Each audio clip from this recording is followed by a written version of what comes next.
Good morning, everybody. It's 8:07. Appreciate your being here early. This is the first of two March meetings of the Northport Village Corporation Board of Overseers. We're going to be discussing seawall project bids today, but first, a couple of very quick things. I want to approve the minutes of the February 2nd meeting of the Board of Overseers. Those minutes have been out with people for a while. They went through a draft and some changes. The only difference between what you have now and what is currently in the electronic version that I have in my computer is that I've added in the waterfront safety minutes, which came to me a few days ago. So that's about a page's worth. But other than that, you've seen everything. I move that they be accepted. Second. Is there any discussion? That was a move by Judy and a second by Jeffrey. Can you hold, please? I just sent the code and phone number to Lisa Fire, who's not on the call. Thank you. We can still vote on this, though. This is just the minutes. Yeah. Any discussion? Well, Lisa would probably may have I just wish we could wait a minute. Yeah, Okay. that All makes right. sense, Michael, given that you're late getting it out. Is Miles on the call? Yes. Miles, you're going to need to speak up. You're a bit distant sounding.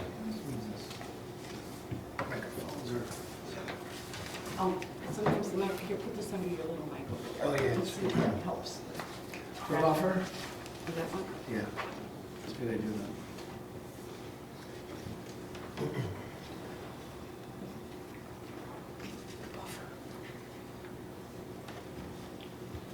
Is Lisa on the call? Should we hear a cupping?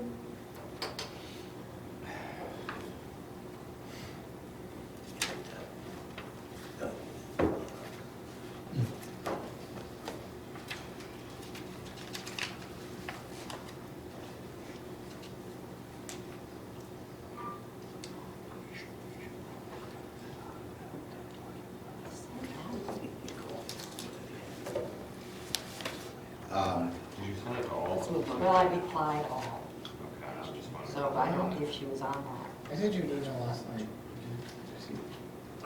Sorry. That's all right. Here, I'm just gonna send I'll it. talk to you about it later. No.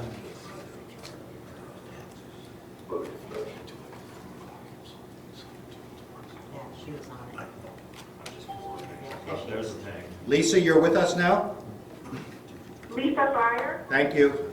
We're just, we've had a move by, a motion by Judy to approve the minutes of the February 2nd meeting. Jeffrey seconded. Any discussion? Hearing none, all in favor? Aye. That's unanimous. Aye. Are there any questions or issues from Bayside residents or meeting attendees? I'd be glad to wait until after the season. Thank you very much. All right, we're moving to the seawall discussion. Mr. Lannon, I hand it to you. Great, okay. We had the bid this week. We had two bidders, went out to 8 contractors. The two bidders are here this morning, one at 8 o'clock. Thank you, Jake, for being on time, even though we aren't. And then one at 8:30, okay? It should be about 20 minutes, but we just in case, time for introduction. So essentially, we bid the seawall with one base bid and 3 alternates. And essentially, the 3 alternates were riprap in front of the yacht club. And the way it was bid was riprap in front of the yacht club all the way around to that seawall. Some of that is actually owned not by the village, okay? It's actually owned by the guy with the pink flamingo. Harry. There you go. Harry Harry. Rosen. Harry. So that was sort of, There is the walkway that is owned by the village that between there, so. yes, right, so that's what I mean, Yep. my point is that that's the additional work. That was not in the contract because the engineer said that really did not need to be done at this point. It was brought up at one of the meetings that this is the long-term plan, so should we do that work now? that's something we could do or might not do, because the riprap portion will need adjustments over time, because it's not gonna last 100 years, that's just the way riprap works. So that was alternative one.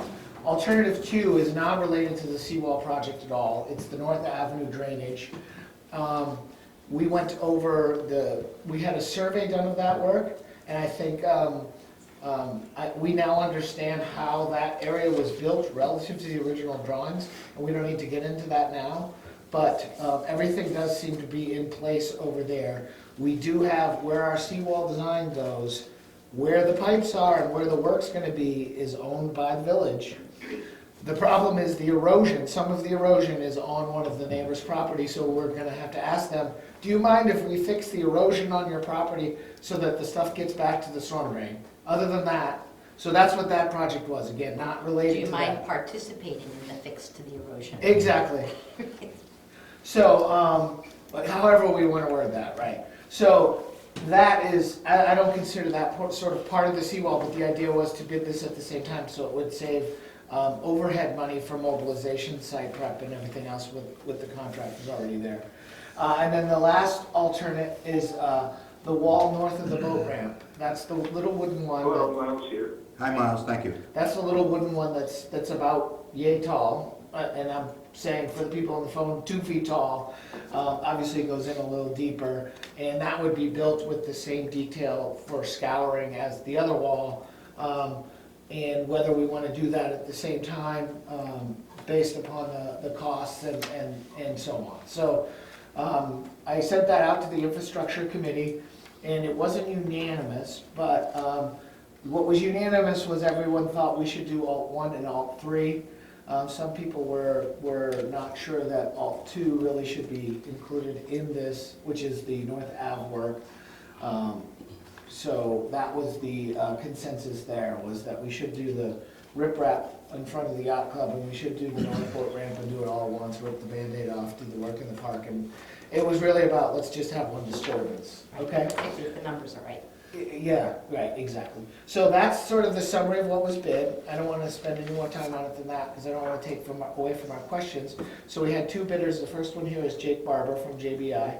Why don't you talk a little bit about, his experience and your interactions with him? Yeah, This is Mike, everybody knows Mike Sabatini. Mike Sabatini with Landmark, helped administer the bid.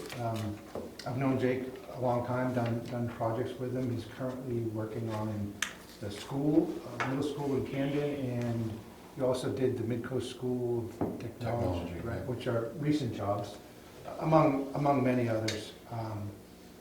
Nothing but good things to say about Jake. So, Right. Okay, so here we have a summary of the bids, okay? So he's Jake Barber, JBI, so he's the second column. We had him break down the bids for the different walls just to see the breakdown. The bids were pretty similar between the two. The difference seems to be in this number 2 site prep number. And then the alts were pretty similar too.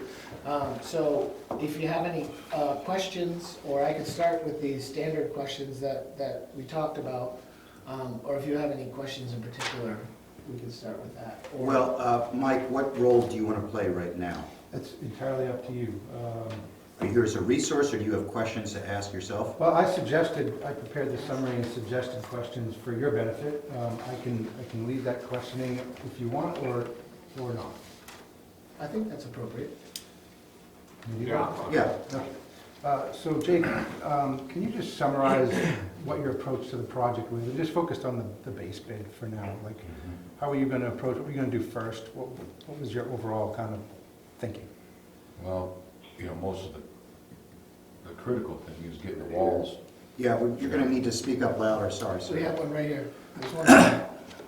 The critical piece, time-wise, is getting the walls done. So, we would start in on the walls. Given the tide and what time of year it's gonna be, we would probably, I was talking to Proc, because I'm working with Proc. We kind of teamed up. He didn't want to be prime, so I ended up being the prime, but. That's good intel, Yeah. thank you. And what they were thinking is, we wouldn't even really open up a whole stretch, we would just kind of go Segment at the time. what they were comfortable with, you know, we kind of see how things progressed and how the tide and stuff actually affected the excavation, you know, because you're gonna have a hole quite deep that's, For the scour, right? that's gonna fill up with water Yeah. twice a day, so, we would you know, we'd probably start maybe like on wall one, the long one that parallels the water and come around the corner.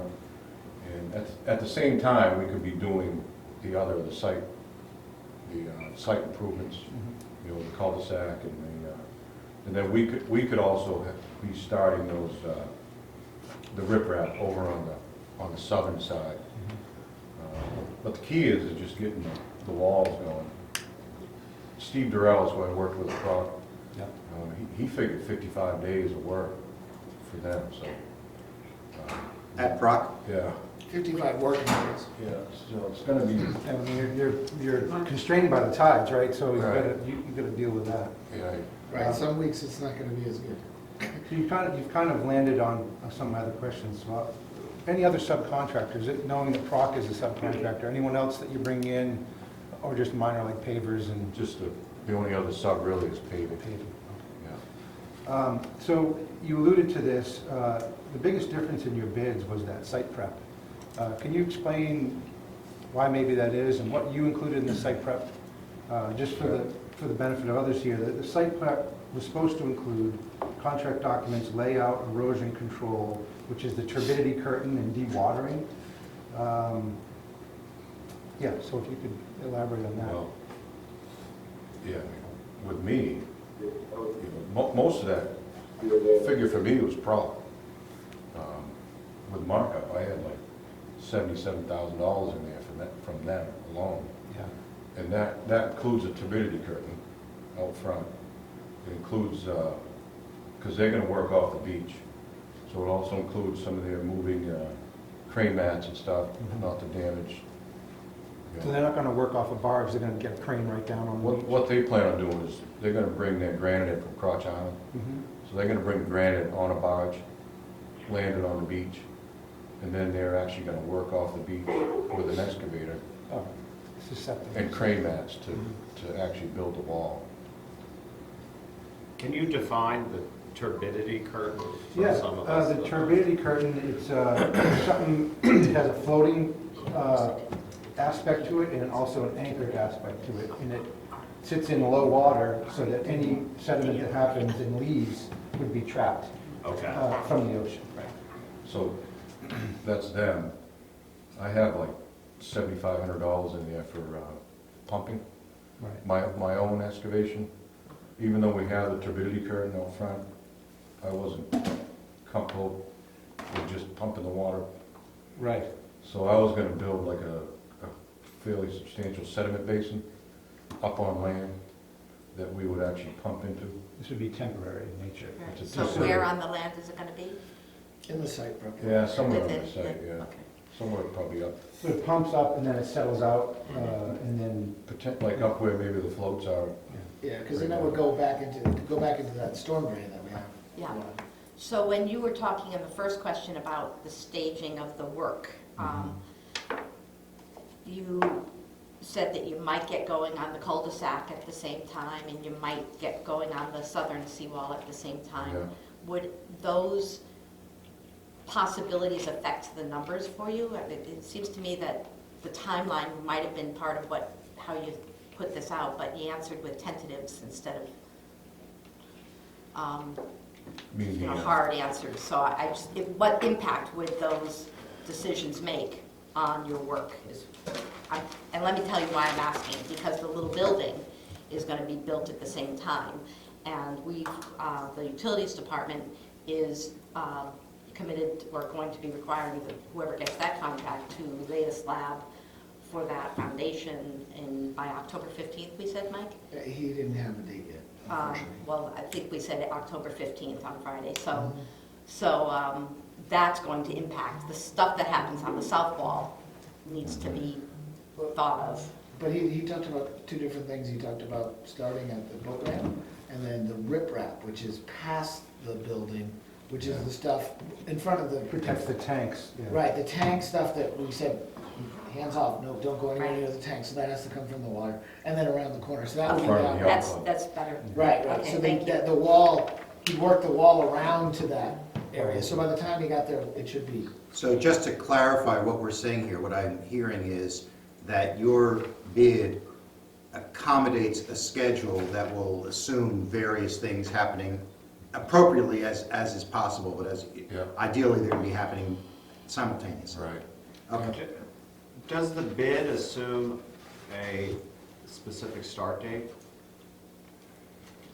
Or Well, did we just- suggest a specific? We have an earliest start date of the Tuesday, the 15th, but they can pick one. Right, yeah, Do you have Tuesday, the- what month are we talking about? September. Thank you, just want to clarify that. I mean, to me, the earlier the better. Right, because of the You know, weather. 'cause But, yeah. you guys probably know better than I do that October and November down there can be a little bit gnarly. Yeah. At times, yeah. Yeah, we took a ride up yesterday, my wife and I, and it was a little rugged there. Wind blowing. So, can you just, for my benefit, discuss the difference sort of between what you're gonna do in mobilization and site prep? Well, you know, site prep, I have layout. We would do everything with a GPS, all the layout. So like faces a wall. So I have money in there to prepare the file for the crew. I have some silt fence. I have a temporary construction fence, you know, a little bit, some hay bales, silt sacks, which is what you use to pump into, and then building and operating the pumping in the sediment basin. And then I have prox money. In mow, I have the bond. I have the $10,000 insurance allowance. Permits. I have some mow for my equipment in there. And I have some extra supervision in there. And as-built, I have some money for. Then I have Proxmo.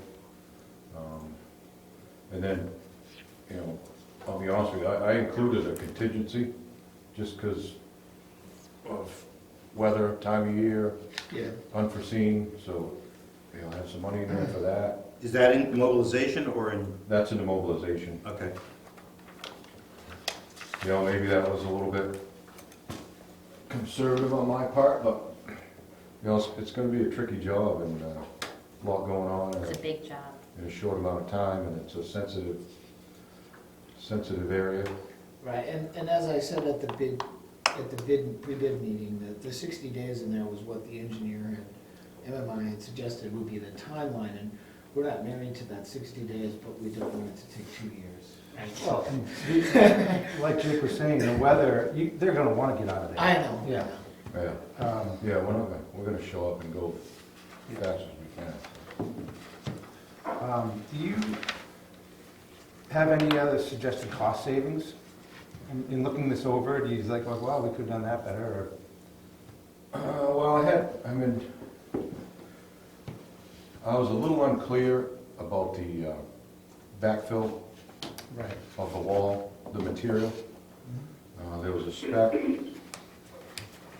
that it kind of looks like a real, it's an inch minus. So your biggest piece of rock would be 1 inch. But it's also 0 to 5 on a 200, which 200s are your silts. A 200 is 200 squares per square inch, so it's pretty fine stuff. So that's a challenge to get that material. So and it's, you know, it would be like a real sharp sand probably, because you also had, what was it, 30 to 80 passing a 4, you know, 20 to 70, so you're gonna have to These have. are all SIV designations he's talking about. So it says either that or crushed stone. So I figured all crushed stone. And Jake, where is this showing up in the project, just so I understand? That's your reinforced Soil. It's soil. what's backing up, it's doing all the work for retainage We won't see it. behind the walls. It won't be visible. Won't be visible, it's all underground, it's Thank you, reinforced just soil. clarifying that. Yeah. So there's still some uncertainty about what you're exactly going to put in there, is that what you're saying? Yeah, potentially. I mean, so I figured like 1.5 inches crushed stone. Okay. Because the stone didn't necessarily give a size.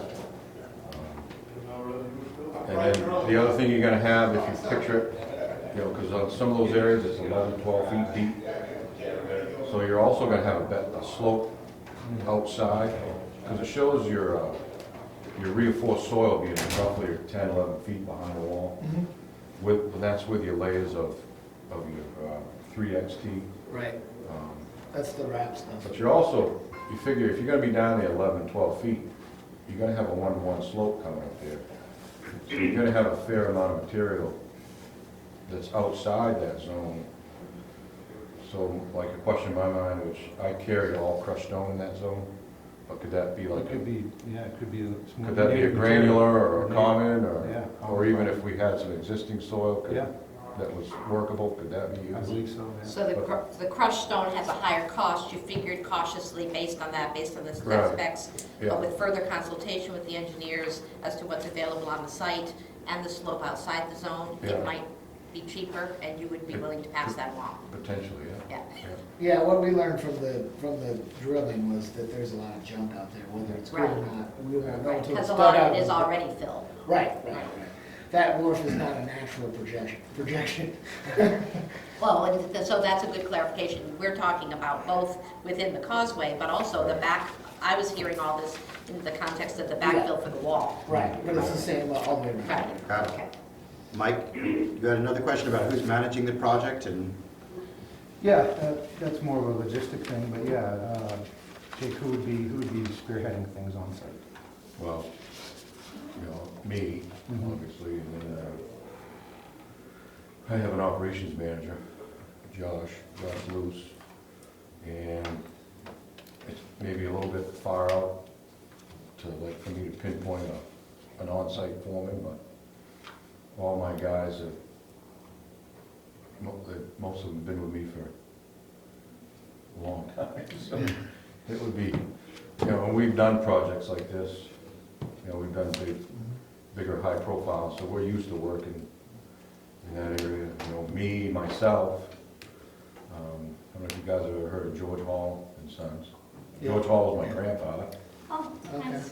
So I grew up in the business, so we did I actually did it pretty much myself, or like as a foreman. The seawall that MB&A did down in Rockland, Yeah, where the Y is now. right. That hasn't moved. Yeah, so we For, did that. for context, Paul and I kept saying, we gotta get George Hall involved, we gotta get. Oh, I know. Yeah.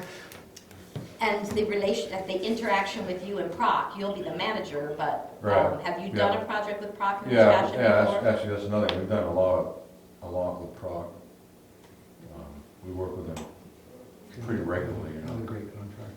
So I have good relationships with Steve, with Ken and Kevin Proc and all of them, so. at the moment, do you have any other projects happening at that same time? Well, we're still, we're at the school, but by that point in time, the school's gonna get close to wrapping up. We got a bigger project in Waldeboro, which that will be under control. It looks like we're gonna be doing all the sewer work for Lincolnville. So we're gonna get a bunch of that done this spring. So we may have some other stuff, but we have 25, 30 people depending on it. So we're used to doing a few big jobs. Last year we were finishing up the vocational school, which was like a lot of work had to be done in like a month and a half, and we got it done. Plus we were under the gun at the middle school. So, I think it would fit in good with what we had, especially starting in September. Right. So we haven't talked about the alts yet, so just, if you did the alternates, what would that do to the timeline?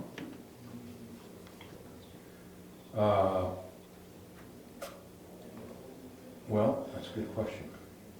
Because you have that one big wall, Right.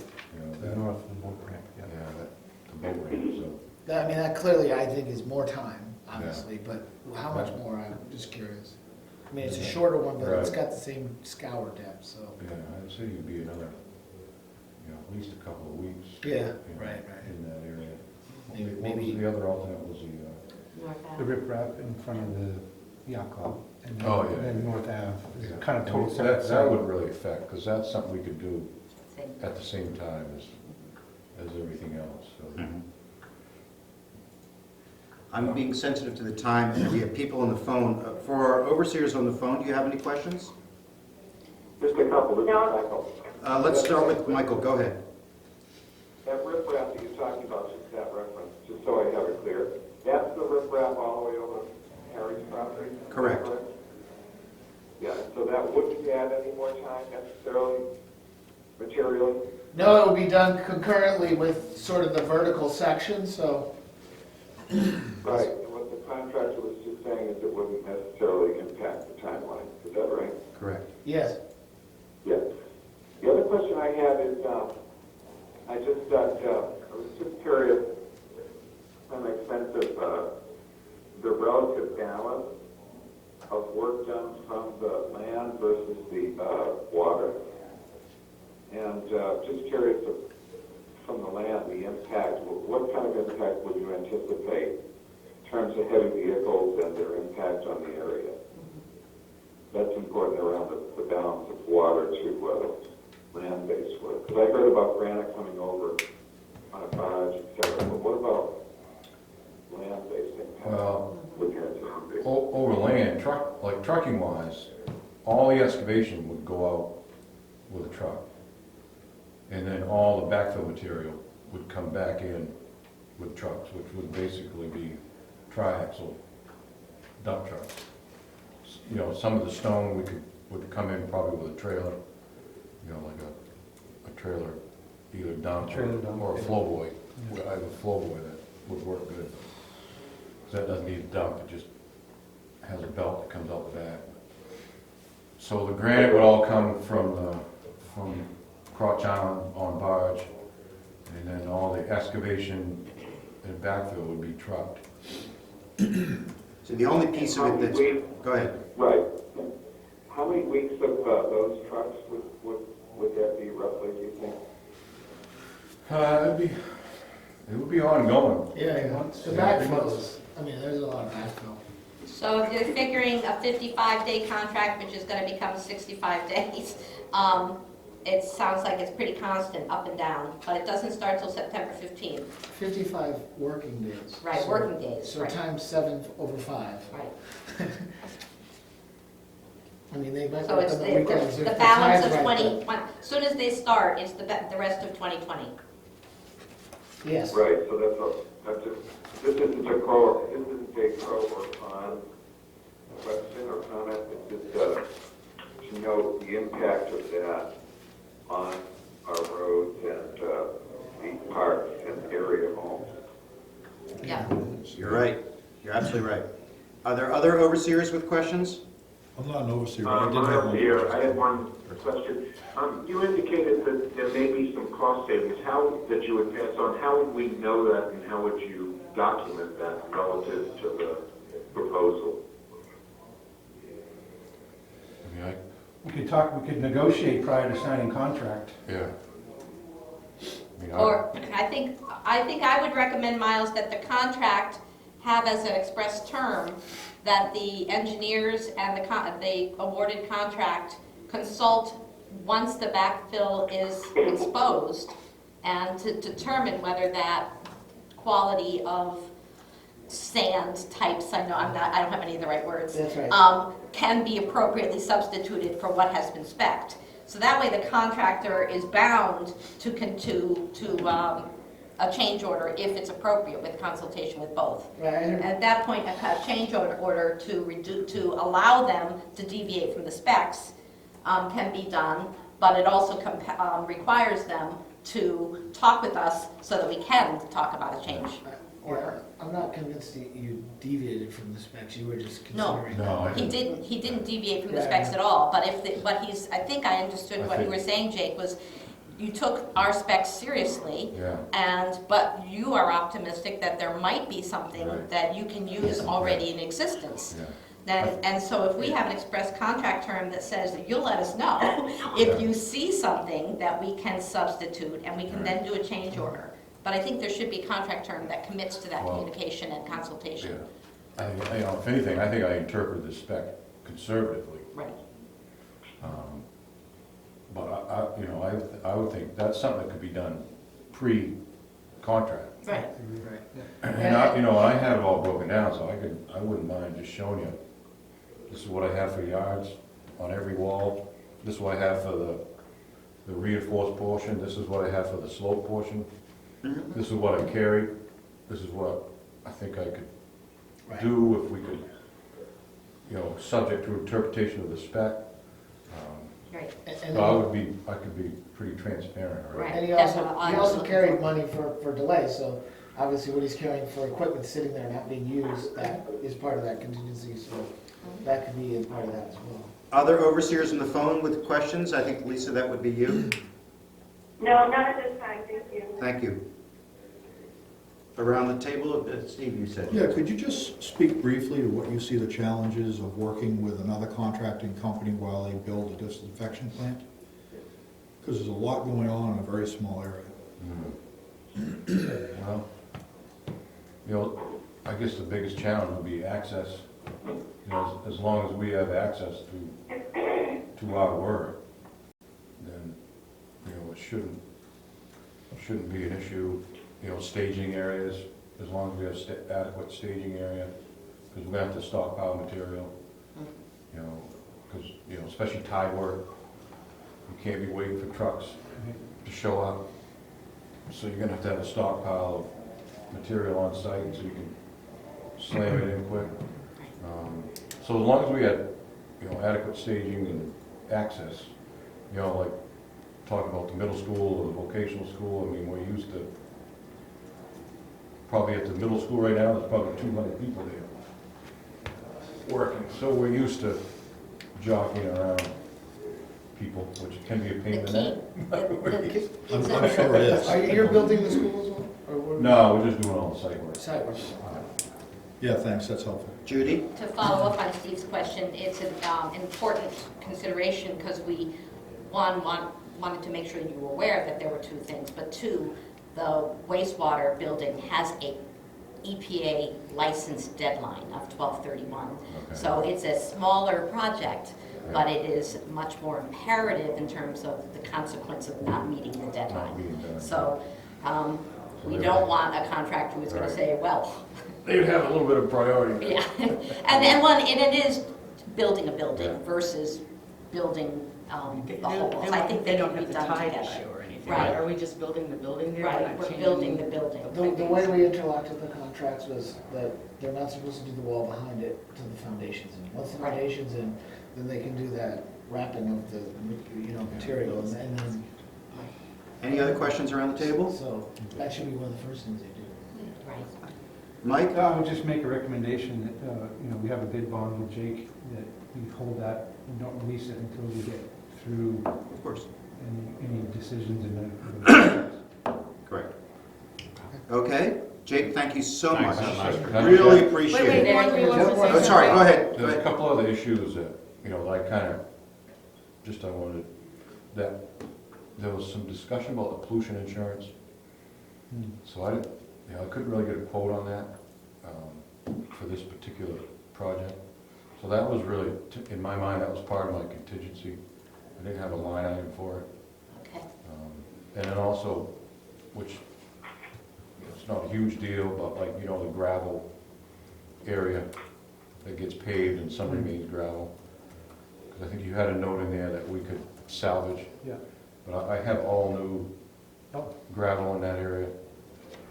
you know, so that, I didn't want to try to figure out if I'd be able to salvage X, and Yeah. so that's just a quality thing, I just wanted you to be aware of. Great. Appreciate that. All right? All right. All right. Thank you Thank very you much. so much. Appreciate your coming in so early on a Sunday. Not a problem. You saw that last, that's the last thing with it. Well, I did, you know, I talked to my insurance agent, he's like, well, I'll send you an application. I'm like, well, I don't have time. Right, Fair enough. right. All right, yeah, okay. Thank you. But I will tell you, I have a couple percent in there for contingency. Good.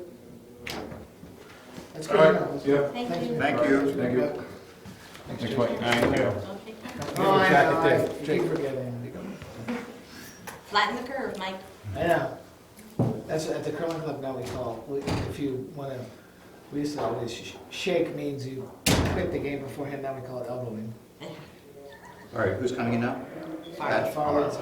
Thatcher Seiler, I mean, get him. Yeah, please. please. Nice man. So there's a $10,000 contingency in there for professional engineering. For JBI, you're talking No, about? in or- general, in both of general. them, I think, carried it. We asked them to get professional liability That could insurance in fit case right they there. make modifications. Hello. So that's what we're gonna discuss, whether we think that's necessary. Hello. Okay. Because we could pass that back to the engineers instead. I see. It depends on how much we thought the contractor might go rogue and change things in the field without us having someone there all the time. Right. right. First of all, thanks for coming. I'm John Spritz, the president of Northport Village Corporation, and we have a set of 4 overseers here, as well as our treasurer, as well as Mike Sabatini, whom you know. And we have also the other 3 overseers on the phone. Thank you for pointing to it, Judy. And basically, we have a set number of questions, and we'll have Michael Sabatini kind of run through it for us, and we may pop in at the end with some other questions. All righty? Why don't you introduce yourself first? and Okay. Speak up. I'm Thatcher Seiler, project manager with Farley and Son. Tom Farley, owner of Farley and Son. Very good. Thatcher, or Tom, first of all, I know these guys, known them for a long time, done projects with them as well. Matter of fact, I was a manager of a project that they built a pretty tall wall right in Northport. Anyway, qualified, certainly comfortable with their work. Getting right into the questions, guys, can you just summarize your approach, like when you're thinking of this project? What are you going to do first? Have you partnered with anyone? What's your kind of overall approach? Well, we've hired Proc. We're gonna have Proc Okay. do all the blocks and have them put everything together because they have access to the block and they can do it from the shore. So it'll minimize disturbance to the area down at the landing. I guess realistically, the ideal thing would be to get started on the first wall and start working our way around like you showed on the plans. Yep. And then, minimize disturbance upland so you have a place to stage and work. Obviously then once that wall starts going, we can start backfilling and working our way around. And just so I'm clear, you say first wall. What do you see as Wall- the first wall? Wall number The 1. crib wall. The crib, yeah, Okay. okay. Just make sure we're all talking the The same. tall one. Right. The big one. Are you comfortable with the 60-day timeframe? Well, to be honest, I put a little liquidated damages in there just in case, because Proc had already made it sound like they weren't comfortable with the 60. I'm comfortable with our work, but we have accounted for any contingency that will make it, longer than 60 days. That's 60 working days, business days, Okay, it's not Right. 60 calendar days, right? or 60 That's- calendar days. We put it in as 60 calendar days. Calendar days. Right. So assuming that we started mid-September, Well, when would you start? Probably mid-September, I would think. I'd like to get ahead of the November weather, because you know how things get down there with storms coming in. So you mentioned Proc. Do you have any other major subcontractors or just paving? Just paving, performance. Yeah, okay. So in looking at the bids, the biggest discrepancy between you and JVI was the site prep line item, and you probably noticed that. Yep. What did you include in that? And Well, site prep pretty much was just, demo. It's just where I expensed it. yeah, Site prep, as far as I'm concerned, is basically getting everything ready to go, putting in your erosion control, And that's basically all I had in that line Okay, item. all right, well, that explains part of it. So you, in the bid document, it does describe the turbidity curtain and the silt sack. Mhm. So you've covered the turbidity curtain. Proc has that in their bid. Okay, all They're right. gonna take care of it from the water. And so where did you put Proc's money, I guess? in Well, your they, bid? okay, they had quite a sizable amount in for mobilization. Okay, So I've got some money in there for mobilization from Proc. And then they individually broke up all of their stuff based on walls 1 through 6. okay. so And then the it's- alternate It's all inside of those. individual items, yep. Okay, that explains that.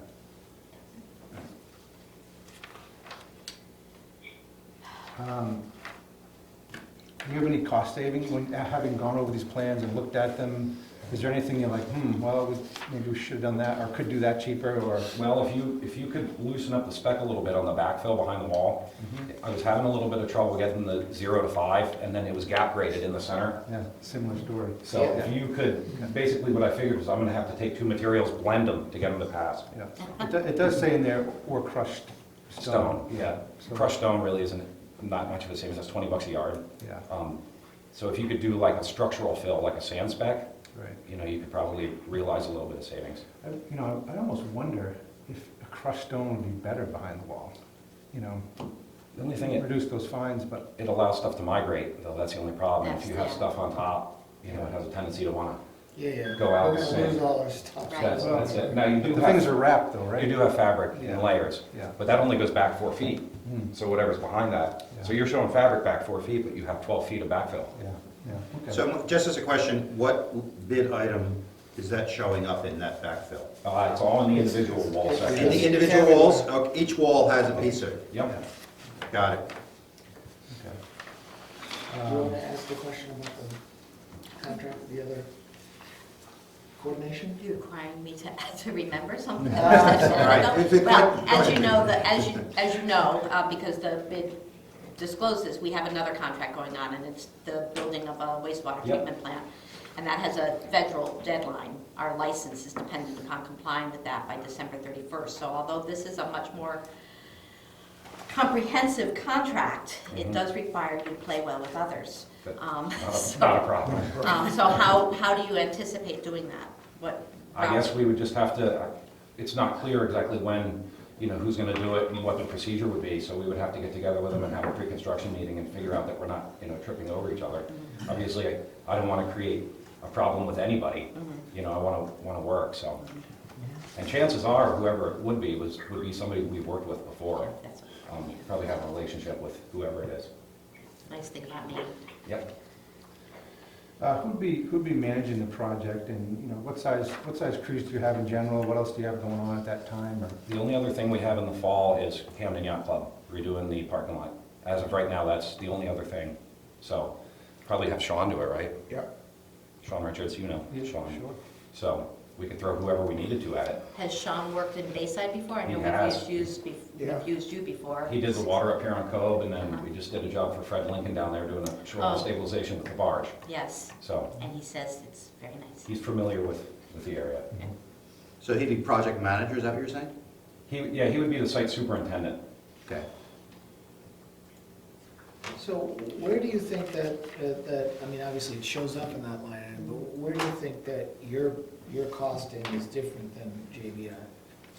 That's a tough one to answer. Yeah.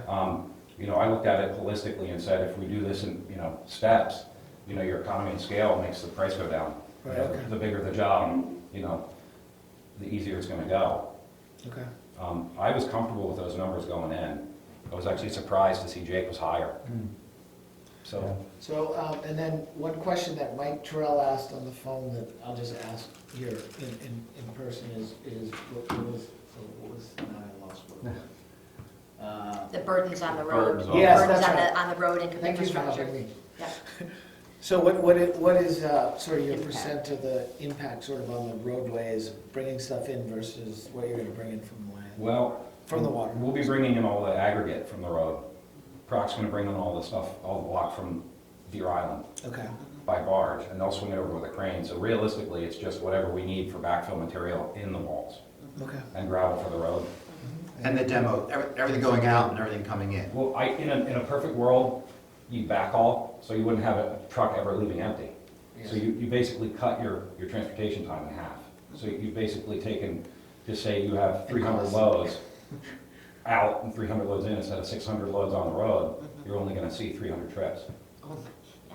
In a perfect world, is that, can we get close? I mean, is that your goal and that's what you aim for? Or how Yes, does- absolutely. That's how it's spec'd. And we have staging area for that, so we have to give them the proper space for that, as long as we do that, which, you know, that's the waterfront safety stuff, where the floats are and things.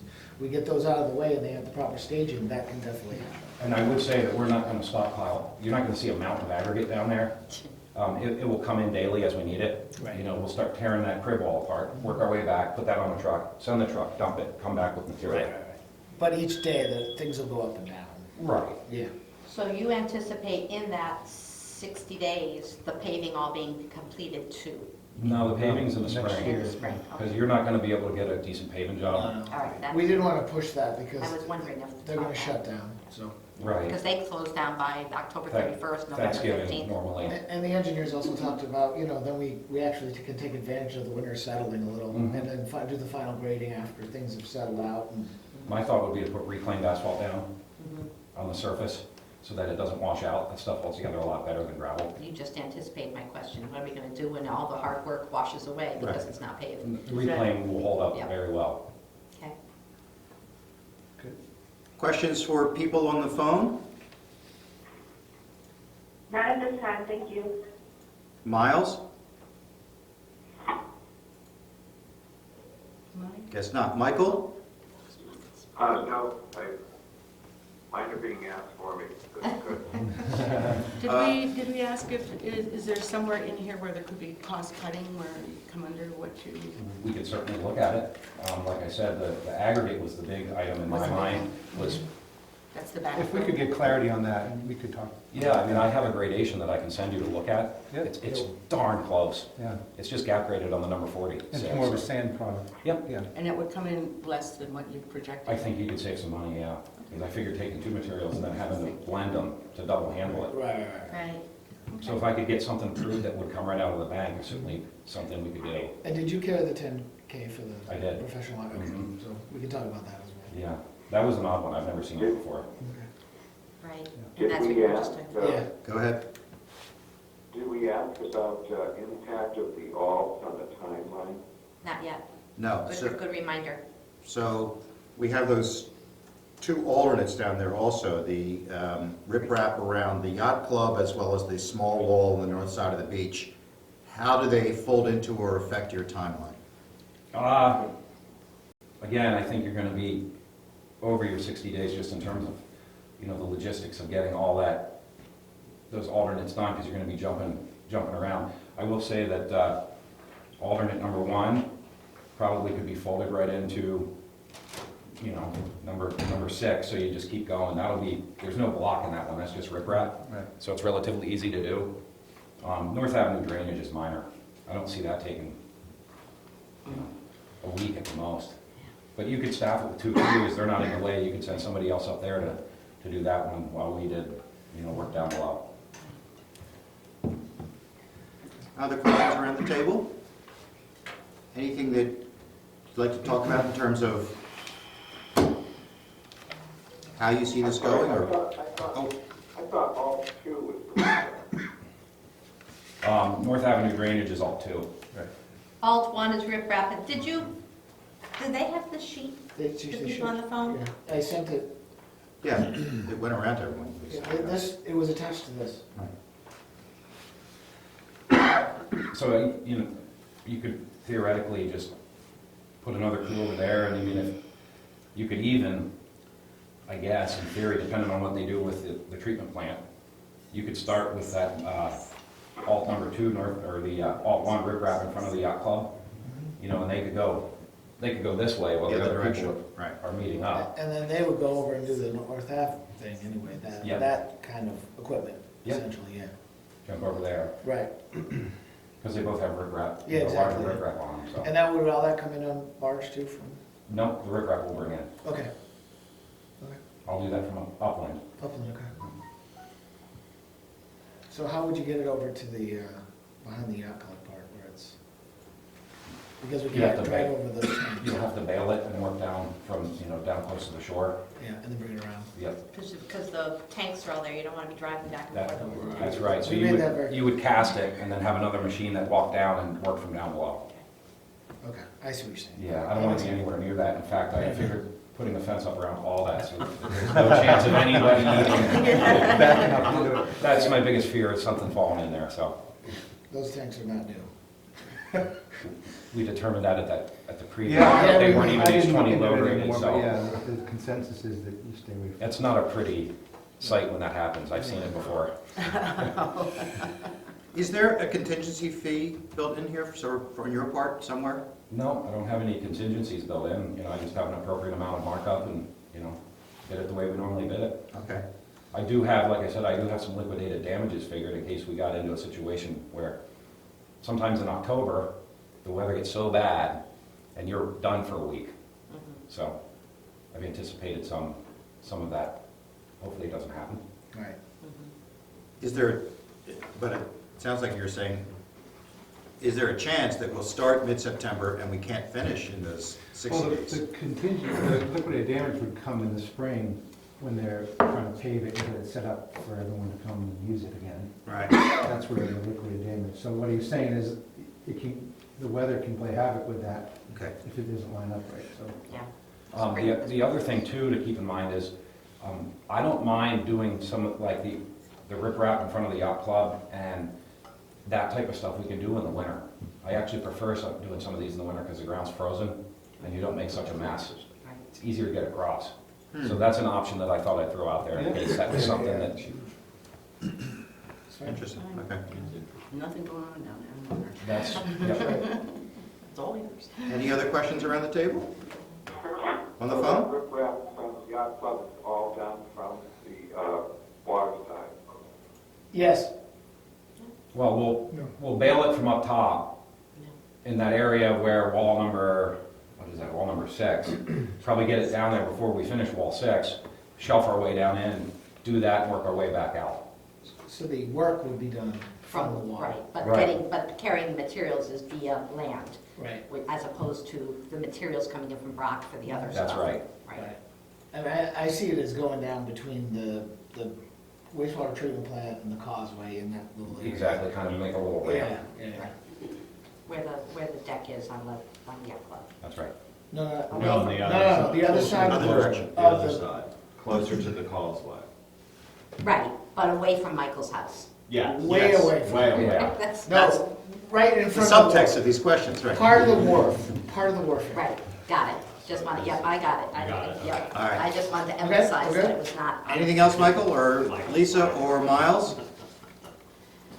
Not at this time. Not at this time. Anything else around the table? That's good. I think we're set. Thank you very much. I All right. appreciate you coming in so Thank you, early. guys. Thank you. Sunday All morning. right. You want to say the same thing about the bid? I know, we're not supposed to be back. Bid bond? Thanks, see ya. Oh, Take care. Michael, We're not- did you just want to reinforce the bid bond Good seeing you, piece Tom. of Haven't it? seen you. Yeah. Michael, did you want to reinforce the bid bond piece? Well, the bid bond's enforced, we Yeah. can make a decision. I just- You should be covered. Yeah. Thank All right, you. thanks, guys. Thank you. I just wanted to say that specifically to Jake because he's obviously not the low bidder. And Yeah. I'm assuming you're gonna choose him, but I just wanted to make sure. Jeff, and I just wanted to make sure we said the same thing Yeah, to right. everybody. Okay.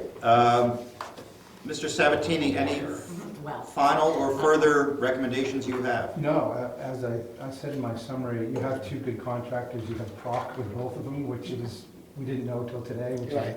I think is great because they bring an incredible amount of expertise in this type of work. So so I really feel you can't make a bad decision here, so.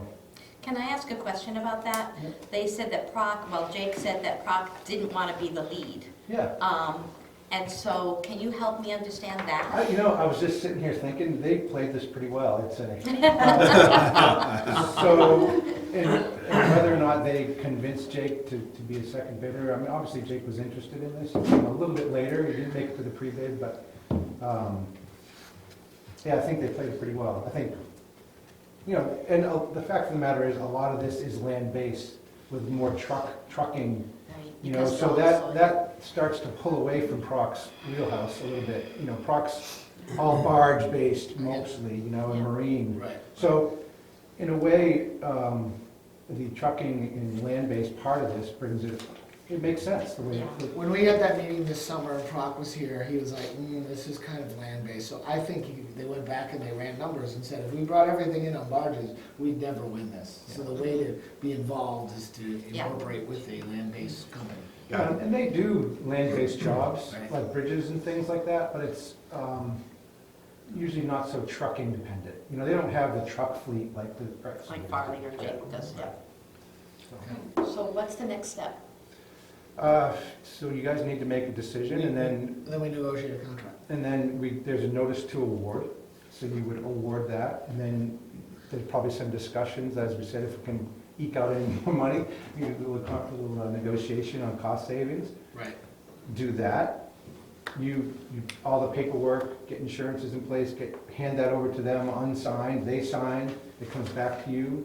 There's some time frames associated with that. Once they get it back to you, you have 15 days to ratify the contract and give it back to them. And then once that's done, you can release Jake from the bid bond. And we have a draft contract. There's a draft agreement here. There's Right. It's standard already ready to conditions. go. Right. We'll just need someone who's an attorney to look at it. We have 3 on the boards. He's got, Mike has his own, he can take care of that. Well, then I guess I'm asking for a motion in terms of what the overseers would like to do next. Before we have a motion, I'd like to just discuss the 3 alternatives. No. The 3 alternatives, Yes. Alt 1, Alt 2. Alt 1, 2, and 3. Right. Whether or not they ought to be included in the contract In the is what motion, you're asking. in the Yeah. motion, right. Oh, okay. So just to clarify, Alt 1 is included in our article from last year. Right, We can do that work. What's questionable is the space beyond our land to Harry's, whether that's included, but it's pretty much in the realm of the contingency of this entire project. So I would say that Alt 1 is already, we don't need a vote from the village on. Alt 2. Alt 1, as a reminder, is the riprap behind the yacht club. Right, Alt 2 would require us to, to get approval for Steve's nodding yeah, yes, I've always preferred Steve. because we have not voted on that as a This year, village. right, we don't have a warrant on that. Right, because the idea was to incorporate the design of this to save design money by putting the 2 things together. It's a separate, really separate project. I think we're gonna save money, definitely, with them sending people over there to do that when they have time, you know, in the process. So I think it's a good idea. And then Alt 3, And just a reminder that Alt 2 is the North Avenue work. the North Avenue work. And then Alt 3 is the northern seawall. Which clearly wasn't included in the warrant either. That wasn't included in the warrant. Right. Again, it looks like it's fallen over a little bit more this year. If you go down and look at it now, it seems to me that if we use a basic cost for granite blocks, that a lot of that cost is really the materials, because they're already on site. So I don't see any, mobilization or any other things in there other than the labor to do it and the blocks. So it seems to make sense. It's just now We don't have a vote. right. So that would have to be something that we'd have to vote on. Right, and just for the people who are viewing this on video at some point, we have 2 bids, one from Farley and one from Barber. The bid from Farley comes in, if you add all those 3 alternates together, at $1,484,200. The bid from Jake Barber Inc. comes in, if you add all 3 alternates together, at $1,609,705. So there's a differential of about 16 and 9 is 25, $125,000 between them. Well, Right. but. And then that includes the design fees. When you add that final number, includes the design. Includes design fees, all 3, I was giving the bottom Yeah, line. yeah, the bottom Is line. either $1,484,000 for Farley, $1,609,000 for Barber. But the vote, the authorization we have to award a contract is only For alternate 1. all of base plus probably alternate 1. Right, which is 1244 for Right. one of them. And so tell us. So what the actually, historic- right, so what we have authorization for is only the base project plus alternate one, which is the riprap next to the yacht club. The Farley bid for that, including design fees, is $1,244,200. And for Jake Barber, it's $1,382,155. So there's a difference of, again, about $140,000 between them. I think we should vote on what we have here. I think the alternates, we can either discuss later today or at another meeting, but we've been working for this, and all of a sudden we know we've got these alternate, I mean, if you include alternate one, because that's virtually part of this, I will accept that. But the other two. Vicky's saying we should vote on the alternate one. You know, we've got a lot of things, it's not just because we have a lot of things to get through. I am dealing with a natural aversion to feel like all of a sudden I'm getting a sales pitch for a bigger deal than what we started with. So I suggest we vote for what we've been given the money for and decide who we're going to work with and figure out the other stuff. Mike? I agree with that. I think the way I would structure the motion, if possible, was that we would vote on the contract being based upon the base bid and alternate one, because those are included. And then we would also vote to negotiate a contract that includes that as an alternate, that still is not approved for construction, but we can incorporate it into the contract as an alternate now, and then we can decide before they mobilize whether or not that is included or not. Is that a reasonable way I to do it? think that's very reasonable. Yeah, in and fact, I think it's probably more detailed than we need. I'm very comfortable that alternate one is within the scope of the warrant article. Yes. So I don't think we need to be that nuanced. I think I would support a motion that recommends awarding the bid to X, which bid is base plus alt one. I would not support a motion for any of the others because we don't have any legal authority to award a contract for the others. It's great we have now the work to help us understand that, but we don't have the authority to do alt 2 and alt 3 right now. Well, the only part, I mean, I don't understand why you could not have a contract that authorizes the seawall, which is a done deal, and include in that contract the possibility, if approved by the voters, of doing additional alternatives. Yeah, that's what I was That's getting what you're at. talking about. So, in other words, the contract, if we don't do the alternatives, is still valid. That's right. And if you decide to do the alternatives, you're not back into bidding a new contract, mobilization, all the other stuff that Michael's talked about. So you would, at the annual meeting is where this would be determined if you're doing alternates 2 and 3. That's Right. correct.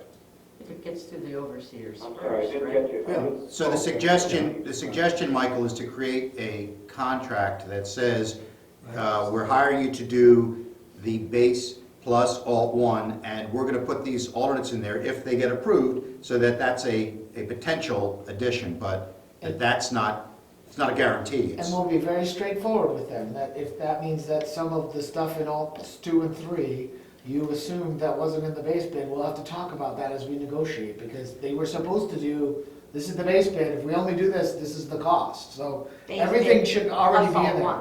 And then same with alt 1, if you added alt 1 into the base bid, that number should stand alone. I'm sure it does. Yeah, that's what I'm saying. And we'll confirm that with them, be very transparent that this is all that's approved, so be clear. Right, you're right. Because we have the ability to have alt 2 and alt 3 on the warrant in the summer of 2020, and this work doesn't take place until after, yes, that makes sense to me. Right. Okay, great. So, That would be the motion that we would propose, okay? And I would propose that we go with the lowest bidder, because I don't see a reason not to in this case.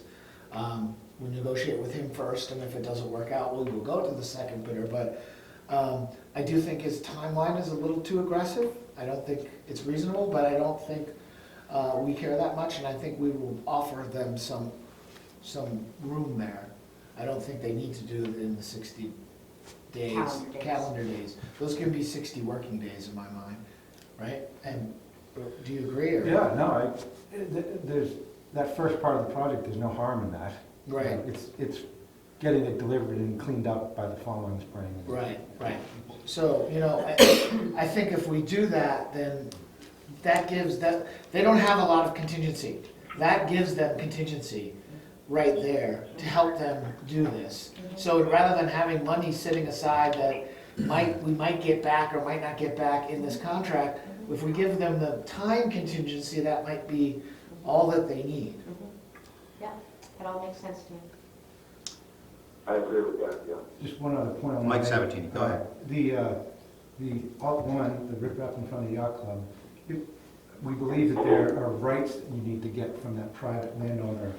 It can be a temporary construction easement, but it needs to, those rights need to be acquired. From before- Harry or from?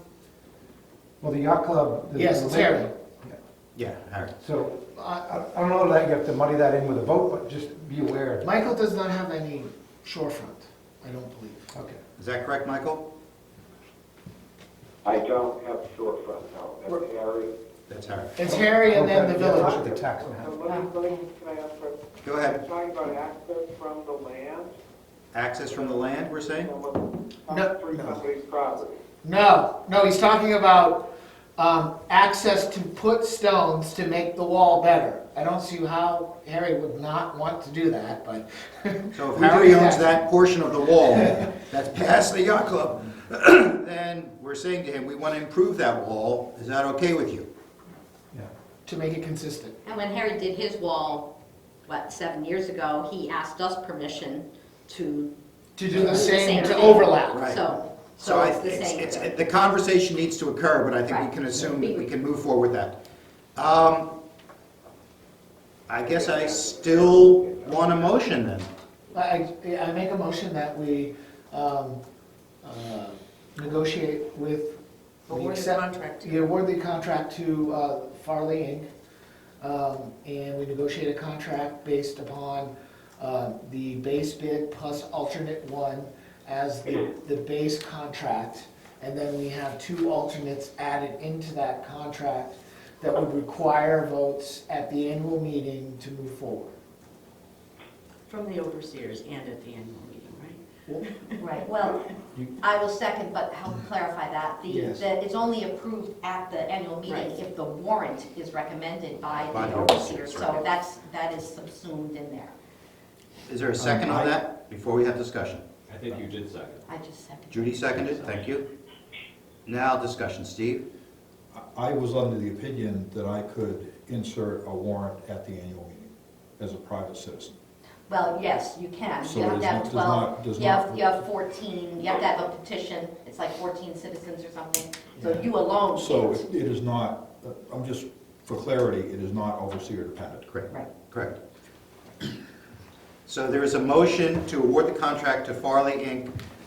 based on the base bid and design fees and alternate 1, with 2 alternates added into the contract as alternates. They would be dependent upon the overseers, potentially, and the voters approving those 2 alternates at the annual meeting. And if that is approved, the Farley bid, just so everyone understands what we're talking about, that base bid plus alternate 1 is $1,244,200. So I would change, just the one thing I would change on that is the part about the overseers. I would change that to based upon an article being proposed, because if we don't do it and citizens decide to do it, that, Yeah, I would have said and/or. okay, But you said and, but. okay, the vote at the annual meeting, it matters. How it gets there is less important. okay, fair enough. So, that is the motion. Any further discussion? Hearing none, all in favor? On the phone? Aye.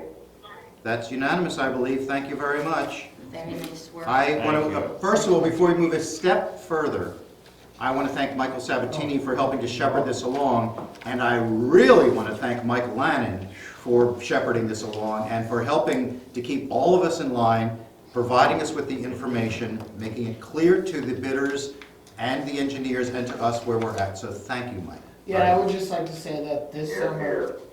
this summer, we will have a meeting to discuss the alts if it's desired by the overseers later, so that people would understand that. Right. What the idea was there. So it's not like this is like gonna be thrown to the public. It's another discussion, unfortunately, or fortunately, depending on how you look at it. While you're planning, adding that to your plate, have a plan in mind for the impact on that northern seawall and perhaps a more cohesive plan for storing kayaks as part of it. Waterfront safety. Really? Oh, yeah. The shed there. That's already been The discussed. good news is we're coming in on the good side in terms of dollars. Yes. That's very good news. Yes. Thank you for that, too. Anything else right now with seawall issues before we move on to our regular meeting? Hearing none, we're going to move on to our regular meeting. Are you all set with me? Are you going Yeah. to discuss North Ave, Mike, at all? or- Oh, yeah, we should discuss North Ave. Let's, if we could have, comments from the public, because I believe one of the comments, if you have any, would be related to the North Ave. Is that why you're here? I do to some degree. I know. And we could talk about that, because I think that's why, so we might want to do that next. While Johanna's here. Sure. You can wait to the end. No, you know what? Let's do it now. Well, she was going to stay for the party anyway. Go ahead. Yeah, I'm sure I'd stay. Yeah, My name hold is- once. I'm sorry. Go ahead, Michael. I'm sorry. Is there an agenda for this morning? Yeah, I sent the agenda around to everybody. Did I not? Yes, you did. Yeah. Yes, we are under questions and issues from Bayside residents. I didn't receive an agenda. Sorry. Okay. I apologize. We're at questions and issues from Bayside residents. Otherwise, the agenda is the same as always. It is the same. Nina's going to send it. Nina's going to send it right now. Step up and identify yourself. It's easier to be there so the camera can see It you. is face the camera or to identify? Either way is fine. It's fine. I'm Johanna Knott. I'm on 3 Clinton Avenue, and my 3 Clinton Avenue lot is 160, but my separate lot is on North Avenue, which is 160A, which is the turn radius to which some of you may remember me coming here 4 years ago with pictures to show you where my property line has shrunk, and I think everyone has agreed from what little has been done or surveyed or somewhat surveyed that I had since gone and looked at deeds in town that the previous person or the original person that bought Gordon Fuller's house had then moved his house 3 feet into the original pathway, dirt track, 2-track. And obviously not much that I could have done about that. Certainly not going to say to the new owners, or they're up to the owners, say, could you please shove your house 3 feet forward? That's ridiculous. I am concerned, and then my mother-in-law, who kindly put on the ramp and the driveway to make it accessible for my husband, who's in a wheelchair.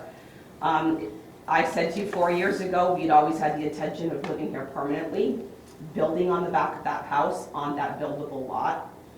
I just want to go ahead and let you guys know that we will go ahead and survey our own property, just to make sure that everyone, I know that there has been surveys given from Alan and Mary Fry, who have given only of what they have had passed down to them by Carolyn Zachary and her husband and so forth. And then I know vaguely what goes on. In terms of the drainage problem, I mean, I will say this, in terms of the property, you have to realize, not only have I lost so much property in the front of my house, I've also lost an extreme amount of lot property in the back of my house, which is, this isn't, and I don't want to get into a legal issue, I don't want to make this as, I come from good old-fashioned Bayside, I'm all for, being neighborly. But when it comes to what I'm actually paying taxes on, and what I've been saying all along, which is now, I've lived with for 4 years, but now we're talking about the backside of my property. I have an issue, I want to know precisely what's going to happen, and there is a bigger issue back there. We already know it's a drainage issue, but I take video, I have plenty of video to show you where Paul has, and I'm assuming that you pulled that out because that might be, that looks like The survey. this, That's the survey we This is did. just a worksheet. it's, all right, worksheet, but assuming that that looks like Paul's tracking system, Well, there's a trench drain. if you want to call what Paul did, Yeah. what he tried to help all of us out with, that water goes, believe it or not, to the right of that. I know. Yeah, we know that. Way, way Yeah, to the it's- right. It's Yeah. bad, yeah. That's the erosion problem that we're trying to And address. so, Right. when you're looking at, and I'm assuming you're thinking this construction's happening up here, hoping, because I have video that shows that it doesn't even go near that. And the rain that had just recently happened nearly washed out Al Fry's back, which he keeps trying to hold on to his last parking spot. Which But that- is that is that Gordon's old house? Yes, Gordon's old house. But when you look at what used to be the way the slanted driveway, this is me. Yeah. What is, Well, what's you're- the question here? I don't understand. You want us to make sure that you get your pieces of property back? Question is, I will survey my property, and we will all confer that whatever plans you plan on doing, plan on knowing that I plan on building off the back of my house and making my driveway still extend to where my property line is, and your plans and my plans might overlap. Okay, here's where we are, okay? What we've done is, they've done a survey, all right? This is the results of the survey. Just a worksheet. so- Yeah, I'm just So gonna- it's just a worksheet, Yeah, a worksheet, right? because this isn't recorded. No, not at all. No, not at all, this is just the Nor would the survey. recording of it make it any more meaningful. This is the original plans of the village, okay? And what we have determined, we talked about this the other day in his office, is this is the way the lots were all laid out, okay? And they have all the numbers on them. What's the difference between this and reality is that the reality is that if you look at this, this is tied in by the widths here, and this stuff is all tied in together, okay? But this part is not tied in, and this is not tied in. So this was all, we believe that this was all built a little bit skewed and this way. Turned this entire block was built that way. So relative to itself, all of this stuff, everybody has their lot, but your lot is more a little bit like that, and the back lot's a little bit more like that, and everything's kind of skewed a little bit. So it's not, there's not a square here, or almost square here. It's a little bit more of an angle here in the way it was built. So you still have your property. The problem is, when somebody built this original plan, there was never a limit put here. So this stuff is kind of... When someone drew this original plan. Exactly. Yeah, it was not- Excuse me, Judy? Oh, I'm just holding my place in line, but I think before you came in, Johanna, one of the things that Mike said was, we have had Landmark Corp do a survey. There are issues there. We intend to ensure that all the people who will be affected by this project all participate in the solution. Right. Because Correct. we recognize that, as he's indicated here, this survey, this plan, I would say drawn up in Bangor in 19 diggity do, may not have ever been based in reality. So it does require all of us to assure that there's at the baseline coordination and cooperation as to where we think the boundaries are, and layer over that, how are we going to preserve the earth that was represented by the boundaries by getting an erosion control system that works for everybody. I think that was all before you came in, and Mike, I Yeah. probably just parroted what you said, Yeah, but that's exactly. what. So now that we've just said that we are going to have a contingent piece of our contract, which will be alt 2, which is the North Street piece. We've been talking about North Street for 3 or 4 years. Mike's been trying to get it underway. I think it is imperative to us to get that piece of the conversation done Right. as well, so that if we're going to do something, which I think everyone agrees we have to do to keep that earth, you see here the same thing. You see that there was 40 feet of earth that doesn't even exist anymore. The Beal lot doesn't even exist. You know, it's all in here. So we need to do this now, sooner rather than later. I'm It'd be fully great. aware that there's a problem, and we are the ones that have been taunting this subject ourselves far before. We're the ones that brought it to everybody, and we were always pushed aside because, and rightfully so, there are other problems that are in the village that we deferred to make sure that is more important. But then when you literally invisibly see the earth start to move away, I mean, I'm not saying I take offense to this, I do also want to go on the record to say that we talk about Ruggles Park, Baby Park, Auditorium Park. There is a Beal Park. Should be allotted money for Beal Park. There is property in the front of Beal Park that is there that could still be shored up that equally has a drainage problem. I'm not going to bring up the road on Clinton Street. I know that we're not even remotely financially there yet, but I can tell you that when you have people like Nancy Abersol, God rest his soul, Bob, who would be out of his mind right now and is, looking at where, so much of the road erosion on just Clinton Ave in and of itself is bad. But you're talking about, these people all have places to park. But where you're trying to say you want to divert this to, you're talking about, I'm hoping that you're diverting this water all the way to the bottom of Yes, that's the idea. That's the plan. all the way down, not to his rock. No, right here, Well, no, there already is some riprap at the bottom of that slope. right here. Kenny Hodgins dumped all this rock, and all he did was No, back no, down. this is new. There's more Right. riprap down the Okay, bottom. but We're that like, pipe we're like is gonna halfway go- down the slope with that pipe. But you're gonna go all the way to the bottom. The pipe outfalls about halfway down the slope. There's an old pipe, there's like 3 old Yeah, pipes. well, if it you goes look beyond back. the old pipe, I saw the No, old pipe. I The think that existing one. Yeah, we're getting, details, we'll work on the details of this. people but- are gonna, obviously people are gonna talk to us. What you need to understand is, this is what this man obviously has done, whoever did this drawing. And this is me, Yes. Yes, that's you. and this is the swing radius of the road. Yes. Right, right And here. that's Yeah. because it's not a road, It's a path. it's a walkway. Exactly. And we have to figure And at out some whether it's point, gonna some- be a road or not. I mean, that's. Exactly. Right. Some point you need to go back and say to yourself,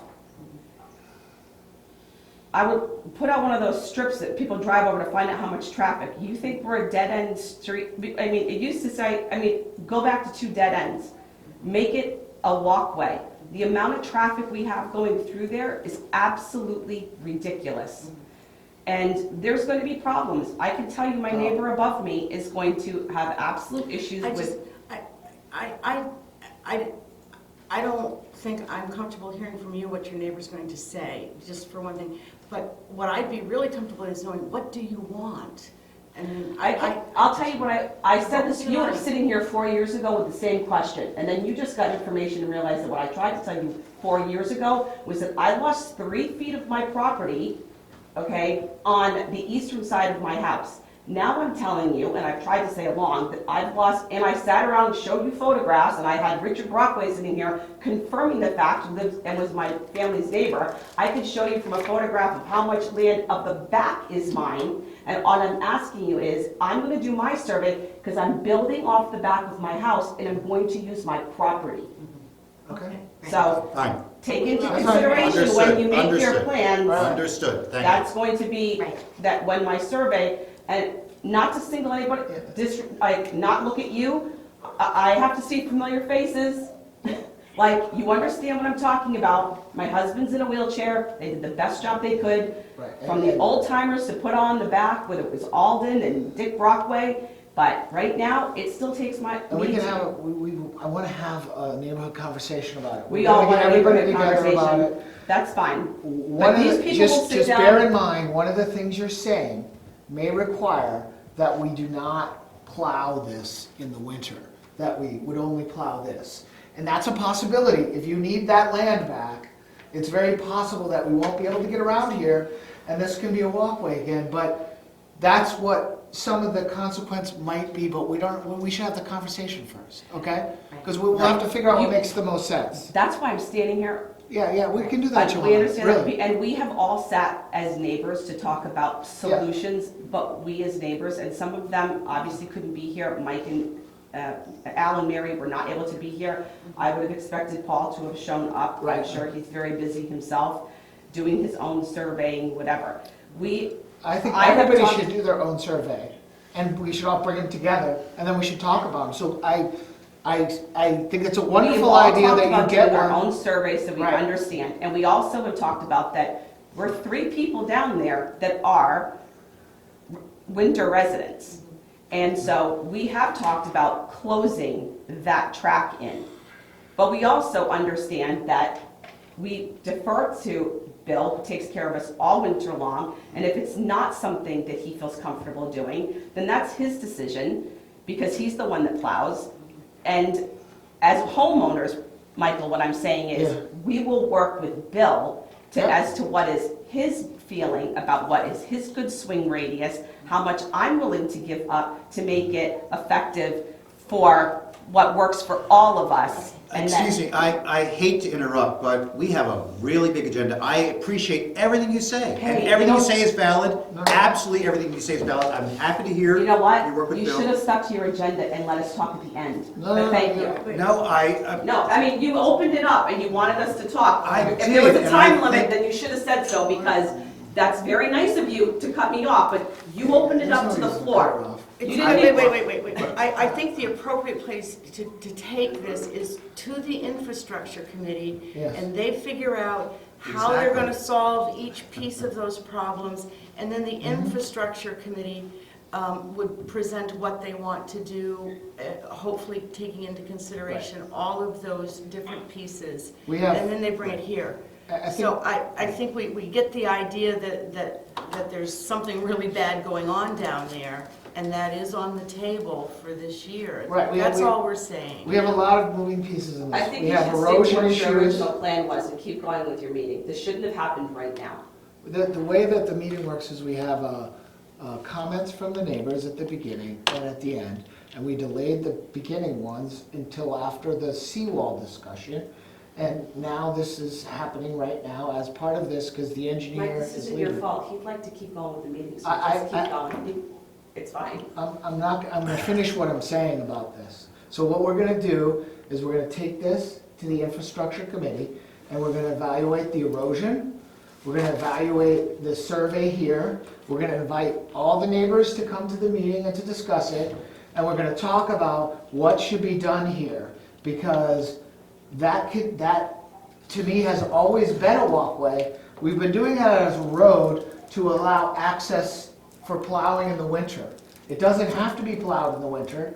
We could turn it back to a walkway. There are a lot of alternatives, and we can do this, talk about all of them at the infrastructure meeting, and then bring it back to the overseers meeting.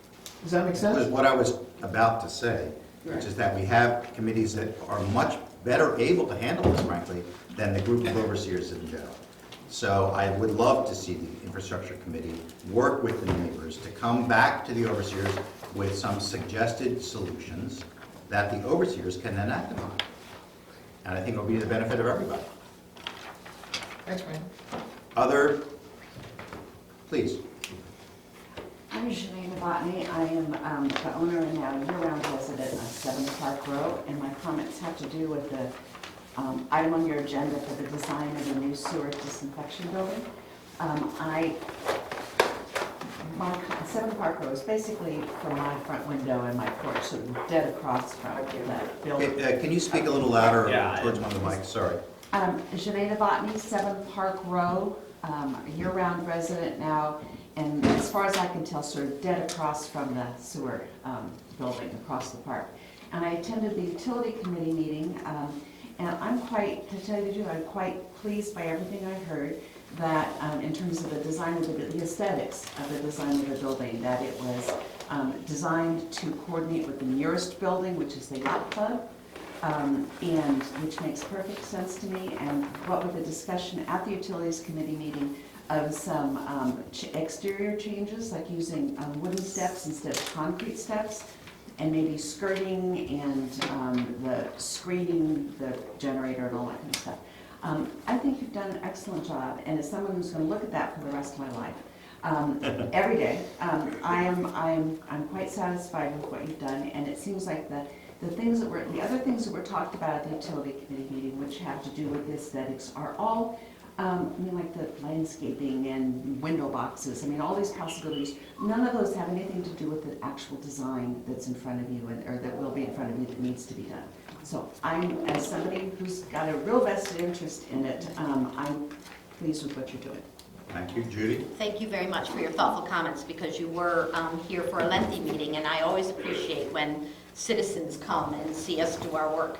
But one of the things that is different from the plan that we committed to on Friday was that right now the plan shows steel exterior doors. That's right. I forgot And we about that, yes. committed to them being steel doors with Architectural. architectural detailing, so that although they will be steel, they will look like wooden Yes. doors.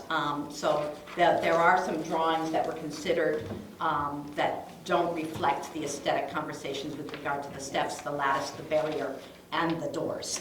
So Yes, thank you. thank you, I forgot about that. Thank you. Anything else? Anyone? Are we finishing the infrastructure stuff now? No, we have an infrastructure committee report coming up. Or? Okay. Before Did he you want to leaves. leave? Well, I was just wondering. He Mike was gonna leave. Sabatini, Before yes. he leaves, I just want to, I'd like to make a motion that we approve the $10,000 adder for the bidding services that he's already done, that we had talked about before. When, at the last meeting, it was suggested that we would not be doing the bidding out of this office, that we would be doing it out of his office. And we also suggested that we need to do coordination with the design engineer for the other building. Those were the two items that he gave the scope for. He has a copy of it, we just need a formal vote, so I make a motion that we approve that. The design budget is still less than the normal percentage of what you would see in a project of this size, so it seems very reasonable, so I make a motion that we approve the $10,000 adder. I'll second, and then I'll ask a question. Yes. So the purpose of this vote is essentially to memorialize the informal commitment we made that they should be doing this, and we're now catching up with making sure our paperwork's right? Right, because Okay. the vote at the last meeting was that we should outsource this, and the only way to outsource it was to add to the contract. Right. So that's what this is. Right, just want that to Okay. be clear, yep, So- clearer to me. Yes, Maybe and to then, all of you. and then relative to billings, I received the invoice. There's a little bit of discrepancy of the billings on that adder, so we're gonna hold on that. And we're gonna pay the original, what's due on the original contract, and we'll work that out with the prime, because it's a prime thing. The amounts are right, it's just the expectation of what's remaining is important. So when you say adder, which strikes me as a poisonous snake, you mean change order? I think that's why I'm confused. Amendment, yeah. Yeah, okay. Yeah. That's what was Yeah. confusing me. I didn't know what an adder was. Yeah, okay. And then an amendment to the contract. Thank you. Okay. That's where I was confused. And most of that was because we don't have an office manager, we didn't have hours open for it. And then also, he actually we did everything out of his office. Right, perfect. Okay? Rarely are poisonous snakes evoked in these meetings. So there is a motion to approve the $10,000 additional payment to Landmark Corporation for handling No, it's actually To the team. to the contract that runs through MMI, the contract that runs through MMI Yes. for handling the bidding process. which is mostly his work. But yes, he's the sub to MMI. And there's a second from Judy. Any further discussion from the overseers? Hearing none, all in favor? And on the phone? Aye. Thank you. Okay, now I think you can go now. Now we're going to thank you. Mike Sabatini is now leaving. For those overseers who are on the phone, just so you know. Thanks, Mike. Thank you. Have a good day. We're going to move to the report of the treasurer. Well, good morning, everyone. I have warrants that are being circulated, per usual. We don't have any financials. Tax preparation season, as you recall, is important to our accounting firm, so we say that's fine. If we get those financials later, we'll send them out to you. In terms of old business, the Browntail Caterpillar controlled donations, as of about a week ago, totaled almost $8,000. We've got another maybe $400, $500, $600 have come in since then, so I'm sure Vicki will talk about that in her report. Bill will probably talk about truck replacement. We have $14,924 in reserves. We will be accruing $4,000 this year between general government and utilities, which gives us a total of $18,924 toward purchasing a truck. Accounting costs were significantly improved versus Markham. We always do additional work early in the year related to year-end closing and audit support and a host of other things, not to mention continuing to clean up some of the Markham issues. But at this point, we used to be at about $600 on a monthly basis. It's always higher in January and February. January was $1,083, February was $1,054. So getting better. Now, how low it'll go down, I can't comment yet. The thought was we'd get back to 600, we will see. In terms of new business, we have a bond anticipation note that went out to bid. Those bids came back in. You all have copies of that information. Key Bank was a low bidder at 1.82%. The next closest was 2%. Mike Lannon had asked the question, since interest rates have changed, dropped, should we approach these guys for a better rate? And I tried to get some information on what the practical impact would be, because I'm not sure that interest rate correlates directly to what happens with this particular loan. I was unable to get that information in time for this meeting. My opinion is that even if I had that information and it suggested there were better rates available, that would require us to rebid the bond anticipation note with everybody again. I agree. With no guarantee that everybody would come back to the table or anything else. And I think the 1.82% interest rate is very good. It is significantly better than anything I had expected. You had 3 and 40%. 3 was what you had done your numbers on. 3 Yeah, and 4. in really rough numbers. And so what that does, well, look at it this way. The high bid was 2.4%. And this 1.82 saves us $10,000 in interest just for the bond anticipation, assuming we use all 1.6 million. And assuming we take it out as soon as it's available. And all the above. Right. So I think we're in a very favorable place. The 1.82 is from Key Bank, right? Yes. So we have a nice stack of documents here that we will need to sign and have Carlton seal for us. There are some in here that pertain specifically to overseers. I think you should read it before we do it, and I'm going to wait when Carlton comes, if we can defer the meeting, give people time to look over. It's about maybe a 2-page document for the overseers to read. If that's acceptable to everybody, that's the approach we take. Yeah. And I think it's pretty much canned information. It's not different than anything we've ever done before, but I never sign anything I don't read. Okay. I do need to leave at 10, so I would vote yes in advance because. Well, we can vote now, but the signing. The signing. Well, and actually, Carlton doesn't need to witness Mike, right? She has to attest that the vote was taken. As you can Okay. see there, she's essentially attesting Yeah. that the vote was taken. She doesn't need to be physically present when we test. So we can give that to you to look at as we go through the meeting, and you can sign. Okay, great. And then so life is good. That's okay? When do you have to leave by, Mike? 10. 10. Lisa, can you come over, because then we don't have a Maybe quorum. 10:15, but. Hold on. You're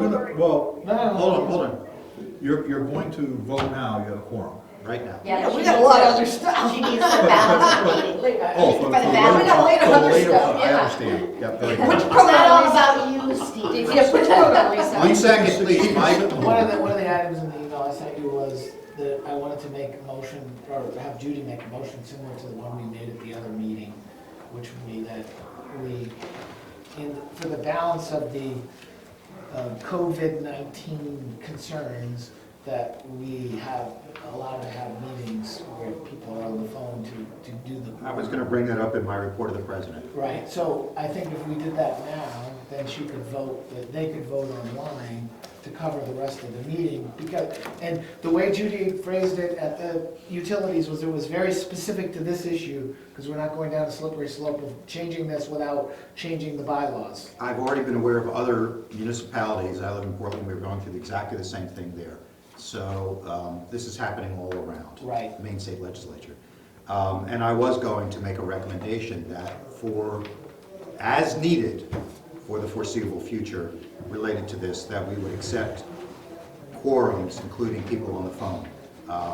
And I think that Mike's point is, if we make that motion now, then Lisa doesn't need to leave her cottage Right. where she's not feeling well in order to And we have, accommodate that. we have a quorum physically here to approve that.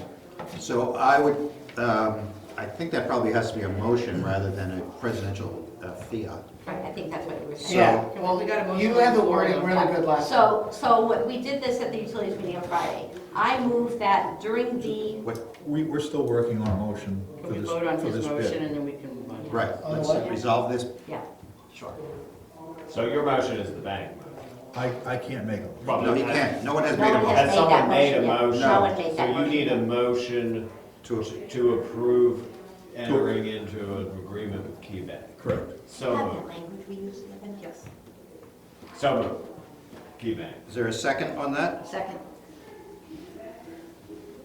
Is there further discussion on the motion to See the meeting then. move, to approve a bond anticipation note with KeyBank with a 1.82 interest rate %? Hearing none. All in favor? All, okay. Aye. Thank you. Is Miles still on the phone?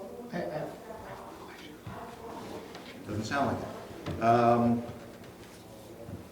Okay, let's move to, now we're going to quickly take up another important piece of business, which is this quorum physical bodies issue. And Judy seems to be, has some language she wants to pull up That's for just it. for the rate. I move that for this meeting and for any subsequent meetings of the overseers, we waive the requirement of physical quorum for so long as the COVID-19 pandemic remains in place as an emergency matter. I second.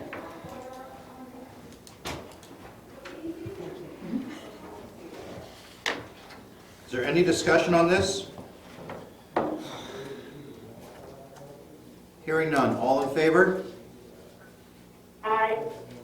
Okay, that certainly makes things a little bit easier. So now I can officially sign it? Yes.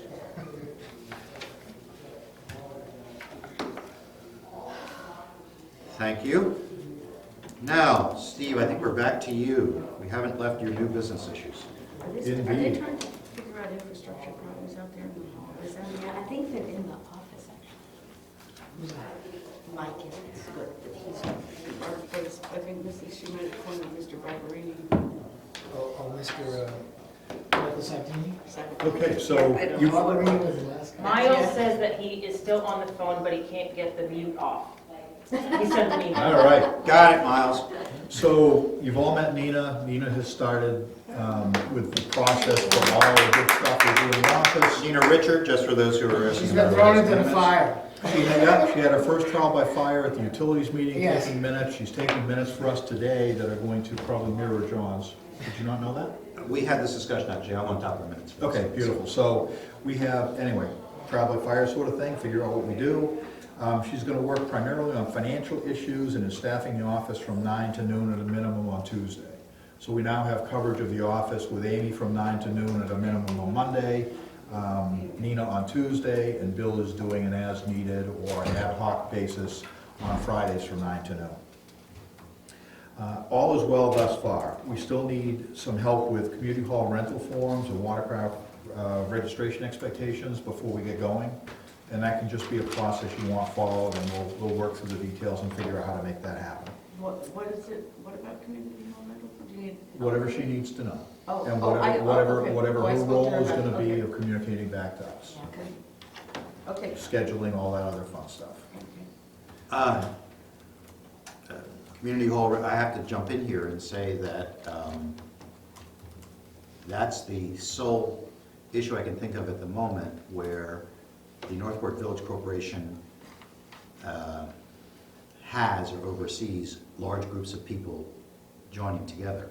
And so I think it's fine to take reservations. I think we do not know what prohibitions there may be in the future in terms of gatherings of people of a significant number. And so just bear that in mind when you're talking to people. If they call here saying, I'd like it on May 12th for 200 people to do X, that we may not ultimately be able to do that. So let's just keep that in mind. Sorry. No worries. Audit update, it went surprisingly well given the turmoil of the past year. There are documents we cannot find. We don't have signed warrants. We know what the warrants were, we have all kinds of other stuff, we have the invoices. I do not know what the impact will be on the audit recommendations. I want to extend a special thanks to Janae for jumping in and helping us scramble through all of the files and actually trying to put things together so we could find them when we need them. The documents we don't have, we clearly don't have unless they're buried somewhere deep in the archives. And to Nina as well, because she came in and helped us bail out. Both Nina and Janae are working on a way to reorganize our files. This is something that's long overdue and probably should have been done starting 10 years ago. Exactly. I could use a copy of our record-keeping requirements, or Nina could use a copy of our record-keeping requirements just for clarity, so we can get rid of a lot of things. We have documents we don't act on that we've kept, in addition to the documents we probably should keep. So we want to get rid of the stuff that doesn't matter. The only caveat I would say is the Historical Society, that some of those might pertain to the Historical Society. Might, I don't know. And so before you consign everything to the flames from 20 years ago, just perhaps run it by them and make sure that they don't have an interest in it. I will do so. Beverly has been pretty good about grabbing the documents that they feel they need when they're current. Okay. So I think she gets a copy out of there and has been doing that for Okay, quite fine. some time, but I'll validate that. Let's see, Town of Northport tax deposits, as you recall, we asked the Town of Northport if they'd be willing to make our deposits when we went through the transitions. They did so, it was an immense help. They have decided they prefer not to continue that process. That's a non-issue, but I really want to recognize them for their support during that time. So who will be making the tax deposits now? Nina. And we really, if you think about it, we'll have a few late payments, but the next big crush is September, or late August. And you'll be in Buenos Aires by then, right? Maybe if I can't travel. And that's all I have. Wow, that's not much. I Thank had a you. question after I signed this. The intercompany check from sewer to government, $34,726. Well, we're feeling a little cash poor, and I need a new boat, so I just thought we'd do something like that. No, so I talk about continuing to clean up the Markham challenges. We have what are called pay-to, pay-from transactions. So as an example, general government pays all payroll out of general government checking. Sewer and water need to reimburse general government for that. That's been the way it is, and there are other transactions, but that's the big dollar one. So from an accounting perspective, Markham was doing the pay-to, pay-from transactions correctly. In other words, identifying that this payroll rightly belongs to sewer and this belongs to general government. They never did any of the cash transfers to reimburse the general government with the real money. And that includes everything that happened from the start of Markham through our relationship with Brown Kelly. So you see whatever it was there's about a total of about $60,000 between the two utilities. Yeah, I know. Yeah, 25 from water and 34 from sewer. Okay. Yep, that's what it's all about. Because I kept looking at money and saying, we've got more money than this, and I don't understand why we're running the way we are, so I asked the folks at Brown and Kelly to go back and review things back to the start of Markham, and they discovered not one transaction had been done. Okay. Before we move on to committee reports, I told you early on that because they do taxes and stuff, we'll see that later in the month. it's typical for this time. Before we move on to committee reports, and since we have Mike Lannon here, and I know he has to leave in a few minutes, and so we have our 3 overseers on the phone and 4 here. We had planned with some skittering to have our next scheduled meeting of the overseers on Sunday, March 29th. That's 2 weeks from now, because that was the only date where we could get enough people around the table. Now that we have this new COVID-19 ruling in effect, in theory we could move back to April, but you know what? I think we should keep it at March 29th because it went through a bunch of work to get it there. So it will still, our next, I know we usually say this at the end of the meeting, but since Mike's leaving, our next scheduled meeting will be 2 weeks from now, 9 o'clock on March 29th. I unfortunately will not be able to be here, but Vicky's going to handle that meeting. And then we'll jump to May, I think, 10th. So we'll have another one of those lengthy stretches in between, and won't have a meeting during the month of April. So we're going to keep to that schedule, that we have worked to get to. Is there any advantage in moving it to its normal date? Because I wasn't going to be here, but I will be here now. I mean, what do you want to? I don't know, my sense is we ought to just leave it. I think we should just leave it where it is. We worked really hard to get this. And but- part of the reason it was there also was that the assumption that we might not be able to get through everything that we needed to today, and we might have to be pushing some things to March, to a soon thereafter date.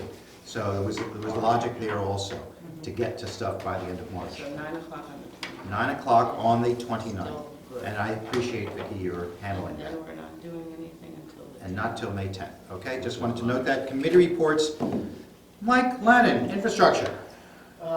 Infrastructure-wise, I sent out an email with respect to the new parking stuff to the infrastructure committee to ask everybody what they knew about parking in the past and things, because we have, well, definitely Bill Cressy is a valuable resource there, and I had a conversation with him about that, because I wanted to talk a little bit about who owned the roads versus the right-of-ways, because those are two different things. Because I was trying to figure out if, when we come up with this ordinance, whether or not cars would be parked, whose property would they really be parking on, whether there's ownership rights to the center of the road, or if it's just a right-of-way. And I've had a discussion with Barbara at the town office about it as well, and she and Amos are talking about it too, to try to figure that out, because the note on their website talks about them owning a certain number of rods, but when I talked to her, she said, but we own the road. And then I said, well, do you own the road or do you own the right-of-way? And she said, I don't know. And then I talked to Bill Cressy, and he talked about the last time we negotiated the plowing and all that stuff, and he was an overseer, and he said that at that time, it was just talk about maintenance of the road. Nobody really knows who owns the road. So how that would affect, it doesn't really affect, I think, what we want to do, but just the wording of how the ordinance would be set up. I think we still want to do it all the same way. So it's just something that's happening The law, in parallel. all the up and down roads, the Northport Village Corporation owns the physical fee to the roads, as laid out on the Northport Wesleyan Camp Meeting Association. So, as you know from Maple Street, Yes. that the village owns that entire width. That seems a lot more straightforward, yeah. The cottages are in the middle of them. They obviously are subject to the public easements along them, but all the up and down roads are owned by the village as a consequence of the deeds from the Northport Wesleyan Camp Meeting Association, as confirmed by the judgment we obtained in 2002, I believe. As to George Street and Broadway and Bluff, they started out as county roads, and now they're owned by the town, subject to the public easements. County roads, We don't have county roads anymore. right, So- but, so see, that's the question is, what do they own? And that's what I'm trying to figure out, because one of the discussions was Shore Road with Barbara. and- Right, which Which is one of those issues that's been going back and forth for the town years. owns So those. so the As a question, consequence of the termination of the county road system. right, so the question is, when the town owns something and then we have our thing, how do those overlap? And that's what I'm trying to, what it is just a conversation with the town so that we can come to an agreement so that when we do the parking ordinance on their roads, right? Well, when we get to the governance committee meeting and we make the report on what analysis and investigation the governance committee did as part of their Yeah. recommendation for this ordinance, we can talk much further about that. Okay. But, I can watch the we, video later. yeah. Or we can get, and Right, it's a yeah. process. Yeah, it is a process, so, because just the last thing on that is, you know, if you look at George Street where the library is, right? Well, the question I had for Barbara, because she said, well, we own the road there. I said, okay, well, on our maps, the road's 85 feet wide, and that means you probably own the library. She goes, oh, no, we don't want the library. I said, of course. So we just need to have this conversation about, does it end at the end of the pavement, or does it end at a certain number of rods that is your right of way? And so they're gonna discuss that and talk to us about it. And we agreed that it was a great idea. They said they love the idea of a parking ordinance because they want to be able to get things down the roads as well. So they just want to be part of the discussion. Yeah, and they have been. Yeah, great. Awesome. And even outside of the conversation you had. So. Oh, good, that's awesome. Okay. Yeah, so then that, and then, other than that, the disinfection building coordination. When we had originally talked, the idea was that we were gonna bid the two of them at the same time, so we could negotiate the contracts at the same time. And the contract for the disinfection building is, the schedule has slipped. So that, if you look at the minutes, they were gonna have the design done twice now, before now. And hopefully it's still bid by April 1st, like they had in their most recent thing, but. What? Yeah, the bid's going to be published shortly, and we're going to be opening it up whatever date we just said at the meeting Friday. All right, okay. Otherwise, I mean, the coordination is going to take place. I've had some issues with the design of that building from a mechanical point of view, and I probably will be voting no on the building design at this point. I don't think that it's the best design for us, and that's my opinion as one of the trustees, and I made that clear at the meeting to the chair that, I'm only one vote. They clearly can have other people that vote as well. That's a vote within the infrastructure committee? I'm Yeah, sorry, what the vote are you design- referring to? Utility. The utility trustees approved the design. 85% design was approved and submitted to DEP on October 31st. Yeah. And on Friday, the final design was approved for bid purposes Right. by the utilities trustees. The overseers do not need to. That's what I approve thought. that I design. just want to make sure I understood what vote was you referring to there. Okay, yeah. I'm sorry. We don't have to approve that? No. Okay. It's happening on the utility side, I believe. Right, okay. When we pick your pocket, Right. but it's being paid for by reserves. Okay. Right. Okay, Anything else? that's it for me. You can split if you want to, All man. right, great, thanks. Good luck. Thank you very much. Hey, thanks, Mike. Tree committee, Lisa, you want On to the finals. talk? I was gonna blow it off except for the. Sure, finals. communications first, is that what you're saying? You want to talk communications first? Whatever you'd like to. Okay, communications wise, I think this made a great job just posting under 15 minutes, like online there. The other thing that's going to come out lately is, again, the donation page for the round tail moth movement, which went up twice. And again, if anyone wants to continue to donate to that, you'll be welcome. And other than that, really, I think, John, you and I probably need to connect at some point about the annual report. Exactly. And before Mr. Lannon leaves, I throw this out regularly, Lisa, which is a reminder that as the months towards July approach, I will keep reminding everyone in this room, I believe, that they will be owing reports, and others who are not here, for the annual report. Concise, pungent, brief. Who do we give them to? We'll figure that out, we'll get back to you. Just start thinking about the writing first. So when are you developing the articles? We usually need to do that throughout the month of June. We workshop the budget, and then we go through usually 2 drafts of the warrants. I'm looking at Steve, because he's so much better calendaring than I am. Yeah, I think what I will do is get a note out to everybody. So I'd like to have the infrastructure budgets and the safety budgets, probably not for the April meeting, but for the May meeting. Okay. And we'll schedule, I think we already have the budget workshop on the schedule, but I may be mistaken. Yeah. And then we will have a budget review, a budget workshop Okay. before the June overseers meeting, Mm-hmm. where we'll just nail down the final details. But the reports that Judy's talking about, July 1st, and all that should go to Nina. Okay. All that should go to the All right. village office. And Lisa, I'm making a note that I'll follow up with you offline regarding the annual report. Thank you. Yeah, so then, we had talked about the $5,000 survey for the road budget as One a second. potential article. And when do we need to propose that and so on? Sooner rather than later. Well, So wait, that- okay, this is, so I thought that was handled the last time around. We didn't get that done? Because the comment, as I recall, it was made was that this is something we need to do now. Right. And that I thought the overseer said that we would use road budget funds to We do did. that. So I don't Right, think, yeah, I don't that's think not a there's. one. I thought he meant a new survey, a new. No, I This was was the saying same that we had one we talked talked about about. that that was the only place we had money, so we were talking about adding the $5,000 back into the budget for, would that not be for this year, that would be for next year?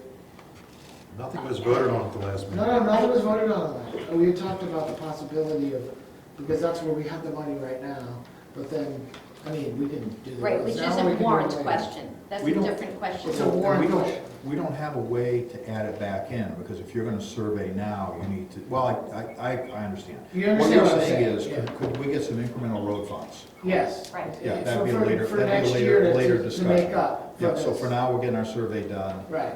If that's a warrant you want in there, just keep that mental note. I'm gonna try to write up some warrants so when we get Yeah, 'cause we together. wanna The get- bulletproof stuff is out there, and then what did we miss? This is the maintenance stuff. It can be done any year. We just need to get that money back to make sure Understood. that we- Yeah, yeah, I see what you're saying. Yeah. We'll get you your money. All right, back to Lisa. Mike's leaving now, just so everyone knows. Back to Lisa, so you're done with communications, is that correct? Yeah, Uh, yeah, done with communication. Tree? And I can go to the tree committee.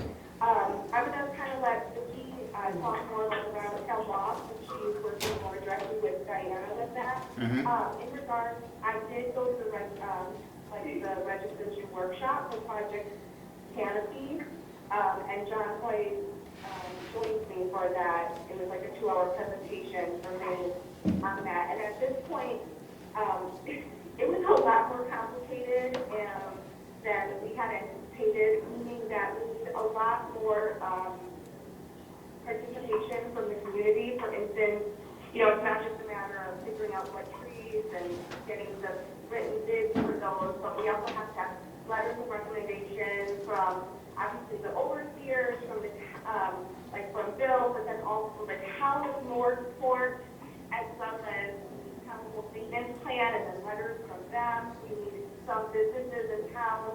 So in any case, this is a pretty large endeavor, and they wanted the due date in 2 weeks. So John and I are going to work on that this summer. We're going to put everything together this summer, and we'll submit it next year. We even have to have maps drawn out, and it's detailed, but it's definitely worth it. It's just not something that we were able to get done during this 2-week span here. So you're gonna work on it this, For next year. okay. Yeah, so we'll take care of over the summer, and it would go, for trees. You can also get something for cash. They did not mention in the registration whether that should be applied to brownfield, but that, again, would be something that we would look into this summer, and if we feel like it could, then we would start getting the work done for that. Got it. Michael, were you gonna ask something? Yeah. I'm sorry, it's just unclear what that call was a reference to. Yeah, so we have the tree committee, and we had talked about, we can get grants from the state under the Project Tree Canopy. It's just that, like I said, it's a lot more complicated than what we had anticipated. And of course, because John and I, now I'm up here, but, for us to be able to actually get letters of recommendation from businesses and everything, when the two of us aren't up here full time, that's a little more difficult. Plus, even if we were up here full time, it's a lot that they're asking for. Like I said, we'll get that done over the summer and get that underway so that we can hopefully receive grants, but it's a long process. Thank you. Tree warden, Vicki? Okay, I have 3 things, 2 that apply to trees and such, and one that applies to, that I'm presenting for the Bayside Arts Committee. So, brown-tailed moth, actually Diana Easty was up last weekend and we got together. And I have estimates from Tree Works, which we've sort of decided on, and it's very positive in many senses. So I've got an estimate for Auditorium Park, an estimate for Blaisdell Park. Those 2 parks have a lot of oak trees. And there are no oak trees in Ruggles Park, but there are 2 fruit trees. So I have an estimate for Ruggles Park. So I'm gonna go through each of those just so you know, so if you wanna write this down. He also gave me an estimate for pruning, and just so you know, in Auditorium Park, there are 9 oak trees that we should treat, and I will get together with him and just make sure we want to treat all those, because there is one oak tree in Auditorium Park that is, it's that big one where the branch fell down a couple years ago, that actually I think is a candidate to come down. And since it's like 90 inches in circumference, that's probably a really expensive tree to treat. But to just treat them, meaning injecting them, is $2,850 for 9 trees. If we inject them and prune them, it is $9,240. So you can see it goes up multiple times if to prune. So again, we are not pruning. It means we still will have moth hairs, but we are being proactive and preventive for the future. So Diane and I thought that just treating those in Auditorium Park, I do have though, okay, I take it back, because Auditorium Park also is very enclosed, and there's all those cottages around there, so it is, again, one of those little bowls. And I do have a different guy who is a climber and doesn't require a 92-foot arbor pole lift, that is going to give us a quote on pruning those trees in Auditorium Park, because people were severely affected. I knew Diana had been affected, just not as, I was unaware as to how severe that was. And I think, again, it's because it's enclosed, that stuff stays there. There's a lot of oak trees there. But for now, what we want to agree on is that we're going to treat them, and so that is $2,850. In Blaisdell Park, there are 13 oak trees. It is not quite as active. It's not as enclosed, okay, as Auditorium Park. The fee for treating is $3,300. The tree, and an additional $6,000 if we were to prune them. So $3,300 to treat the trees in Blaisdell. And then Ruggles, the 2 fruit trees in Ruggles. And if you want to see what these things look like, you got to look at that tree right behind the yacht club, because the top of that is just covered with cocoons. To treat that and prune those is $970. So we thought that it was prudent, since it is very active there, maybe to prune and treat those 2 trees and let Tree Works go ahead and do that. I have a question about the apple tree that's right there by the boat ramp, because I think if you all go in there and work and do all this work, you're going to kill that tree. So I'm not sure what you want to do about that. But for the time being, the proposal. We have to think about whether we even have the right to remove it, because shoreline zone. Yeah, somebody planted it there. Okay, well, then we'll let it die a natural death then. Okay, so 970, that's the total. Okay, so for treating the trees in Auditorium in Blaisdell, and to treat and prune the 2 trees in Ruggles, the total is $7,120. It's way less than what I had anticipated. And I do think that's a good start in our preventive work. So Diane and I talked about, there's a bunch of stuff, you know, in Cradle Row and behind the museum, they're all oak trees, but it's a forest back there. So I do think that this is a good proposal. Comes way under what we thought it was going to cost. And I think the next step would be to, you know, have him write up, he said he has to write a contract, and then we have to pay him, whatever, so. Would the funds come from the donations? It would come from the donations. Which is more than $7,120, I believe that's okay. Yeah, and I guess, right now it's $7,901, and we probably have another $500 or $600 worth of funds coming behind that. One of the things that we had talked about before is the possibility of using some reserves. So I guess the question I would ask is, would it be, when you get your climbing estimates, would it be worthwhile considering to do the pruning as well in those other 2 parks, since we're already covering 100% of the expenses you just outlined? And it would be, I think, well, what did you say it was for trimming in Auditorium, $9,000 or something? The total including from Tree Works in Auditorium Park, but because he's got all that heavy equipment, the total was $9,240. So it was just 30. 19,510, Stephen, you put it all together. It was 2850 to treat, and so, yeah, so an additional, six something to, So 19,510 if you To did the prune. injecting and pruning of Auditorium and Blaisdell and the 970. So, and this is really for you guys to decide, I don't take a position one way or another, but I think by the time you're doing voluntary fundraising, you're gonna have about $10,000. And if that's the case, do you want to draw from reserves as an emergency sort of thing? Because certainly, the more proactive we can be, I would think it would make sense.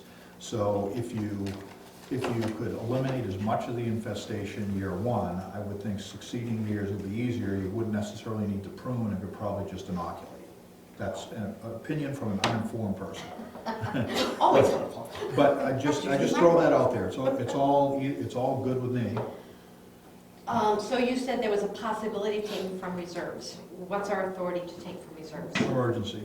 Okay. I think, and that's, I guess it depends how you want to look at it. I mean, it talks about infrastructure. So this is the And- Article 7 or the customary article? Yeah, I don't remember what the number is, but I think when we talked about initially, and Vicki was saying, if we lose a couple trees, we've spent $12,000 or $14,000 in the blink of an eye. Right. And it's a little bit of wishful thinking, hoping that these treatments actually do deliver. Right. Because you could try it and have it not work, which Vicki highlighted before, I think we all recognize. But if you could make a meaningful dent by doing that, is that something you'd want to consider? The second question, or comment, it wasn't a question, is it seems to me that the pruning has the benefit to everyone in terms of removing the brown-tailed moth nests, but it also, if done judiciously, helps extend the life of the tree generally. So it's really part of our general maintenance plan anyways. So I guess I would be in favor as long as we're comfortable that this is an emergency expenditure approved by the villagers at the annual meeting. Well, they don't have to, No, I mean, that's based has on the old. has already been Right, approved. that's as long as Yeah. we have the way to dip into reserves, then I would support the idea of doing let's bite the bullet and do it all. And my opinion has changed since we first discussed this, because initially I said, we don't have any funds, we can't get that. But when I think about Vicki's comments regarding the trees and the life of trees and the expense of not only taking them down, but replacing them, I think it's worthy of consideration. Well, and I think it shows a great deal of respect to the individuals who have put their vote in the way of writing their checks too, that they've shown that this is important to them and we should respect that. And so I would support it if someone wants to make the motion. I have a comment. Go ahead. I support, these remediation efforts too, and we'll be donating to the fund. The question I have is around the pruning. Certain trees are best pruned in the dead of winter. That's true of fruit trees, according to experts I've consulted over the years, or you put the tree at risk. can I go ahead. Hold on. Sorry. Keep going, Michael. I know that runs a little counter to the urgency around this, but we are weighing impact here, aren't we, and trying to figure out the best way forward. I know for the fruit tree that is bordering my property in the yacht club, I've spent $1,000 over the years, including recently, pruning that tree in the dead of winter on purpose. And you recall this, that I approached the board about this.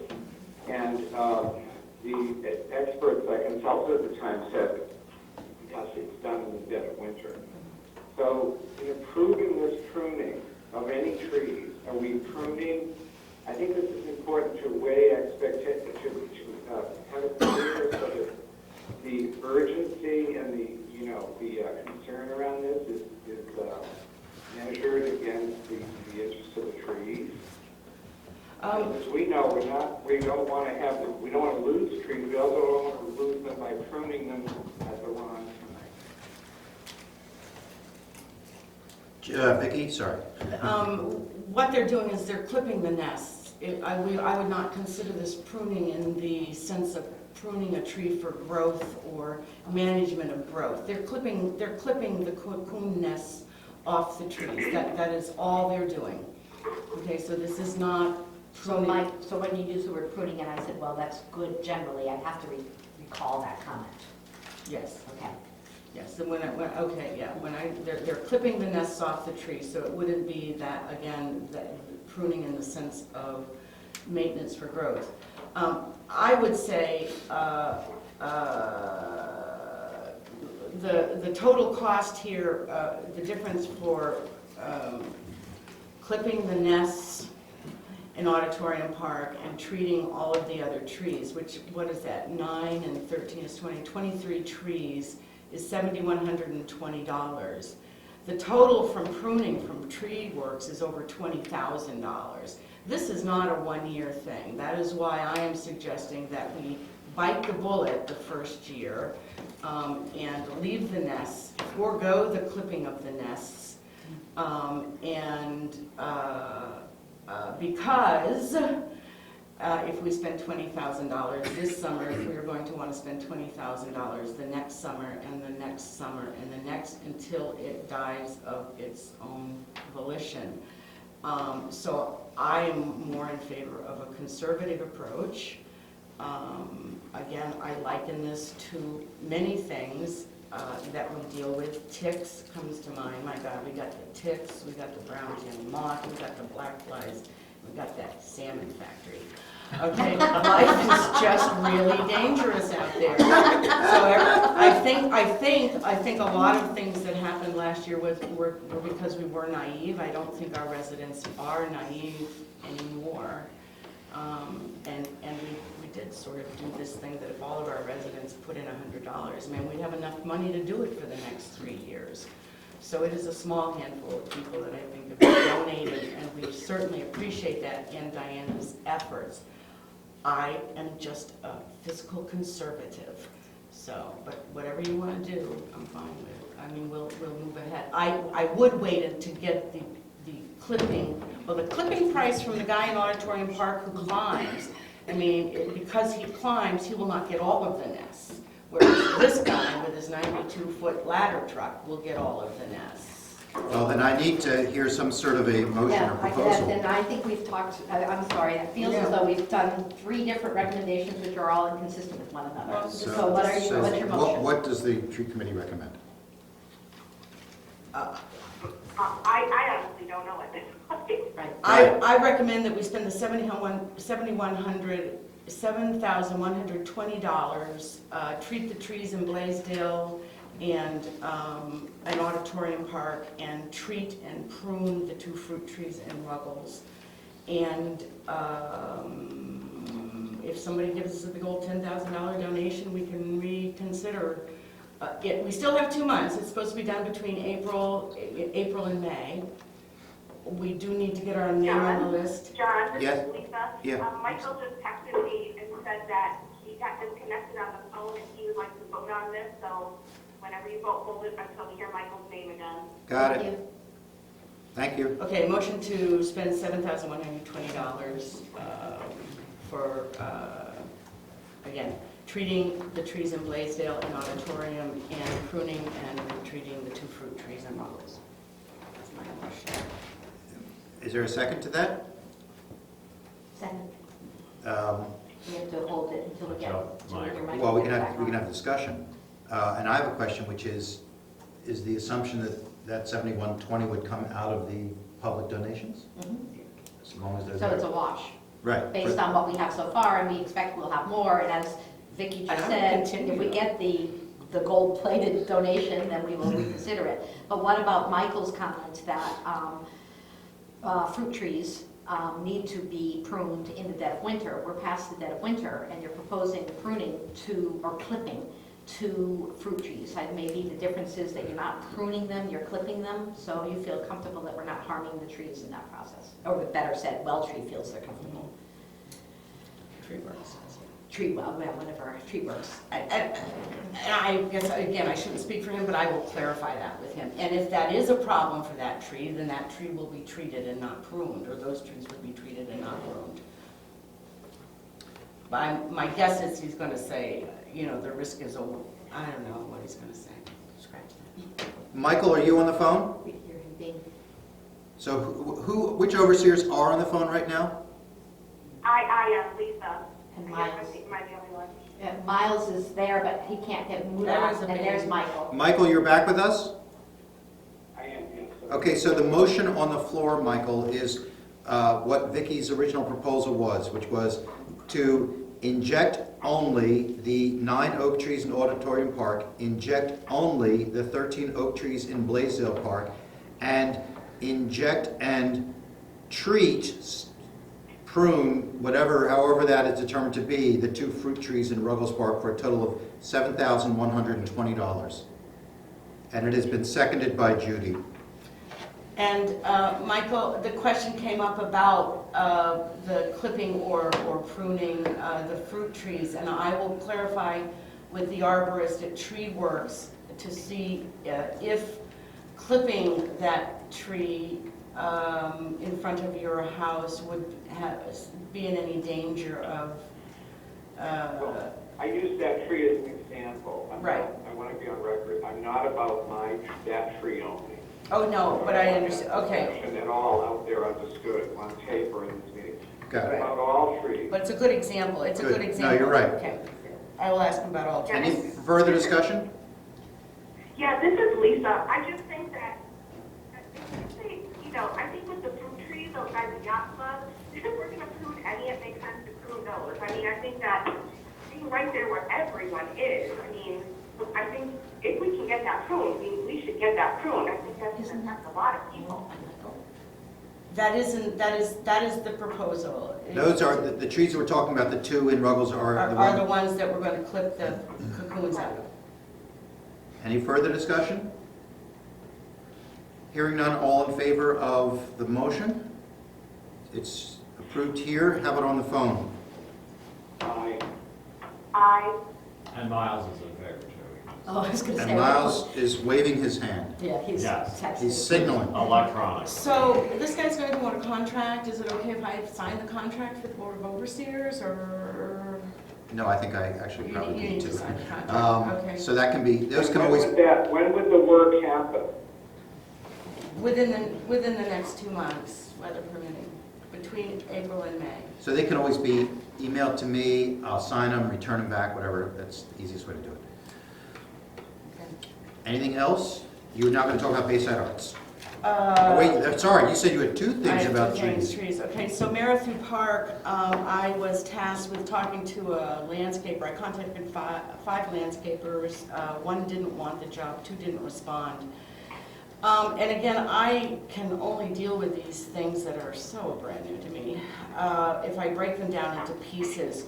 So we talked about clearing out the stumps, preparing the land, the ground there for new planting, and then making a decision about what to plant.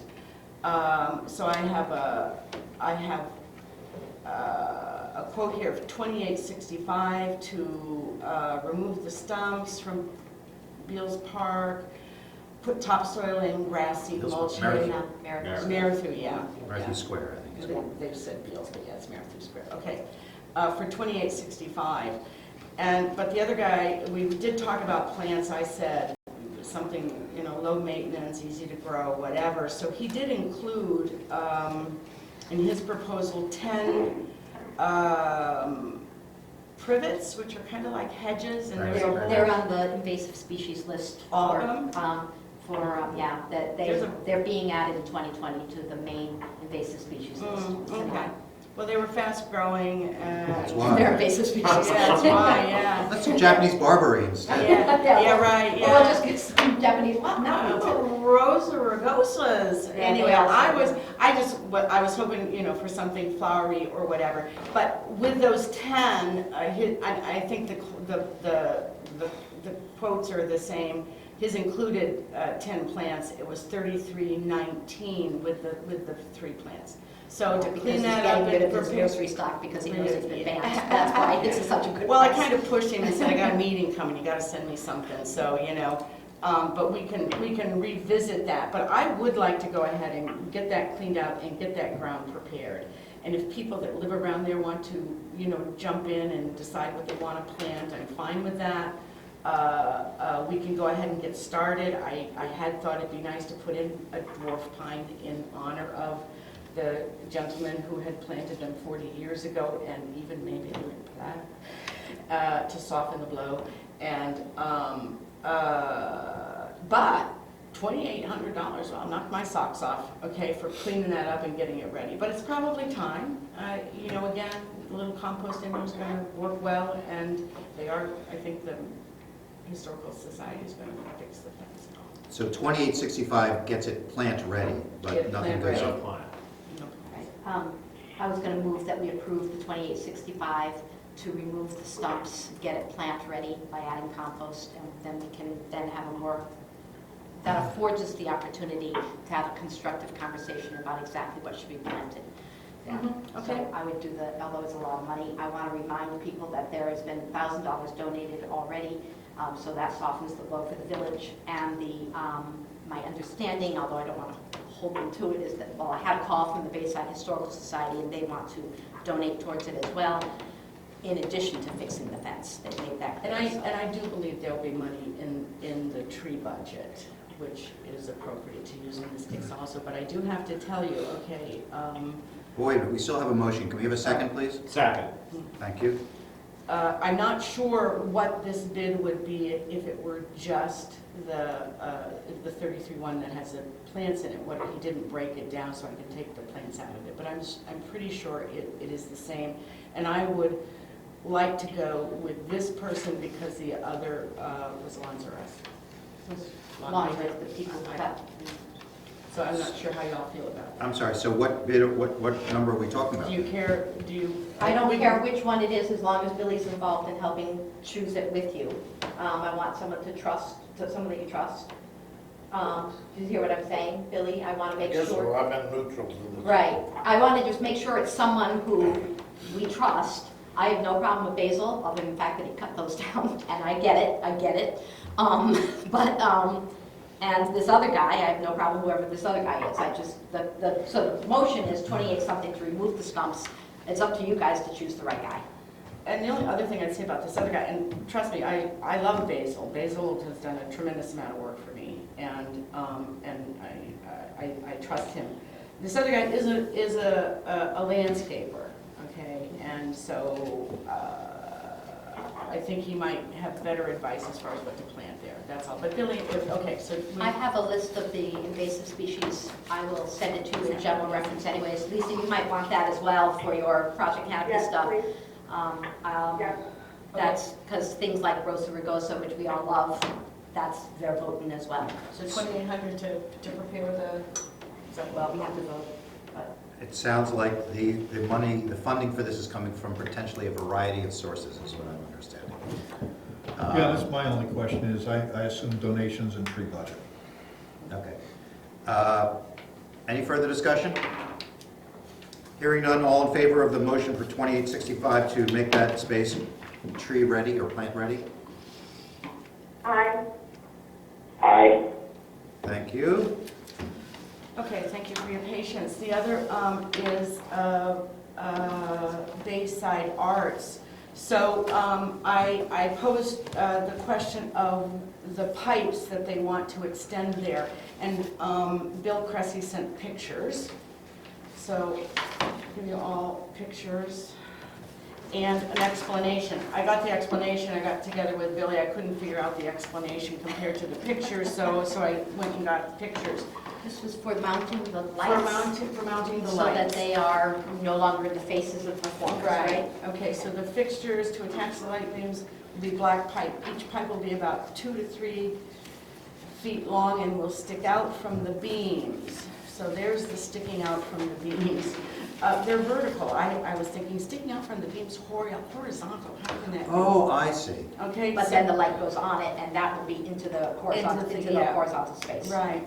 There will be 4 primary pipes, 1 on each of the vertical beams that are at the front of the stage on the left and right sides of the stage, and 2 on diagonal beams on the side walls. So it appears to me they're very unobtrusive.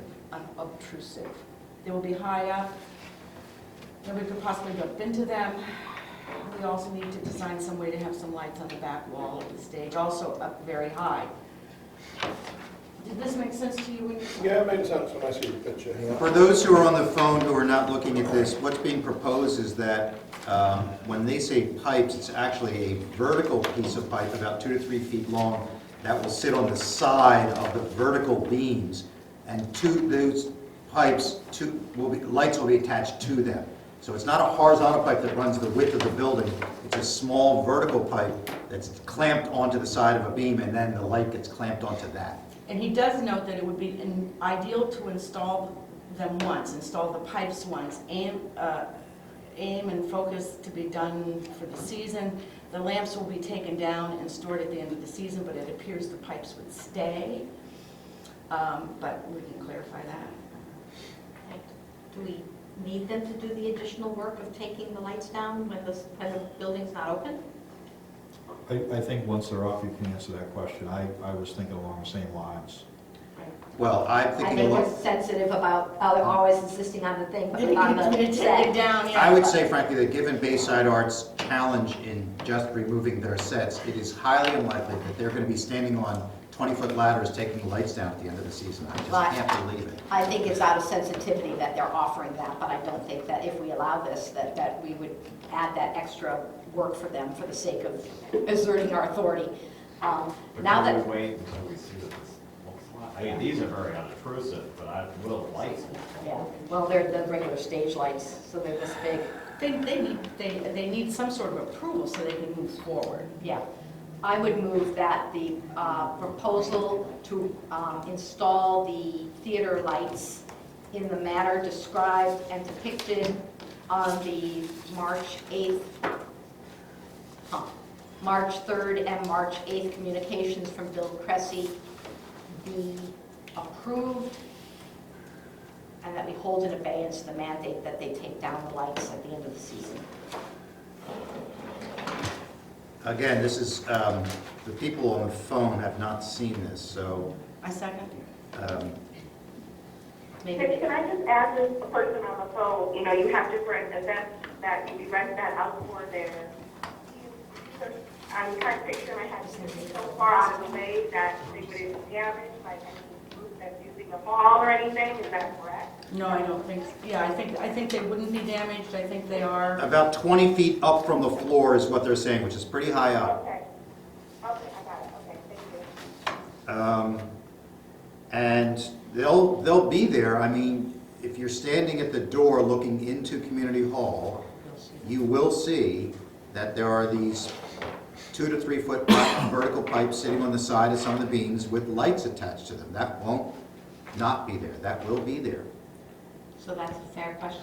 I'm emailing this photo to the 3 that are on the phone. Oh, you're wonderful. Thank you. Did they tell us that the Historical Society has been seen this? No, not that I'm aware of. What's their jurisdiction over the building? No, they have none, but they are the people who helped us get it designated as a historic building, and so sensitivity to their point of view would be helpful. Not withdrawing my motion, I'm just asking if they included them in the conversation. Jeffrey is emailing you guys the look at the picture. Sorry, Bill, back there. Thank you. Are we in discussion? Yeah, please.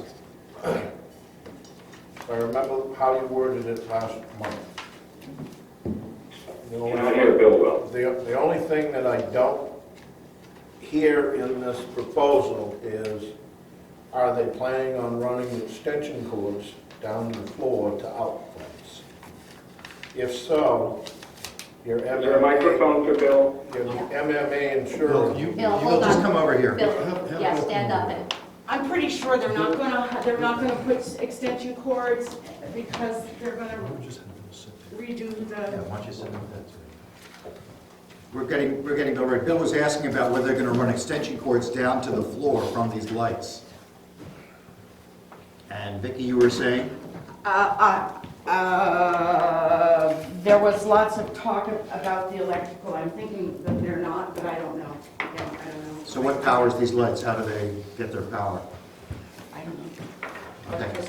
You guys asked, you said last month, that you wanted me to make sure that this was gonna fly by with our insurance company. Uh-huh. The issue that we have is, and we still have, which should have been addressed before, is you have to eliminate these extension cords. There is no mention in this paperwork that they plan on having an electric box by each one of these brackets to hook their lights into. Okay, well, I'll check with them to see what they're going to do. I missed that piece. That's quite all right. That's all I'm asking. Okay, we'll check that. Do we want to just postpone this until the 29th?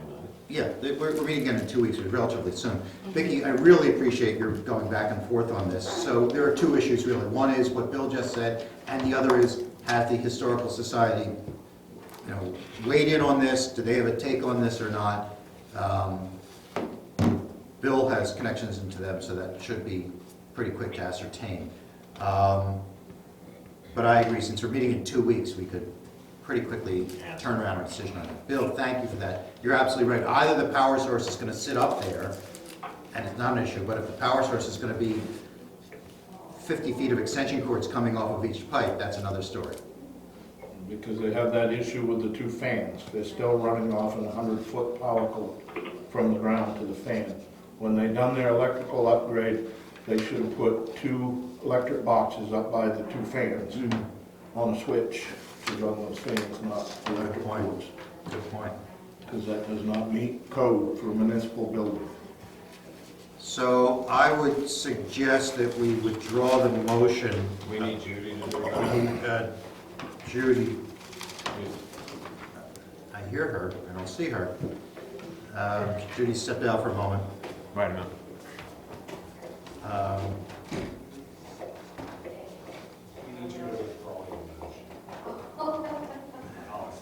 If you had noticed that when you saw this. I'll withdraw my motion. I could have gotten the answer When you before were the on meeting. that, I asked you. I forgot. So, We're tabling it until. All right. we're We're going to table it for 2 weeks. I have no problem with For that. insurance issues. Okay, anything else, Vicki? no, I'm good. Excellent. Thank you, Bill. We're going to do this, ladies and gentlemen, we're really going to do this. Okay, Finance Committee. Oh, nothing to report. Governance Committee. Governance Committee has a lot to report. We have been working since November on a new parking ordinance. Let me first tell you the process that we've gone through and then give you the recommendations of the committee from there. The committee consists of Sandy Hall, Martha Beezer, Elaine Moss, Deanna Wolfire, Jeffrey Wilt, Dan Webster, and Bill Page has been at every meeting except our last. Gordon Fuller has been at most of our meetings. He doesn't want to be called a member, but he has given us great input, wearing his several hats that he wears in this community. We started with the existing parking ordinance. We have an existing parking ordinance which does prohibit much of the parking that you see in this community. So what this new ordinance proposes doesn't propose a shift of management of our, it proposes a shift in enforcement. So another person that has been very important to us in this process has been Michael Boucher. He gave us a lot of comments at the outset about what we need to do to make this legally effective. We met on, I think, 6 occasions. The minutes have been kept by Sandy Hall. They are all posted on Danny's website in a timely fashion because Sandy's so timely with them and has been a huge help. Everyone in this committee has been very impressive. One of the things we looked at was not only parking regulation, but parking opportunities. So Martha Beezer has been working as a liaison with the school And we have arrangements with the school this year for permission to do satellite parking over the July 4th weekend and over AIR weekend, so that that parking lot, which we've estimated has about 30 spaces, can be used by our cars. And we've committed to organizing, Lisa, this is part of what we're going to impose upon you, communications, organizing communications about these other opportunities for parking. The other thing that we've talked about in terms of other opportunities for parking is a very thoughtful conversation about Cradle Row and the best way of making that available to visitors to the community. Jeffrey and Billy have investigated, and with input from Gordon, opportunities for moving the cradles that are typically in Cradle Row up behind the utility building, and that would open up Cradle Row for satellite parking. Just one clarification. We've investigated moving the yacht club fleet trailers up to Bluff Road. And we've only focused on the yacht club fleet. And that is a good, important clarification, since I make the report as a non-sailor. That also requires some work in Cradle Row to make it car-ready for cars going in and out, and Billy's looking at opportunities for there. So there's some infrastructure issues that we will be happy to talk with Michael about. Bill has some great ideas as to what we should be doing in Cradle Row. So in other words, from the outset, we've been talking about this as both a cradle and stick approach. What we sent out to you, what did I say, cradle? I'm sorry. Cradle. So what we sent out to you the other day is the result of the committee's hard work, starting with our own ordinance, starting with the police officers' recommendations, reviewing what Northport has in terms of what they do. Clearly, they don't have a congested community to look at, but they certainly have enforcement issues in terms of winter removal and stuff. And since we have to work with the town, we also want to make sure that we were thinking like the town. We looked at Camden. Well, obviously, we're not a commercial area like Camden, but we're certainly as dense in the summertime as Camden. And we looked at Belfast. We also conferred with, well, Jeffrey's on the committee as waterfront safety, so that's why we dumped the cradle stuff on his lap and the trailers on his lap. So what we have here is a parking ordinance. For this to be adopted, it has to be adopted by the overseers, but we have to have public meetings, and we want to have public meetings. We have put this out in front of you. I would suggest that now that it's 10 of 11, if you have any particular comments on what we put in front of you a week ago, we certainly want to hear them. But I would also suggest, since we're meeting in 2 weeks, we could make a homework assignment for you that you actually read and give us your careful thoughts. And then we can have our first public meeting. We anticipated having Memorial Day weekend. We anticipate getting thoughtful comments from the community then, and presumably incorporating their thoughts into the ordinance, and then having another public meeting. But we want to have the overseers adopting a revised parking ordinance by July 4th weekend.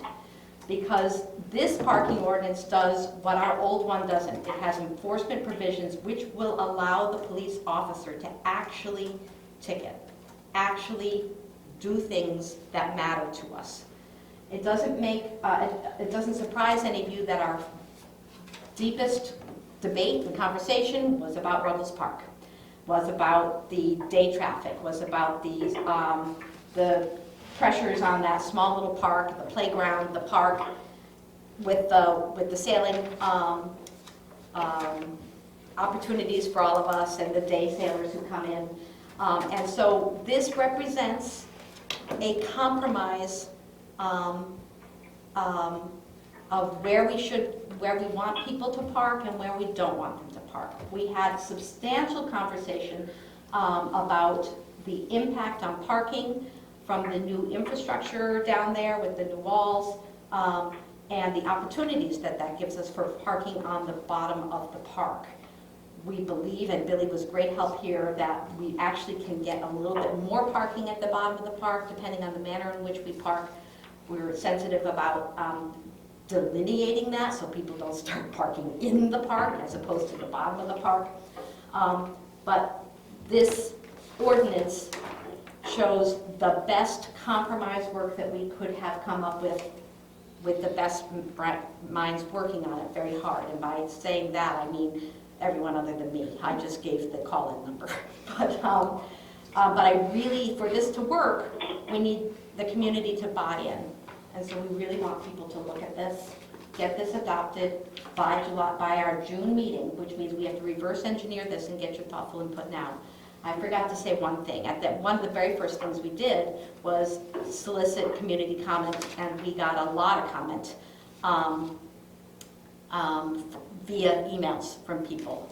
People who live here year-round, people who are here only in the summertime, people who are here on the weekends, and we considered all of that. I also was disrespectful to Gina. I didn't mention that Gina Cressy is a member of this committee and has given thoughtful input. I imagine that Bill probably provided some of that too as a member of the infrastructure committee. And she was particularly helpful to us in opening our eyes to the patterns and pressures on whatever this park is called. Bayview Park. So, happy to answer any questions people have today about the process we went through, about anything they may have read. But I would suggest that we have a conversation on March 29th so that we have the overseer's input so that we can be presenting at our public meeting Memorial Day weekend something that has the overseer's specific comments on this. So just as a reminder, there's a meeting on the 29th, a meeting on May 10th in advance of Memorial Day weekend. And what you're proposing, I believe, is that at that Memorial Day meeting and any subsequent ones that may be held, you can have a document and say the overseers have seen this and approve it without having voted on it yet because we haven't gotten the public comment. But this is a overseer-approved document without being official yet. Right. What we want to say is that the overseers have reviewed this, and in addition to the committee's input, we have incorporated the overseers' thoughts as well, and then get the community input. Understood. And we only have a requirement of one public meeting before the adoption, but we think it's important to have two public meetings, which is why we want a Memorial Day weekend meeting and a June meeting before the overseers meetings. We want this adopted in So some there's form. no motion here necessarily, but a request, as she said, for the overseers to do their homework and read through the ordinance. And is that fly by you guys on the phone? I think that seems very reasonable, and I will communicate information later after we have discussed as the overseers. Is that correct, Judy? That's right. We won't schedule the public meeting until we can honestly say that the overseers have blessed this in some fashion.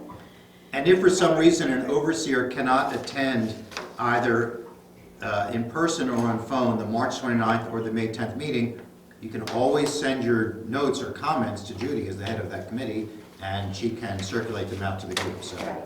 Depending on the comments we get from the March 29th meeting, we would probably, the governance committee will probably meet again, and then incorporate those comments and then put that out for the public meeting. Right. I always have to reverse engineer. You will see in this that we have specifically said that that all parking has to allow a 14-foot passageway on all streets. That's because we checked, and it's very important that emergency vehicles be allowed to pass. There are many little streets in Bayside that if there's a car parked on each side of the road, that ambulance, which is going down to the dock to help your child, is not going to get through. So there is a baseline here where we are mandating a 14-foot passage drive. We know that there are some homes that don't have parking, off-street parking, and we know that there are some people who, whether or not they have on-street parking, conventionally park in front of their home. That will require training, education, there's a very good reason we're imposing that, not just for the sake of imposition, but for safety, which was what drove a lot of our conversation. Billy went out for us and measured every single street to assure that we had some reality-based numbers for what we were trying to accomplish. We also evaluated every single house and who has parking and who doesn't, and really thought hard about how to accommodate those people, so. Well, since I'm one of those people, there's going to have to be a significant education and communication piece to this as to how people like me are going to park henceforth in a Right. different way. Exactly. And so I look forward to learning more about that as we travel into these unknown waters. Right. And, well, and as to that, the beauty is you're right around Cradle Road, which will make your parking lot. We recognize that many of these houses, now we have children who have cars, and they come for weekends, and then they park down at the park. My nephew is one of those and I love that when he can come up. And so I've said, hey, guess what, Stephen? I have parking. Please park at my house from now on. So it will require communication, education. We certainly aren't going to do tickets as the first line of defense, but we think for the good of the community, it's time to have some rational-based rules here. Many of these rules are already in place, but never enforced, and many of these are consistent with what you do at home. You don't park within 15 feet of an intersection at home. So why do you think you should park within 15 feet of an intersection here? So we've tried to impose some logic to this. Thank you. Is there anything else from the governance committee? No, that's enough. Okay, so we're going to take a little pause here, as Steve indicated, because Carlton is with us, and we have some documents for people to take a look at, and then Carlton will attest that they've been signed. Is that correct, Steve? I think that would be great. So, the people on the phone, this is not relevant for them, or? I don't think so. It's not relevant for you guys, so if you want to have some Wheaties or whatever and hang in there. This is going to be about how long, Steve, you think? 10 minutes? Depends how fast the overseer's read. 10 minutes. Ned, do you want to pause that? 'Cause Even Carlton Smith, who's here as our assistant clerk, and she's attesting to some of these documents. They stepped out of the room so they could work on their stuff while we continue the meeting. And we're in the committee reports. We've heard from governance. We go to personnel and Jeffrey Wilt. Personnel, the Personnel Committee met February the 29th. We talked about a variety of issues, of positions. We talked with excitement that Nina's here, yay, in the finance manager position. The village has a one-year agreement with Nina that goes February through January 31st, 2021. We talked about the treasurer position. As we know, Steve's term as treasurer will end this summer. I keep conveniently forgetting when that is, but sometime in the summer. And we have a process. We've talked to a few people. We have one individual who has expressed real interest and is just going through a due diligence process and thinking about it. So we will keep you posted, but there's time and effort going into that. The office manager position, we are redoing the job description for that position, particularly in advance of posting said position. Really, with Nina now here managing the finance end of it, this position is really becoming much more of a customer service position. Someone who can, answer questions, be polite, answer the telephone, check messages. We're also talking about changing the title of that position from that of office manager to maybe something along the lines of customer service associate. Sensitive to the fact that we have a lot of managers, and sometimes that can be problematic. So we're working on that. We will also be, we're trying to do, in an organized fashion, look at every job description to make sure we have job descriptions that reflect the position, not necessarily the person in the position. So we're going through that. We're going through that process. The committee will meet again before our March meeting because we'll have some things to bring to the overseers that would probably have to be done in an executive session. So Before the March 29th meeting? Yeah. Okay.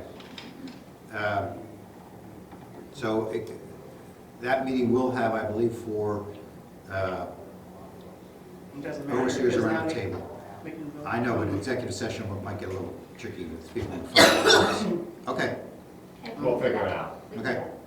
You have a question? Good thinking. No, I just said something. Yeah.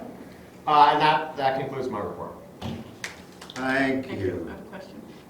Vicki? So I'm just a little bit concerned that, given again, post-traumatic stress from last summer, Speak up. that we've got people hired on and we don't have a protocol for evaluation and a 3-month evaluation so that we don't run into the same issues we had last summer.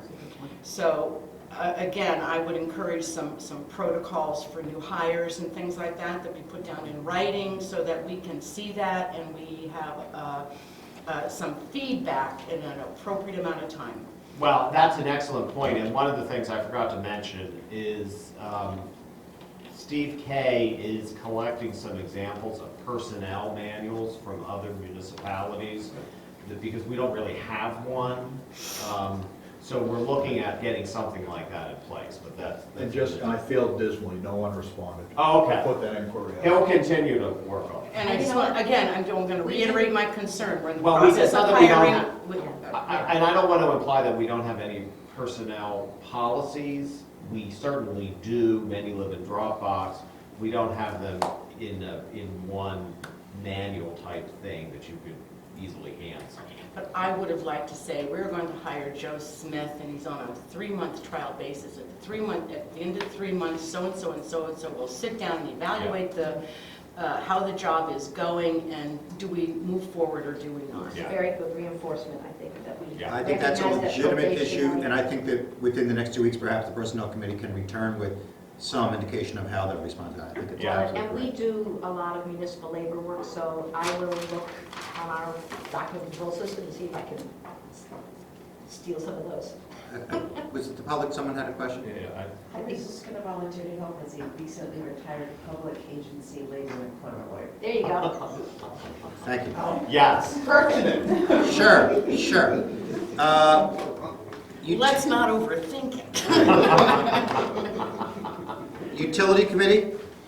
Well, the utility committee met on Friday. And it was an incredibly productive meeting. To review, the central order of business for the utility committee since last April, when we started working on our new federal license, was and planning and developing a strategy for doing the year-round testing that has been imposed upon us.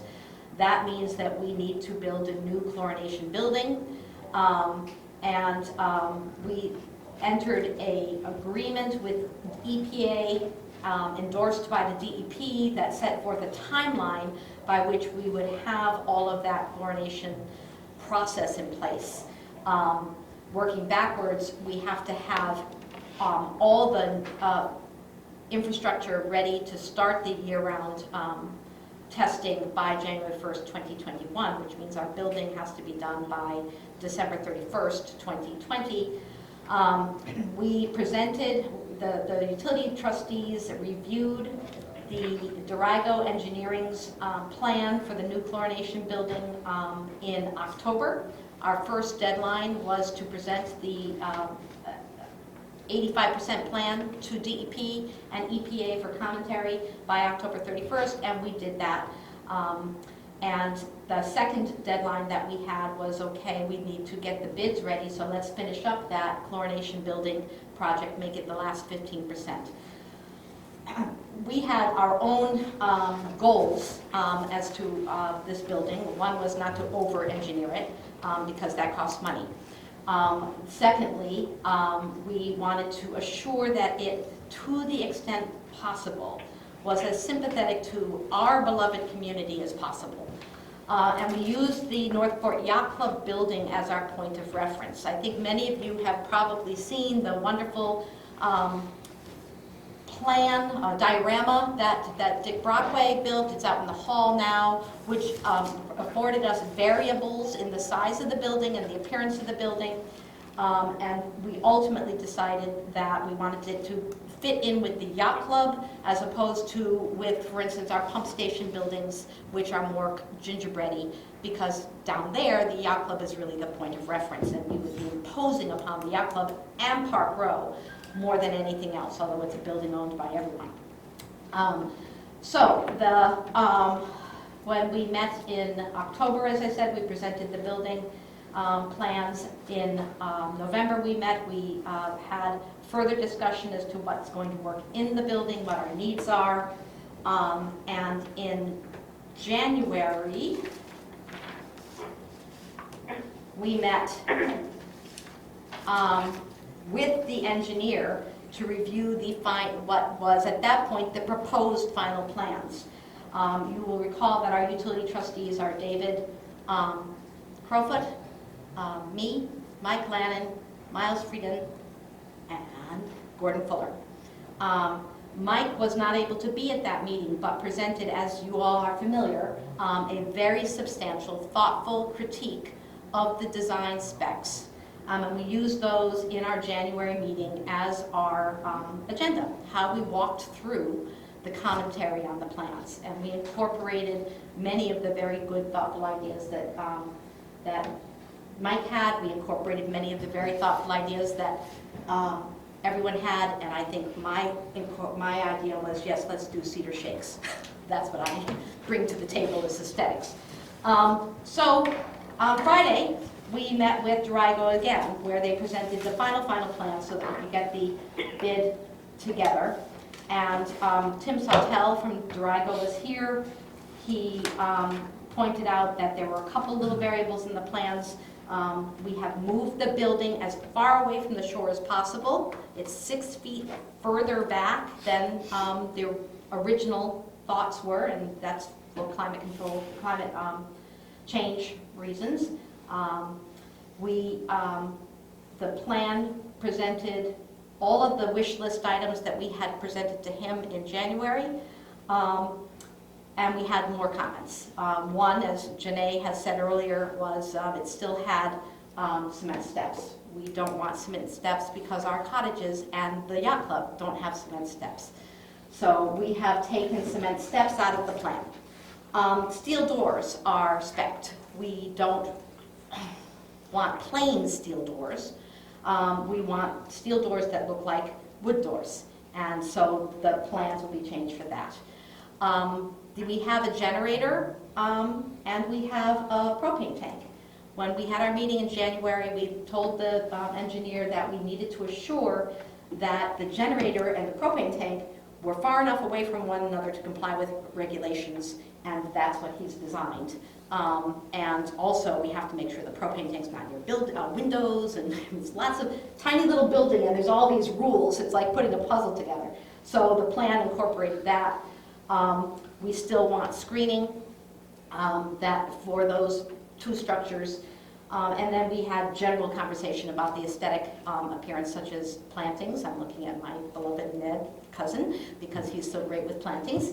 And perhaps window boxes, perhaps things like that. But those aren't going to be contract terms, because why pay a contractor for something that we can do? So we are very pleased with what the engineers have come up with, mostly because it's what the utility trustees asked for. So this will be going out to bid. We will be opening the bids up.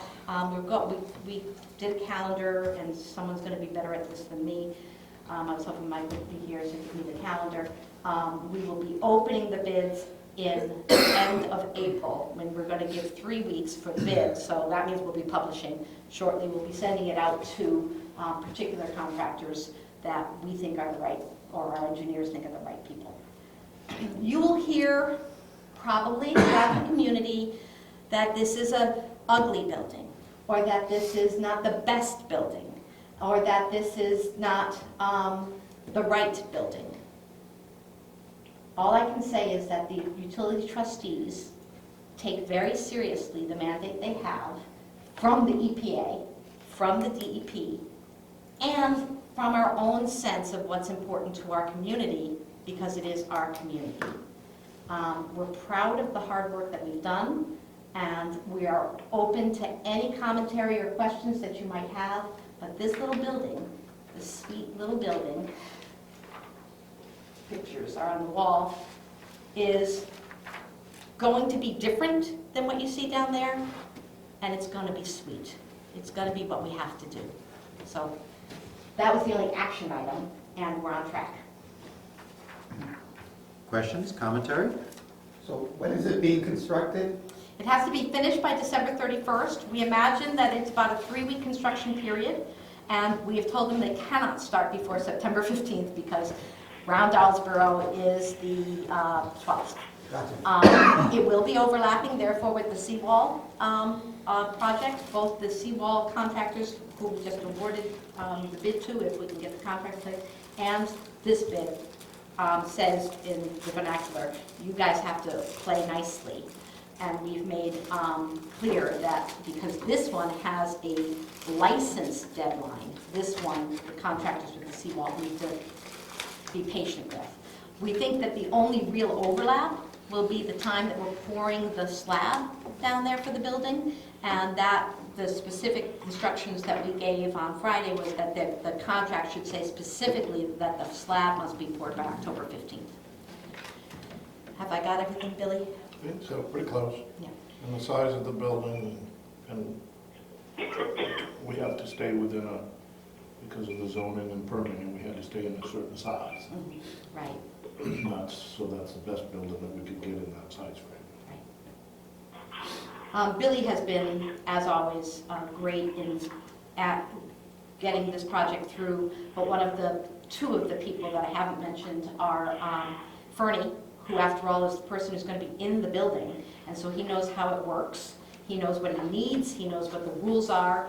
He works for the city sewer department in Belfast, so he has alternate locations and work that he knows, so he can evaluate what's best.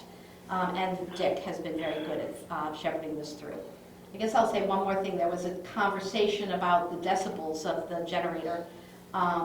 When we met in January, that was one of our concerns, so they specifically spec'd a generator in this contract, or this design, which takes into consideration our request for it being as quiet as possible while still doing its work. It is a small generator. I'm sorry, I'm looking at Janae. Gordon kept saying that, well, it's small, it's going to be quieter than Janae's. So it is, everything's different. We're not used to a year-round process, but this is going to be a great year-round building, and it's going to really help us do our job years into the future. Thank you. Any questions for Judy? Other? We'll move on to the Safety Committee. Michael? Hi, everyone. Yeah, couple items to review. No, we might take action on, we might request action on what let's have a conversation. We met on March 3rd, committee, and you saw the minutes, no doubt, that were distributed. So we're looking at, and we're stepping up our meetings. We'll be meeting at least monthly now, maybe more. We have a couple key issues around personnel. That this is a report. It's not action needed necessarily.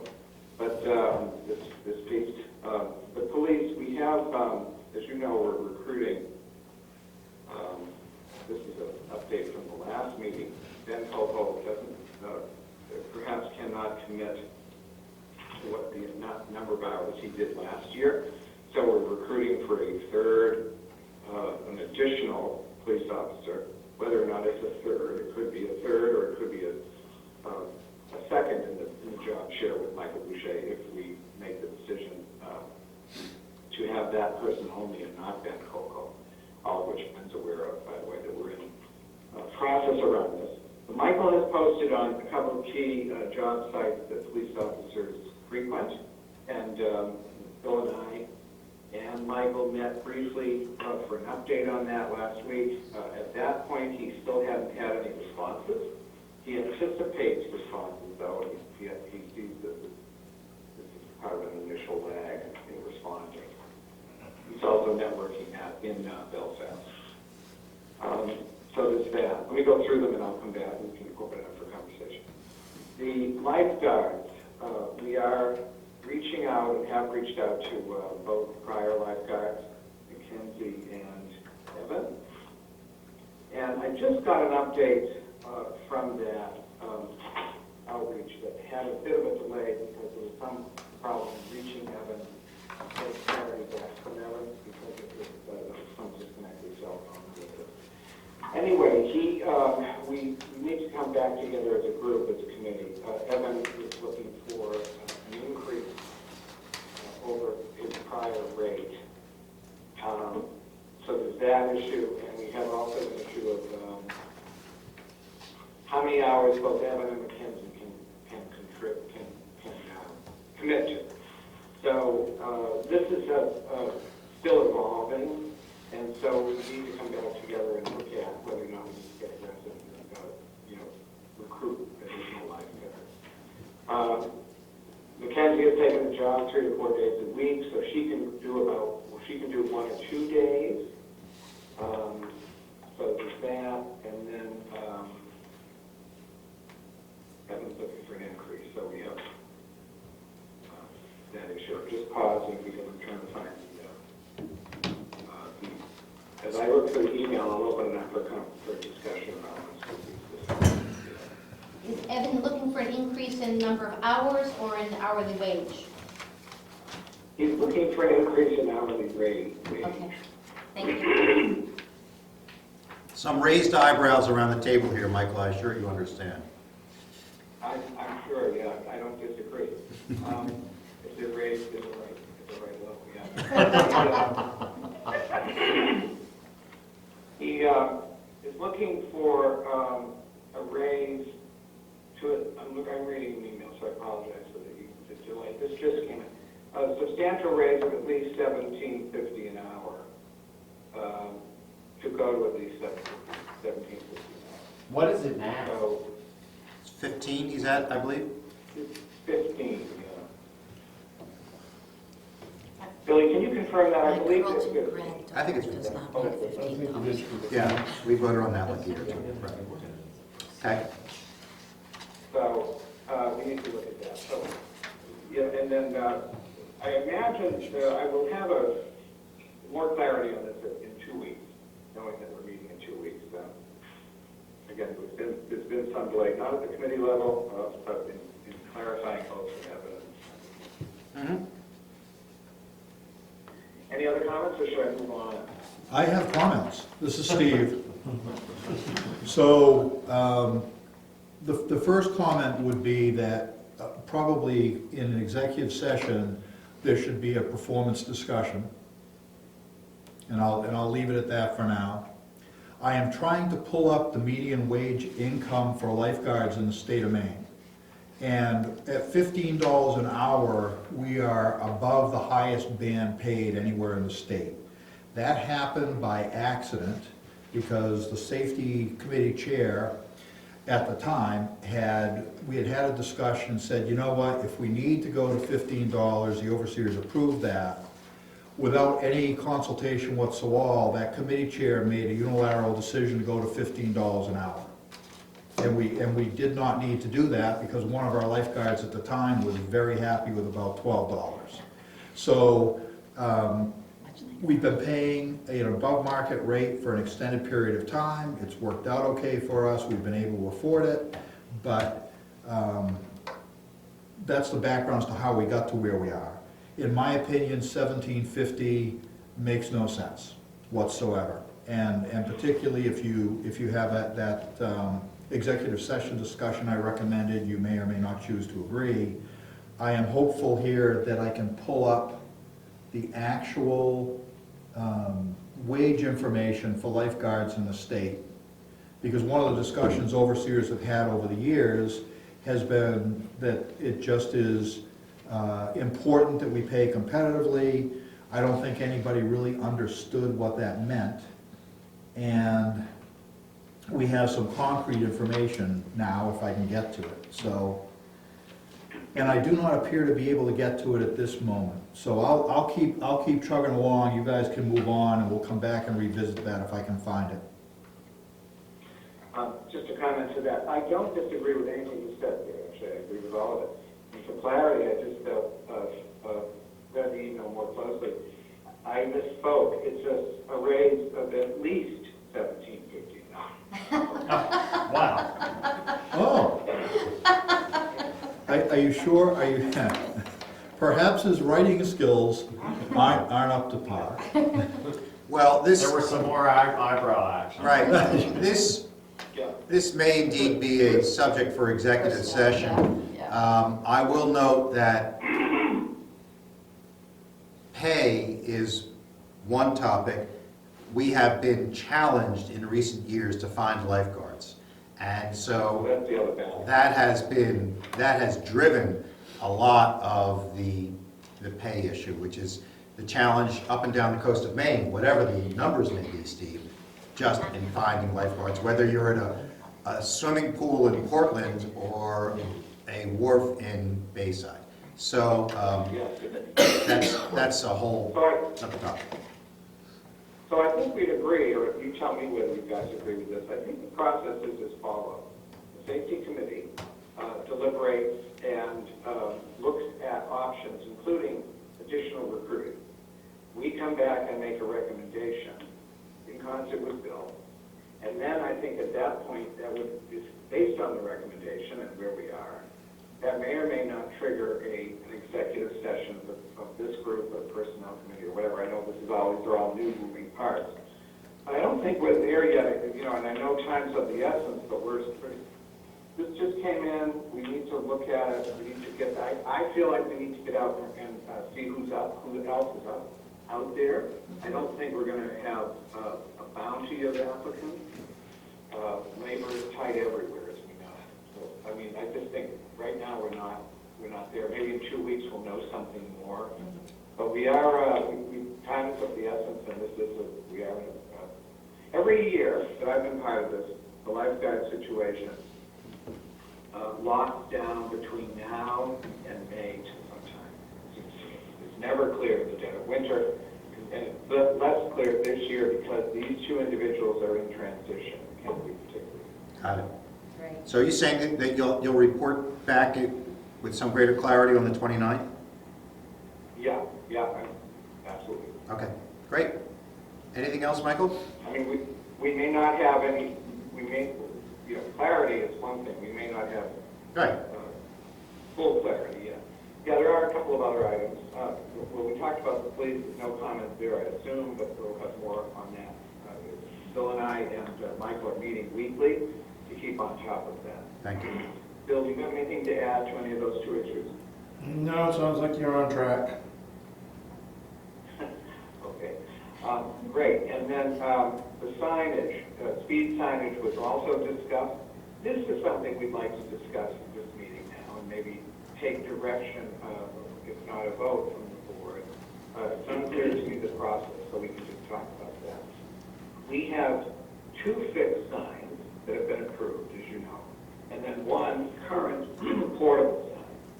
The committee met and discussed this at length, and with Bill's advocacy, we have a recommendation for the location of the 2 fixed signs. And I'll speak to the location generally. Bill can clarify the specificity, and then we can talk about it. The first sign would be at the entry to Bayside on George Street, right around, somewhere around 66 George Street on the right. The second location, we can come back to these in a minute, there'll be a million probably questions, we can clarify which some can. The second location would be just before Rogers Lane, on the right side of the road, heading north, just past James driveway, and before the mailbox. I'm reading from notes, there's a reference to James driveway, and I know it's not James driveway. So those are the two. Yeah, those are the 2 locations that the committee had consensus around. other committee members are on this call, and Bill can comment as well as the Board of Overseers, and we can get direction and/or a vote. Well, let's first defer to any committee members who may be on the phone who want to comment or clarify in any way.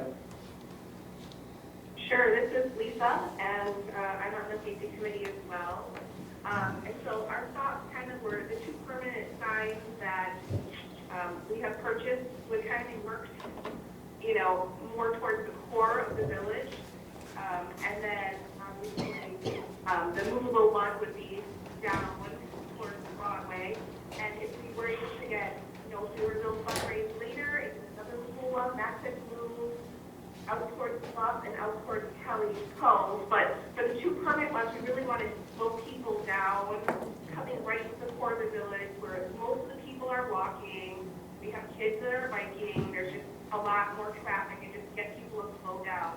Also, the one coming, you know, in front of the community center, you know, you have that hill that comes down, and then people are driving both in front of Steve's house and my house. We just kind of wanted to slow people down there because we feel like there's a big rush to come down the hill. So that's what we were thinking of, trying to get people to slow down there as vehicles move into the core of the village.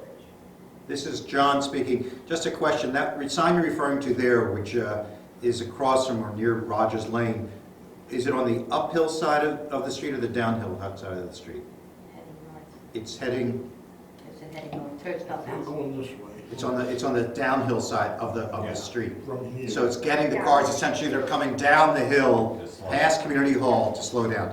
And the other sign you said was at around 66 George, and I'm sure I know exactly where that is, but just a little clarity as to where is 66 George Street. Basically somewhere around where It's around Dan Jenica Lundy's place, if you are familiar with Jenica. So it's before the intersection with Clinton. It's as George approaches Clinton. And would that be on the, as you're heading into the village, on the left or the right-hand side? Right. On the right. So that's picking up cars coming into the village on the right-hand side, across from Jenica's, or roughly, where it's village-owned property, I think, and land is. Well, it's in the town of Northport Road right away. Got it. That we have the description. Okay, thank you. What's going on. Same thing with the one coming down the hill. Whose house is that going to be in front of? And how are they going to feel about Not in front of the house, it's in the What's that? park. In Blaisdell Park. Okay. Blaisdell. No. Baby Park. Yeah. Park that starts with B. If you go down this hill, the set of mailboxes down here on the right, down here at the bottom of this hill, just before those mailboxes. Keep it low enough so that the Oh, it has to Websters be, don't. it has to stay Because 7 they foot needed high. our tree, when we planted our tree. It has to, the bottom of the sign has to be 7 foot high. Okay. Any other? I mean, no, regardless of where we put them, we're going to have, you know, people Somewhere. reacting. Correct. No. Correct. Oh, good, takes the pressure off the tree people. So do you need Not really. authorization? We're going to keep that pressure on. Michael, do you need authorization from the overseers, or is it, I think the committee That's what I'm can, unclear about. I That's think, what I'm unclear about. I think the committee has the I would let the committee. the wherewithal to go ahead and slap him in the ground with Bill's Yes. knowledge and Well, smart I ideas. think that the committee has made its consensus clear in the last meeting, so I think, Bill, we have our go. Great. Yep, Okay. Great. I just have, Lisa, is that your understanding? Yeah, no, and I think, I mean, the point is for safety, and I think that those make sense as a replacement for, you know, the core of the village, and I think that's where we want to go, it's easy, yeah. great. Thank you so much for all the hard work on that. Bill? Yeah, it's gonna, I feel like that's gonna be much easier than the surveillance helicopter that we're proposing. Yeah, with the Jersey barriers, yeah, I agree. Bill, you were going to say something? the one thing is, it's on the town road. Do we have to get the town's blessing? I see no harm in getting the town's blessing. Okay. Whether you have to is a different question. But if they, I think Eamon, just ask Eamon, he'll say but yes. if they say no? Bring it back.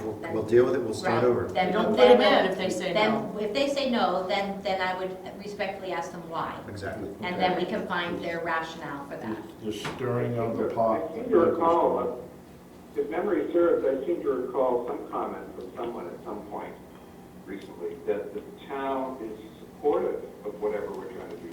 Right. Well, we still need to inform. Yeah. Right. I would put it in the language sort of like, Eamon, we're thinking of doing this and planning on this, and that, is that okay with the town? Rather than asking. We'd like to do this. Yes, exactly. I just want to get clarification because of the stirring that's going on right now with what Michael Lannon's asking. Right, and I guess that's a very, very fair point. We have a town liaison, we have a governance committee, we have those authorized channels of communication, and it would be helpful, and it would have been more helpful for me to say this 2.5 hours ago, that we not have 1,000 people asking the same question, because one, they don't have jurisdiction, the person asking the question has no jurisdiction. Two, it causes anxiety to the person who keeps getting asked the same question. So let's not assume that any individual committee hasn't already done their own due diligence, and let's not make it harder for that committee to do their work. That's why I think the work that the safety committee is doing on this is great. I love that you keep us informed. I think it's great that Vicki will run to the town and talk to the town when we instruct her to. But I don't think it is helpful for someone to second guess and assume we haven't already asked the questions.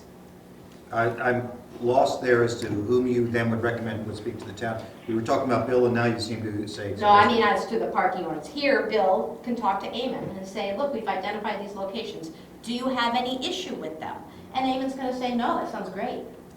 But I think that we have a plan, a protocol in place. We have a town liaison and we have a village manager. We should let them do their jobs.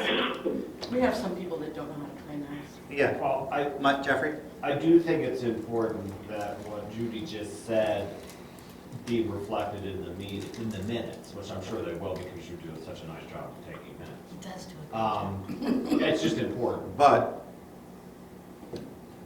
So what the minutes can reflect is that the overseers,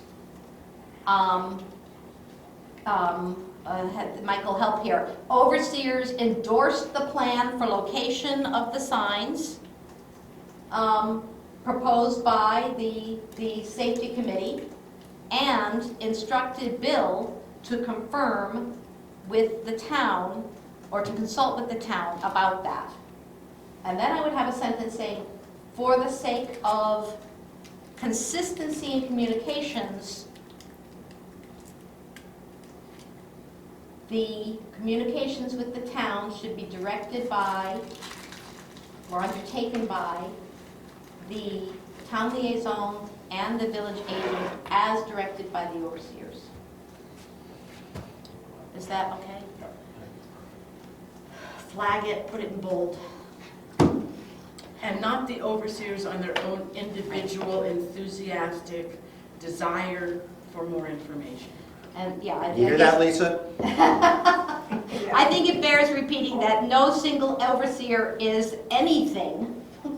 We only work as a body. Anything we do outside this room, we have no authority to do unless we were directed to do it. Okay, Avanti. Anything else, Michael? Oh, sorry, Bill has a question before on this. Cost to put the signs in. I've got a rough estimate, it's gonna be a little under $1,000.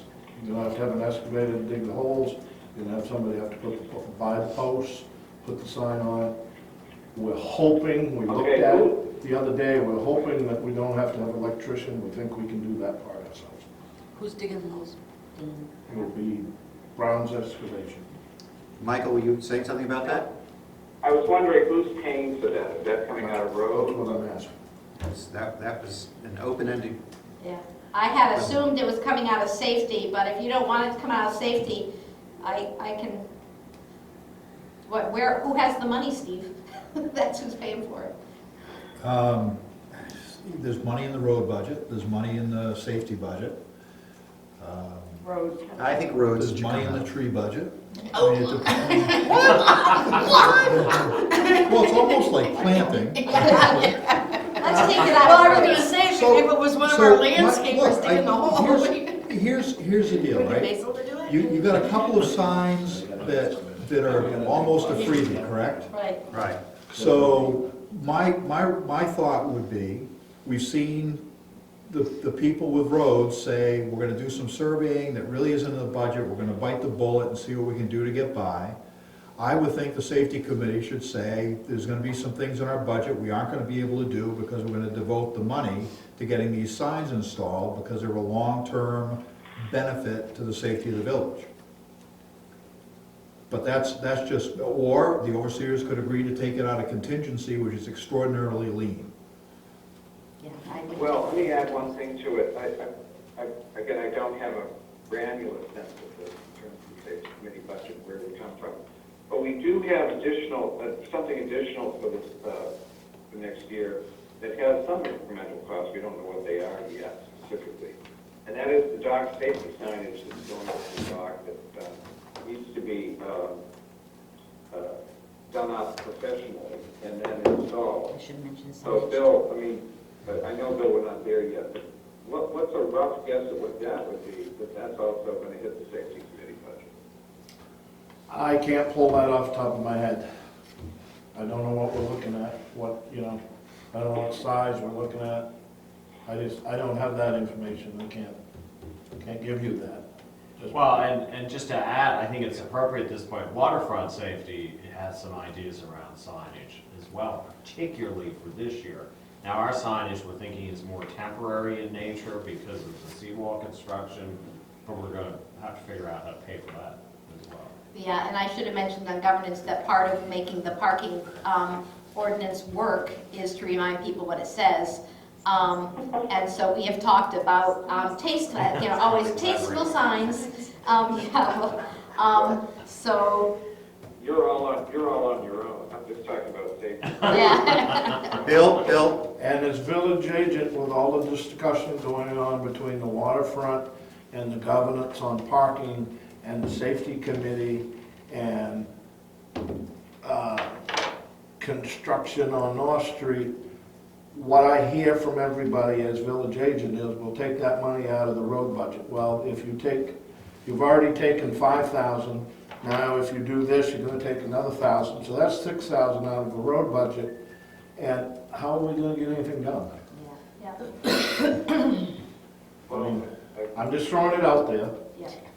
I think it's very real. We've talked about that. Yeah. I don't know how to proceed from here, but we do know we have these costs for the sign. My dock safety update is that we are moving forward on that, and we will have final signage ready for the season. That has costs associated with TBD. So there's a few options. One is to kick this can down the road to another meeting and to have the various groups come back with hard numbers on the signage so that all the signage needs are understood. Another option is to, in another way, kick the can down the road and say, we're going to wait until put these signs in 2021. And they're not going to go away and live another year without them. We've lived 100 years without them. And build that into next year's budget. Well, I think that I really want to get the benefit of these speed signs. So the $1,000 that we need for Dean Brown to put these signs in, I think we need to direct that be spent, and we can figure out of what account when we get the bill. And the others, we will look at our actual budget for signs. Does that work? That's sort of kicking it down the road? I'm not the one who deals with, I don't know if that invoice is going to be here in 20 minutes if you call them and tell them, and then we have to deal with it immediately, or how far down the road that is. I threw an estimate of $1,000 out, I'm quite sure it's gonna be under 1,000. I'm not exactly sure what. Okay. So if the motion is I authorize the village agent to engage Dean Brown to install the speed signs for a cost to us of no more than $1,000, we can then figure out how to get that 1,000 later. So that's my motion. Is that seconded? I'd second it. I was just going to say, do landscapers have excavators? Because if we get these people to dig those stumps out, maybe they have an excavator and they could do all that at the same time. You're gonna need an excavator because these posts, they gotta buy the posts, certain type of post. They gotta install the stuff on these posts. the posts have to go at least 5 feet down into the ground. If they don't, then they're gonna tip over with the frost, and one of them is in a ditch side that has water in it, which may even have to go a little bit deeper because of water and freezing. So it's a construction issue. You need a big excavator, not one of these little excavators. There's a motion to install those 2 speed signs up to $1,000. No more discussion? Any further discussion? Hearing none, all in favor? Yes at this time. Thank you. Two more things, real quick. Bill and Steve, it's unclear to me the process of knowing where we are with safety spending to date, because I think, Bill, there are some categories that were underspent, not by much, or they aren't big categories, but we do have a few areas, I think, that I recall, line items that we underspent, equipment or something. So we might be able to take from those categories, but I don't know where we are, and I don't know the process for knowing that. That's just not a criticism, it's just a question on me mostly. I don't know the process from where we are to date.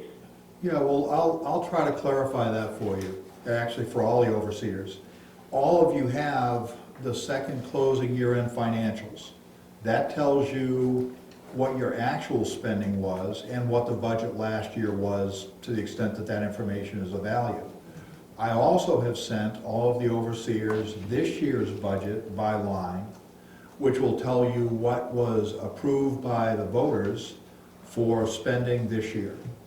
So the process should be, the documents that I believe you need are in hand, and you just have to look at them and decide how those things shake out. In terms of spending for this year, when we're in January and February, there's minimal spending. You all have January financials, which will give you whatever was spent in that time frame. February financials, which we would normally review at this meeting, aren't available because of tax season, but will be available sometime before the April meeting, and as soon as I get them and process them, I'll send them out to you. I think from a safety perspective, you're looking at, minimal expense. I mean, there's no police officer expense, there's no lifeguard expense, there's no equipment expense. I think the one thing I do know that Bill's been talking to Mike Boucher about is certification exams. Bill, is that what I should call them? Yes. Which I think are $150, but we only have one officer that's taken it, so the question is, should we be paying $150 for one officer, or should it be $75? But does that help, or is there something else you need? Yeah, you're talking about then to look at final reports for December would help, because the January spending for safety is minimal. I'm looking at it now. Right. Right, Right. but he mentioned that there was also the year-end close, which gives you the year Yeah, snapshot backwards. Okay. Yeah. Bill? Well, Okay, thank you for that. Well, the other- Thing I have, just Mike, the other piece is your budget for this year. Because yeah, I what, know the budget, and that's what I know, but I just know that the budget, that we are underspent in some categories. but the challenge is, for example, you're underspent in police officers because our cruiser was out of service. So if your intent had been to use all the funds that were budgeted for police officers that year, looking at something and saying, gee, I was underspent last year, maybe there's money to be had, may not be true. Right. Yeah. Yeah, it wasn't that so much. I think there's a couple of other categories. Anyway, good to know. I'll look at it. I don't want to take more time. And Bill had a question. Wait 1 second. All I wanted to add to that is, and I was gonna ask Steve, is didn't we take what money was left over from last year's budget in the safety side to purchase these speed signs?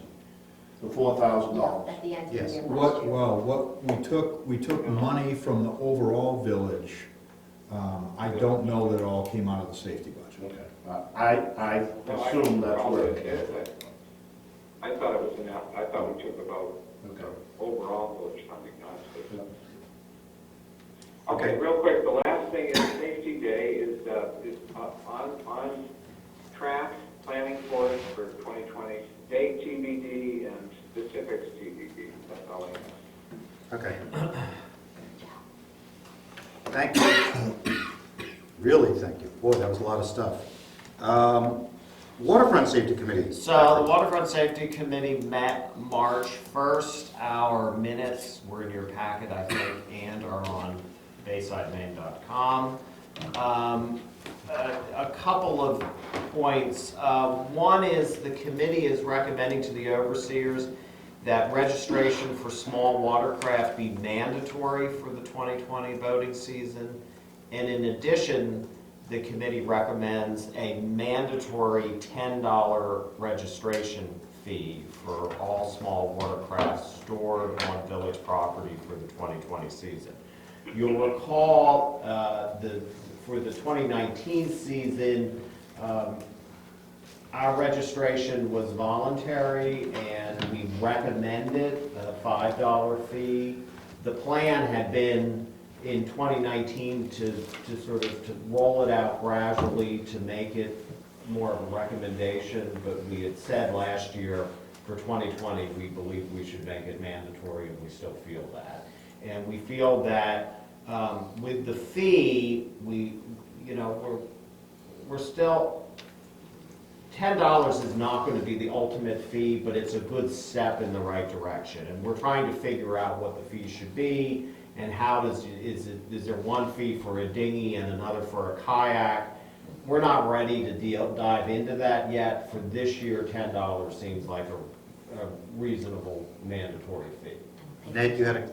My question is, for me, with my kayak, it makes a lot of sense to pay the $10 fee. I see a lot of these rental companies bringing kayaks down. I was wondering how it works for the people who are the week-long renters who are renting a kayak for the week and throw it down on the shore.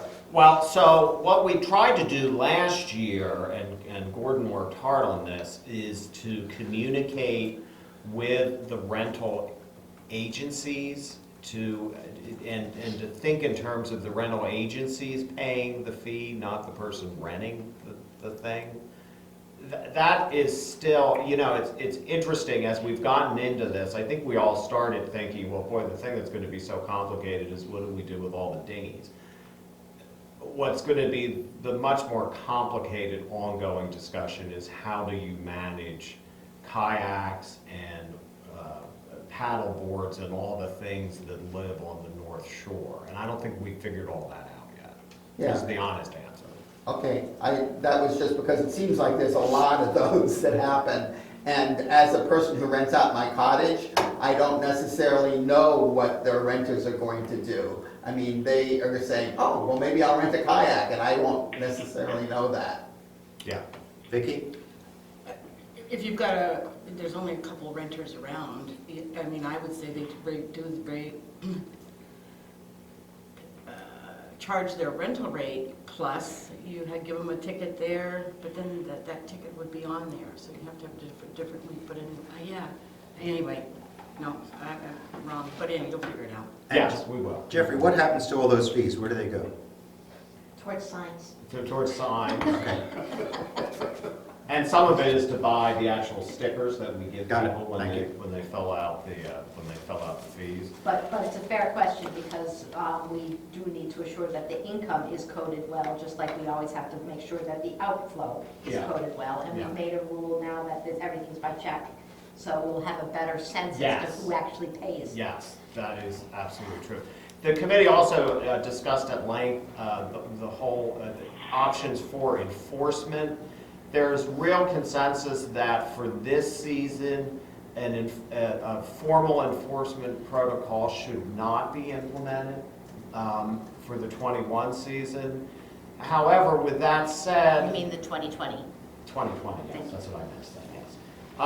However, with that said, the dock master and his appointees will continue to inform boaters when they are out of compliance with waterfront rules. We're also talking about ideas to have little tickets that we can actually post on boats or watercraft that are out of compliance. We're going to keep a logbook this year so we can have a sense of who the repeat offenders are, and we're going to continue the practice of moving dinghies out of compliance from the inner float to the outer float. That worked really well last year. We're going to continue to do that.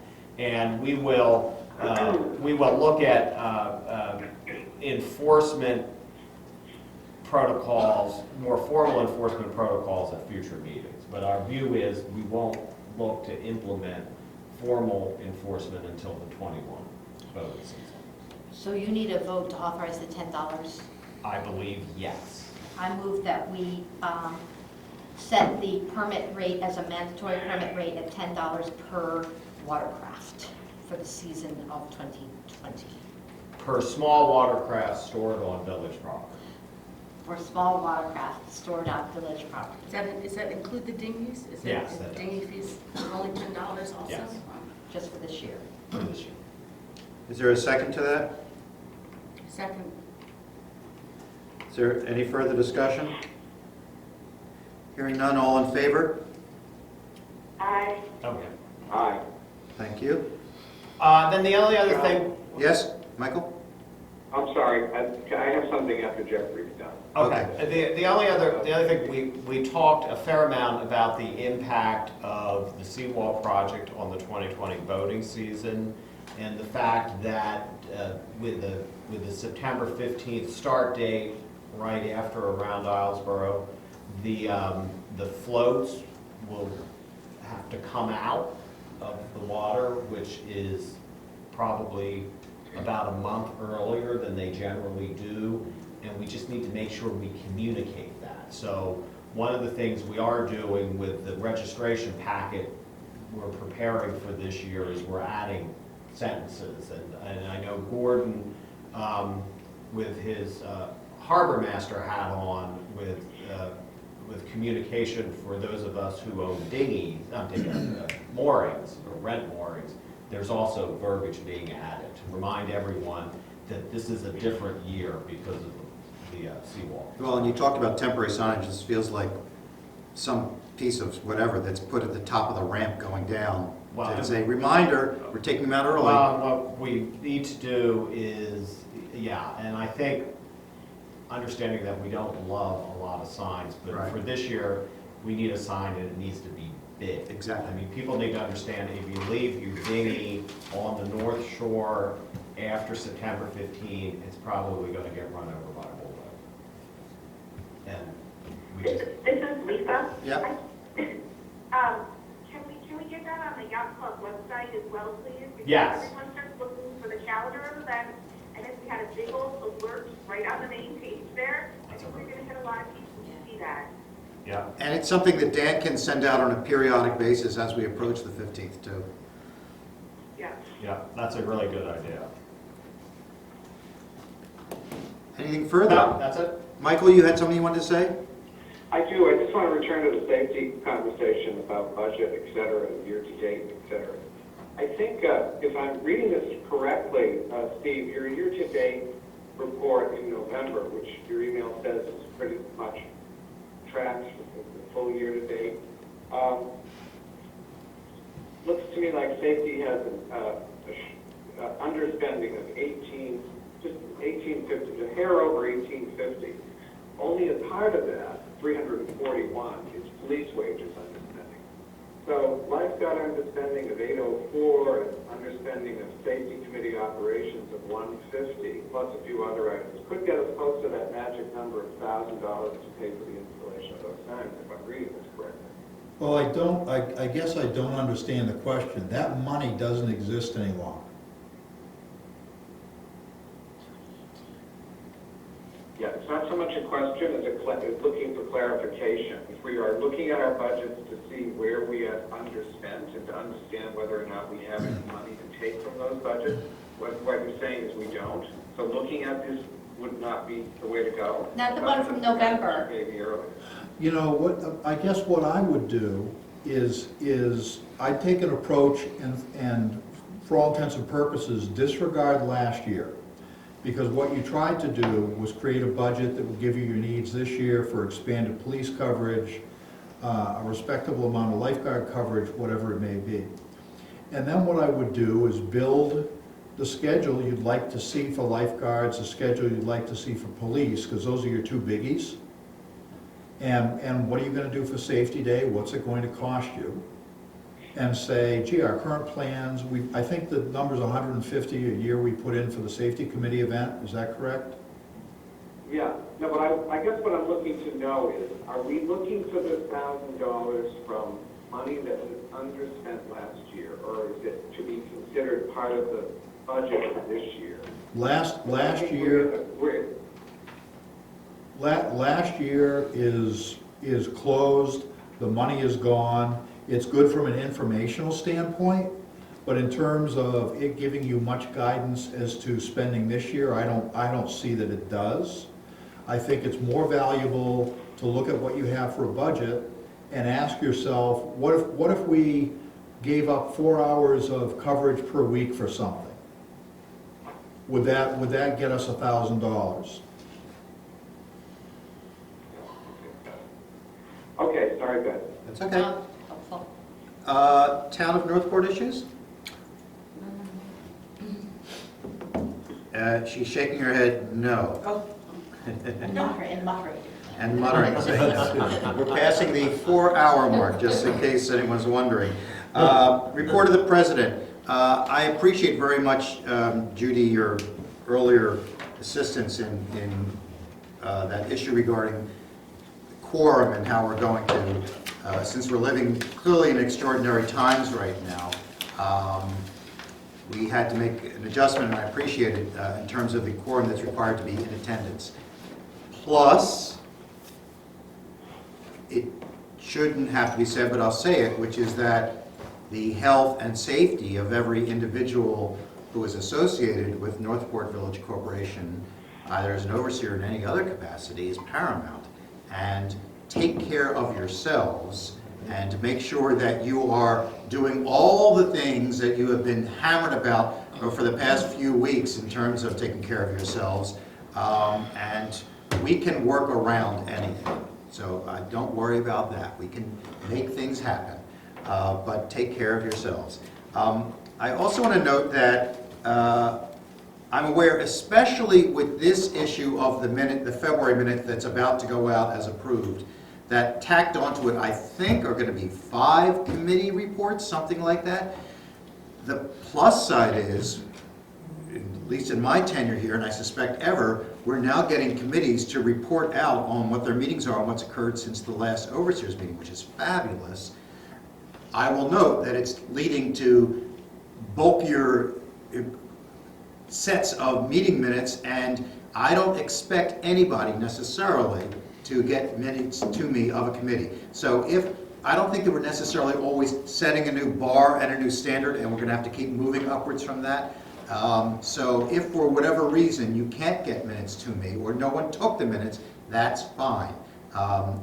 We don't have to always have all the committee minutes in it. It's good, it's helpful. Dan Webster would say they always have to be in there. But the reality is that we have survived for a century plus without having them always in there, so we'll do fine. Right, and you will very rarely get any written minutes from the utilities meeting just by virtue of the calendar, because Exactly. we meet on the Friday. Exactly. So. Personnel sometimes also is meeting just in advance of. It says here report of the office manager, and that's an older term on there, and I don't know, Nina, if that's exactly the language we'll be using to describe your role here, and I suspect it's not going to be in the long run. I don't know what my title is. It can be whatever you want it to be. It hasn't been formalized. Savior, I think, is the one that we're carrying around in our Steve was heads right now. suggesting financial analyst, I think, or something like that. Just another way of looking at It feels like it may be broader than that, I don't know. But in the immediate moment, do you have anything you want to talk about or comment on? We're working on getting everything in the office moving in a better direction, organizing things. One of the important things is that the filing, the paper filing and the electronic filing, we are trying to make every document electronic, so as well as in paper form, so that it can be found quickly, and so that the documents that overseers, the people that have access to them, can see them. And so we started 2 weeks ago with doing that, and Janae and I are working through the filing and getting the paper and all of that correct so that the office will run smoothly. I'm here on Tuesdays.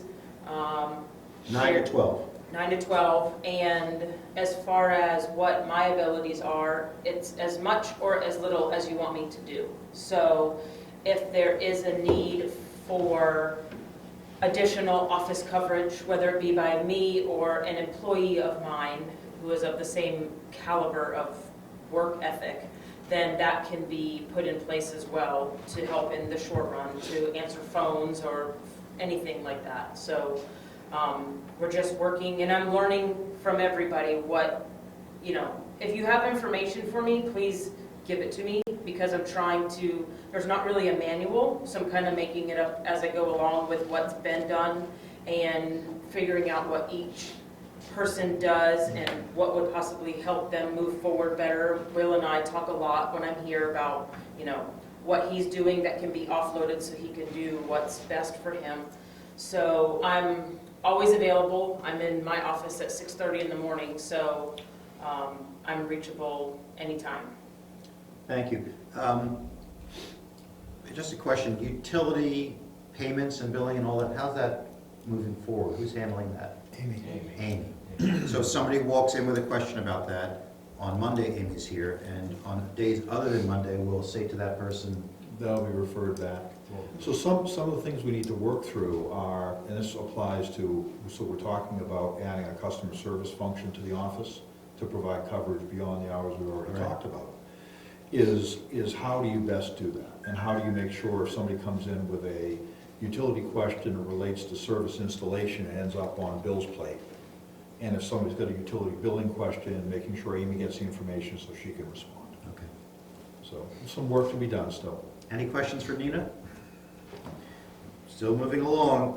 Comments by meeting attendees? Bill. No, you missed Bill. Oh, sorry, Bill, I apologize, Bill. I'm so eager to, We still have an If hour you left. knew I had a whole slew of stuff. go right ahead, Bill Cajun. Well, you touched on the dock and the taking out and stuff.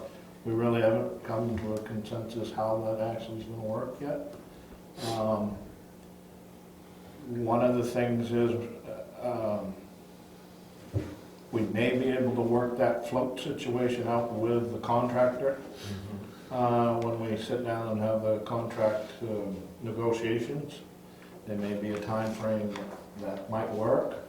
We don't actually have to have everything, because the problem is, I can't get the floats out the day after they have the sailboat race. Right. It may be a week before I can get them out because of the weather. Right. So, and that's very early. Now, the other discussion, and I thought he was gonna try to make touch base, I don't know if he touched base with you or not, was Scott Monroe, and how this is all gonna work and affect the mooring situations, and where they're gonna have to put the moorings this year when they bring them in. That's another issue that's up there. So, there's gotta be a little bit more work on that. So, I think- do you feel that you have the authority to speak directly with the nice young man from Farley about those logistical things? Because I feel you do.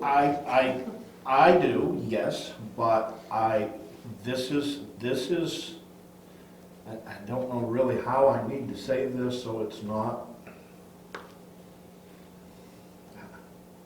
There is issues in my job description, issues in how I have handled my job to today's date with the operation of you guys as the overseers, you guys are my boss, you guys direct me what to do, and with the things that you have authorized me to do without having to deal with. There is some issues with your committees.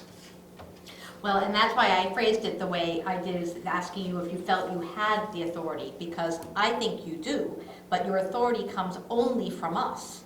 So if you would like us now to vote to direct you to be the primary point of contact with Scott Monroe and to speak with Farley about the coordination of the dock and the mooring blocks, then I'm happy to make that motion. I think so. I think I need that at this point. Because I've been told that the floats gotta go in other parks, they gotta go here, they gotta go there. I'm like, I'm making that motion that the village agent is the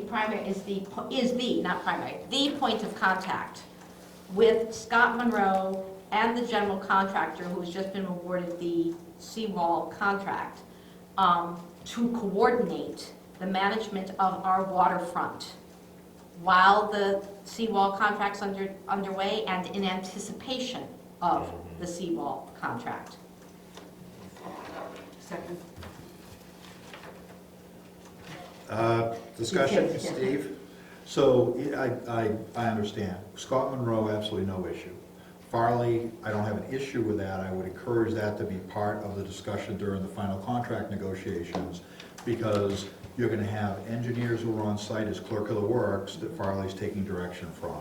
You're gonna have, I'm sure, Mike Lannon down there with comments. You're gonna have Bill down there with comments. And if you don't define those lines, you're gonna end up with issues. So I think making it clear that we're trying to coordinate all this stuff, and that for those specific issues, Bill's the guy who's gotta help you with that, is the way to go. Right. But that's part of what I think Bill's talking And about, that's the which is spirit it of the needs to, and I'm just looking for clarity. Right, and the minutes need to reflect that that's the spirit of the motion, that what we're trying to do is create a chain of command. And we need to remind ourselves what I said earlier, that no single overseer has any authority to do anything unless as directed by the overseers through a vote. The committees are there to facilitate the work of the village, but the village work is done by the village agent. So the funnel of communication should be committee to agent or committee to overseers, and then overseers telling agent. But ultimately, it is the agent and the overseers that should be communicating all of these things. No single chair of any committee should be in the way of getting these things done. And as far as agent, I would include employee also, because there was an issue last year with overseers giving employees, such as the office people, direction that was not part of their job, that did not come from the overseers. Let's stay with what's right in front of us right now. I appreciate and I agree with the tenor of this conversation. I am not sure that I agree with the notion that what it feels like, which is that the infrastructure committee, in terms of the seawall project, is going to melt away or step back in some way. And it seems like that's what's being suggested. And thank you for asking that clarification, because I don't think that anyone benefits from the expertise of the infrastructure committee being sidelined. What I'm talking about is the expertise of the infrastructure committee being channeled to the person in charge. Then I believe that this conversation would also need to include the chair of the infrastructure committee, and it is of value if the overseers choose to make this vote. That person needs to be included as part of this discussion. But I would add, though, I think what this motion sort of codifies is good governance. That there's a way that we should conduct ourselves as an organization. So I don't think there's an obstacle to adopting the motion without then having a nice, careful conversation with each of us individually to assure we all understand our roles and how we can best serve the community. Correct. Michael? I think everything I just heard Judy say in prior comments 2 or 3 minutes ago would make sense to be characterized in something that we put out as a piece of communication that we have in our annual report as well, under the banner of how we govern. Because this distinction between overseers and village agent, and then how overseers work, and how the committee do the work, but how individual overseers aren't making calls, all of that can be very, corporations do this all the time, clarifying the role of the board and the executive team. It's very important. The resident that was before us earlier, and her frustration, and frankly her deepening frustration as she was asked to, wrap it up, so to speak, so that we could move on, was I was sympathetic to her frustration in the sense that it's very easy to misunderstand how to get action, how the work is conducted, and then if you come in all fired up, understandably, and frustrated after years, to think that what you're there to do can be acted on in that setting. So I think that we just need to regularly reinforce it. I think we should publish it, and we should have it as something that's part of a regular conversation to reinforce it. I think that's a great idea, and I would add that it also is something that it becomes a nice piece of the new overseer orientation packet or process or something, as people... It is how... Yeah, sorry. Yeah. I'm agreeing with you. Yeah, I think it's an excellent point, and I think what I would, so of course the annual report that we were talking about earlier, governance committee, where I would typically write, we worked on the tree ordinance and we worked on the fire ordinance, but I think that your point is really well taken, and what I would suggest is that when I draft it, I run it by you in particular, Michael, about each of you to see if we've accomplished that goal. Who are we and how do we govern? Yeah, I think there's value in that. I mean, we know that we pass ordinances, but the villagers vote on other things. Other people don't know that, so perhaps laying that out in front of people, this is how things happen here. Great. And then I guess the final piece on that is that once we make our decisions, we have the great talent of doing essentially consensus-based decisions. I love that we invariably have a 7-0 vote, but on the occasions that we have a 5-2 vote, a 4-3 vote, that is still the vote of the organization, and once we walk away from the table, we all own the decision and become cheerleaders for the decision. Correct. We have an open motion on the floor, which is to authorize Bill to be the point of contact with Scott Monroe and with the presumed general contractor to coordinate the management of waterfront floats and activities as related to all seawall issues or some language thereof. Any further discussion? Hearing none, all in favor? On the phone? Aye. Thank you. Keep going, Bill. All right, we've been in the discussion about the village truck and utility truck. You wanted me to try to, over the winter time, to work on trying to find a replacement for the 2008 that we have now, that the body is rusting out and falling off. And so at this point, what I've done is I found 2 vehicles of similar, everything similar to what we have now that would work. One was a Chevy and one was another Ford vehicle. One was from Dowlings and one was from Dutch Chevrolet. They were 2016s. They both had the same amount of mileage of 28,000 miles on them. Weird. Very low mileage. The one, I did not look at the Dowlings one in person yet. I looked at the Dutch one. It looks pretty good for 2016 with that amount of miles. The pictures of the other looks good in the pictures. They both come in at $31,000.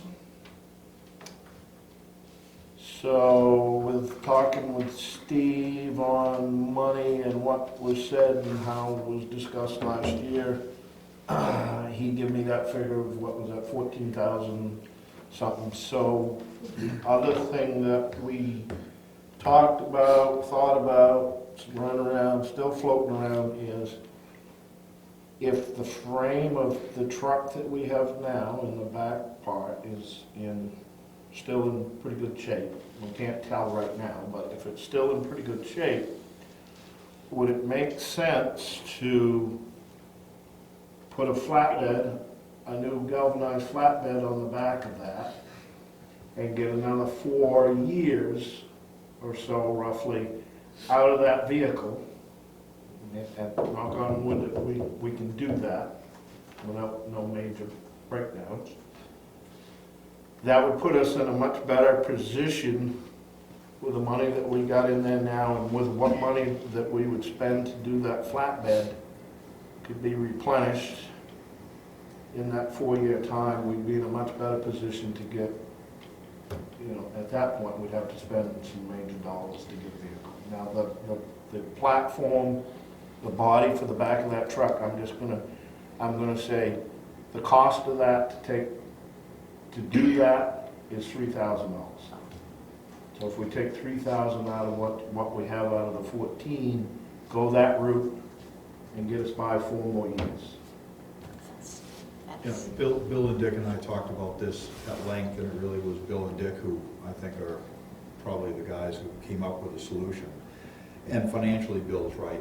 You know, if we spend this, we continue to accrue, assume, I forget what we assumed, but another 4 years or something like that, then you've got enough money to buy a new truck, for all intents and purposes. Right now, if you were to buy a new truck, you would need to pull money from somewhere else. So it'd be reserves or a tax increase, neither of which I think are desirable or necessary. Right.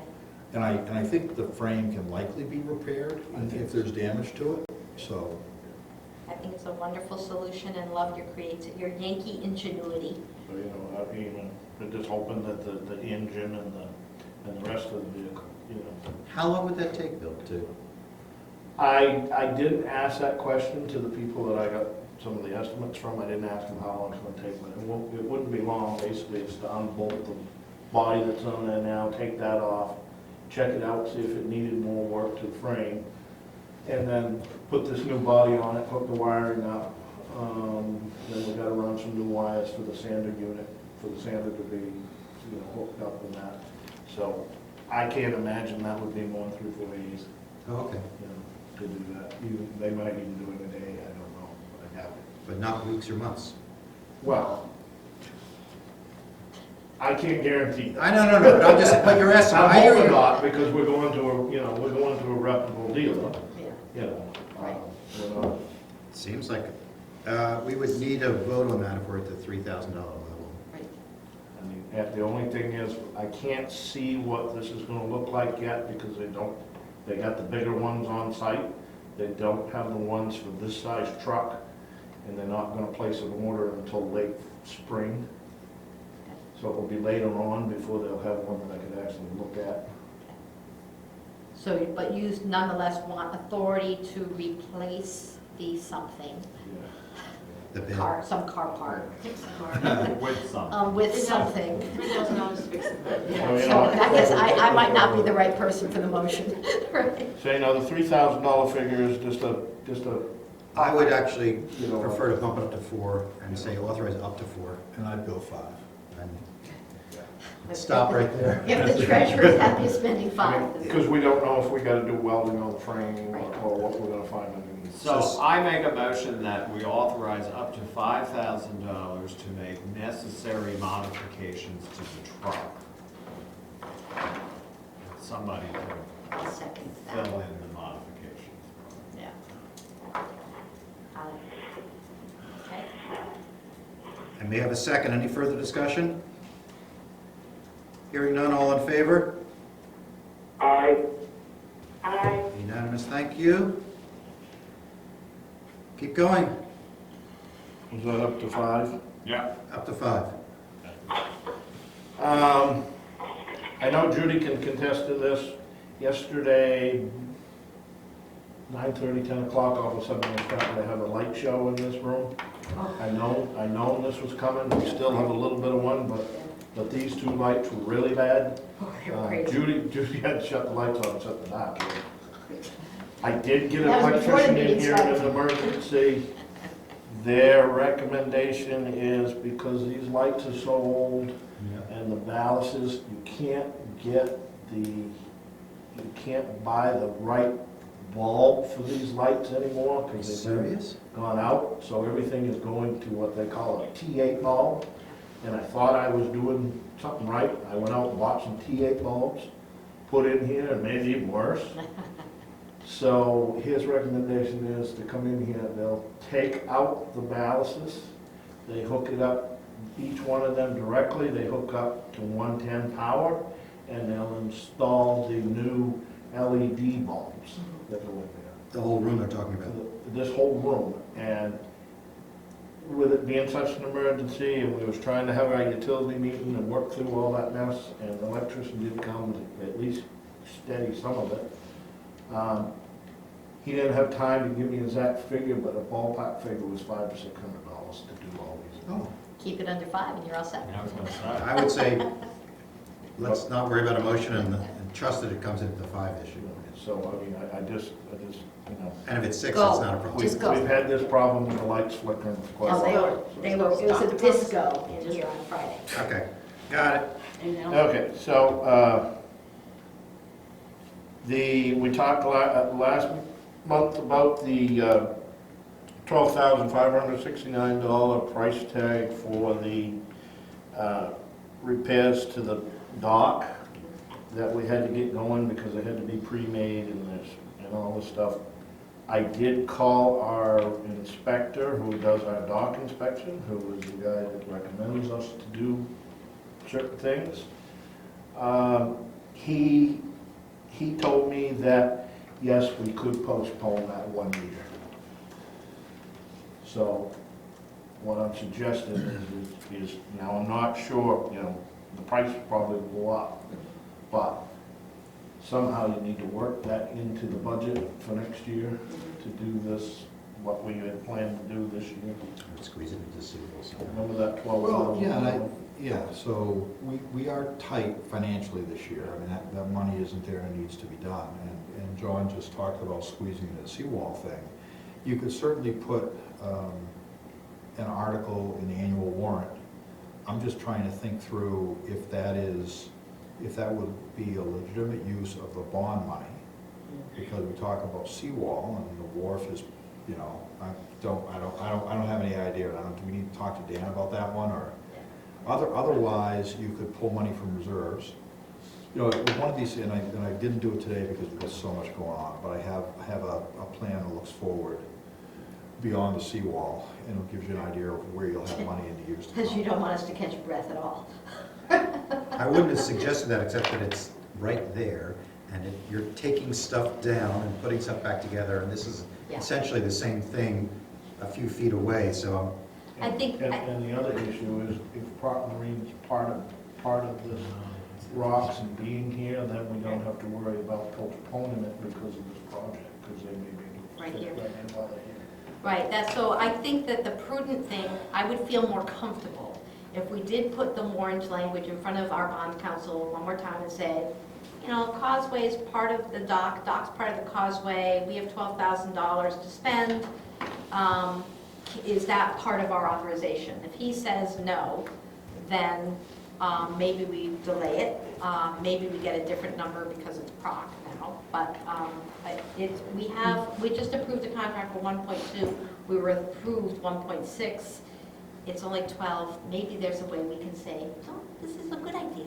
Yeah, I mean, so from where I sit, if bond council says that's a legitimate use of fund, we have an article saying we want to include this as an expense that will be paid from our bond. If the bond council says no, I think you put an article forth that says we recommend we pull this from reserves to fix it. Right. And have PROC do it at the same Right, time. and in any event, it's not till the fall anyways, if it's. That's gonna be right, proper. so, but I think it does need to be done. I don't foresee in the next 5 years having $13,000 to do that without borrowing money or which would raise taxes, using reserves, which wouldn't raise taxes, or using bond money. So the other thing is with this, is to do this project, they gotta have, I believe the guy has to have 2 months or maybe 2.5 months to have these brackets made up in advance before they can actually do the work. So we would know the second week in August. So I could just it's October, and Proc may say, no, thank you, that time of year is pretty rough to be doing And this. this is through Proc Marine, hey? Yeah. This is Yeah, where no, I I- got Right, and they'll be understand. here anyways, yeah, so they'll be okay for the vote. Yeah, 2 months to make it, they'll be down. Yeah, and the other piece is, it could be done in the spring.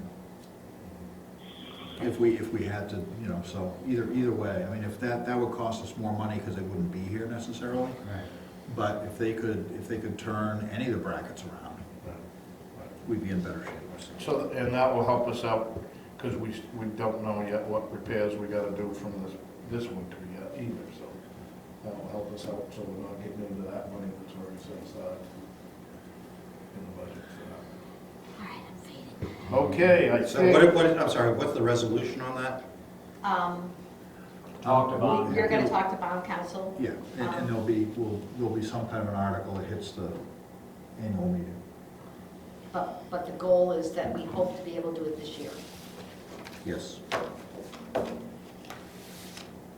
that's it for me. Thank you. I just want to bring some, I thought this was going to come up. Bayside Arts wants to have a photo exhibit, and it's basically they'll hang it on August 3rd, which is a Monday. They have an opening reception on the 5th, which is a Wednesday from 5:30 to 7. It'll go from the 6th to the 9th of August, and then the 13th through the 16th of August, which is Thursday, Friday, Saturday, Sunday, from 1 to 5 p.m. My thought is, they've done this before, you can still have meetings in there. It's just, it's in this room. Yeah. So, yeah, okay. Bill? Just one question on the historical side. When this has happened in the past, I get flack from Beverly about all the stuff that goes in here that they display. They have to take it all down, then they have to come in and put it all back up. Because when they take over, they It's one of those things. We've had this conversation before. The Historical Society does not own these walls, and it is not for their own particular. Right, and I think that And they it's can- lovely. They are lovely. And I think maybe we screen it, but we will all commit to working together. Good, because I will talk get to that them. every time. Well, I think They maybe should put the this up key on- is It's that gonna we have to inform, increase my again, margin I think quotients. communication is everything. I think maybe in the past it might have been a surprise, so maybe it's appropriate that we inform them Yeah, ahead of time absolutely. that this is going to happen, Right. and I will do this, And- and she can, if she has an objection, she can come in and state her objection. Right, and You could recommend to the Historical Society that they put this information on large horizontal panels, and they just put a panel up and take it down, rather than 18 little pieces of plastic. It wouldn't be that hard, and would save them some time. And let's characterize that commitment to communication as from Bayside Arts to the Historical Society, rather than flagging individuals who may or may not be perceived as being obstructive. You want me to take care of that? No, I can't do that, okay. Michael? And I just want to clarify. Yeah, just a quick. Oh, go ahead, Okay. Michael, sorry. Go ahead. No. That question, I can wait. Do it. So you're talk. You're on. I was just wondering Never mind. what's for dinner. Yeah, right. Yeah, and since you don't see, when you watch this film, because you haven't had enough of it, you will see that I have slouched way down because I'm exhausted. Okay. Vicki, there was something else you're going to say? Just that, I want to clarify for everybody that, and I don't know, have we received any requests for reserving the community hall from other places? I have it right here. So I've gotten direction from different people, so I need to know what the process is and okay. So I think you said you were going to get I'll me get together with information. her, okay. Okay, But thank you. yes. And we can act on it in 2 weeks, that'll be fine. Okay, So and the then, only and time- that will also give us time to put together phrasing regarding the fact of the COVID-19, et cetera, and come to an agreement on those terms. Right. And the only time the overseers actually have to know who's wants Sunday versus I already Saturday told her is that. if we want to waive a fee. Okay. And there is one there. Yeah. Okay. Wait, wait, no, we have to approve if there's a fee, and if it's a local thing and there's no conflict, it's just information for the board so we know what's going on. If there's a fee involved, you all have to approve that, because, you know, like weddings with 300 people and parking and all that stuff, so the board, we get some approval. Comments by meeting attendees on any agenda items?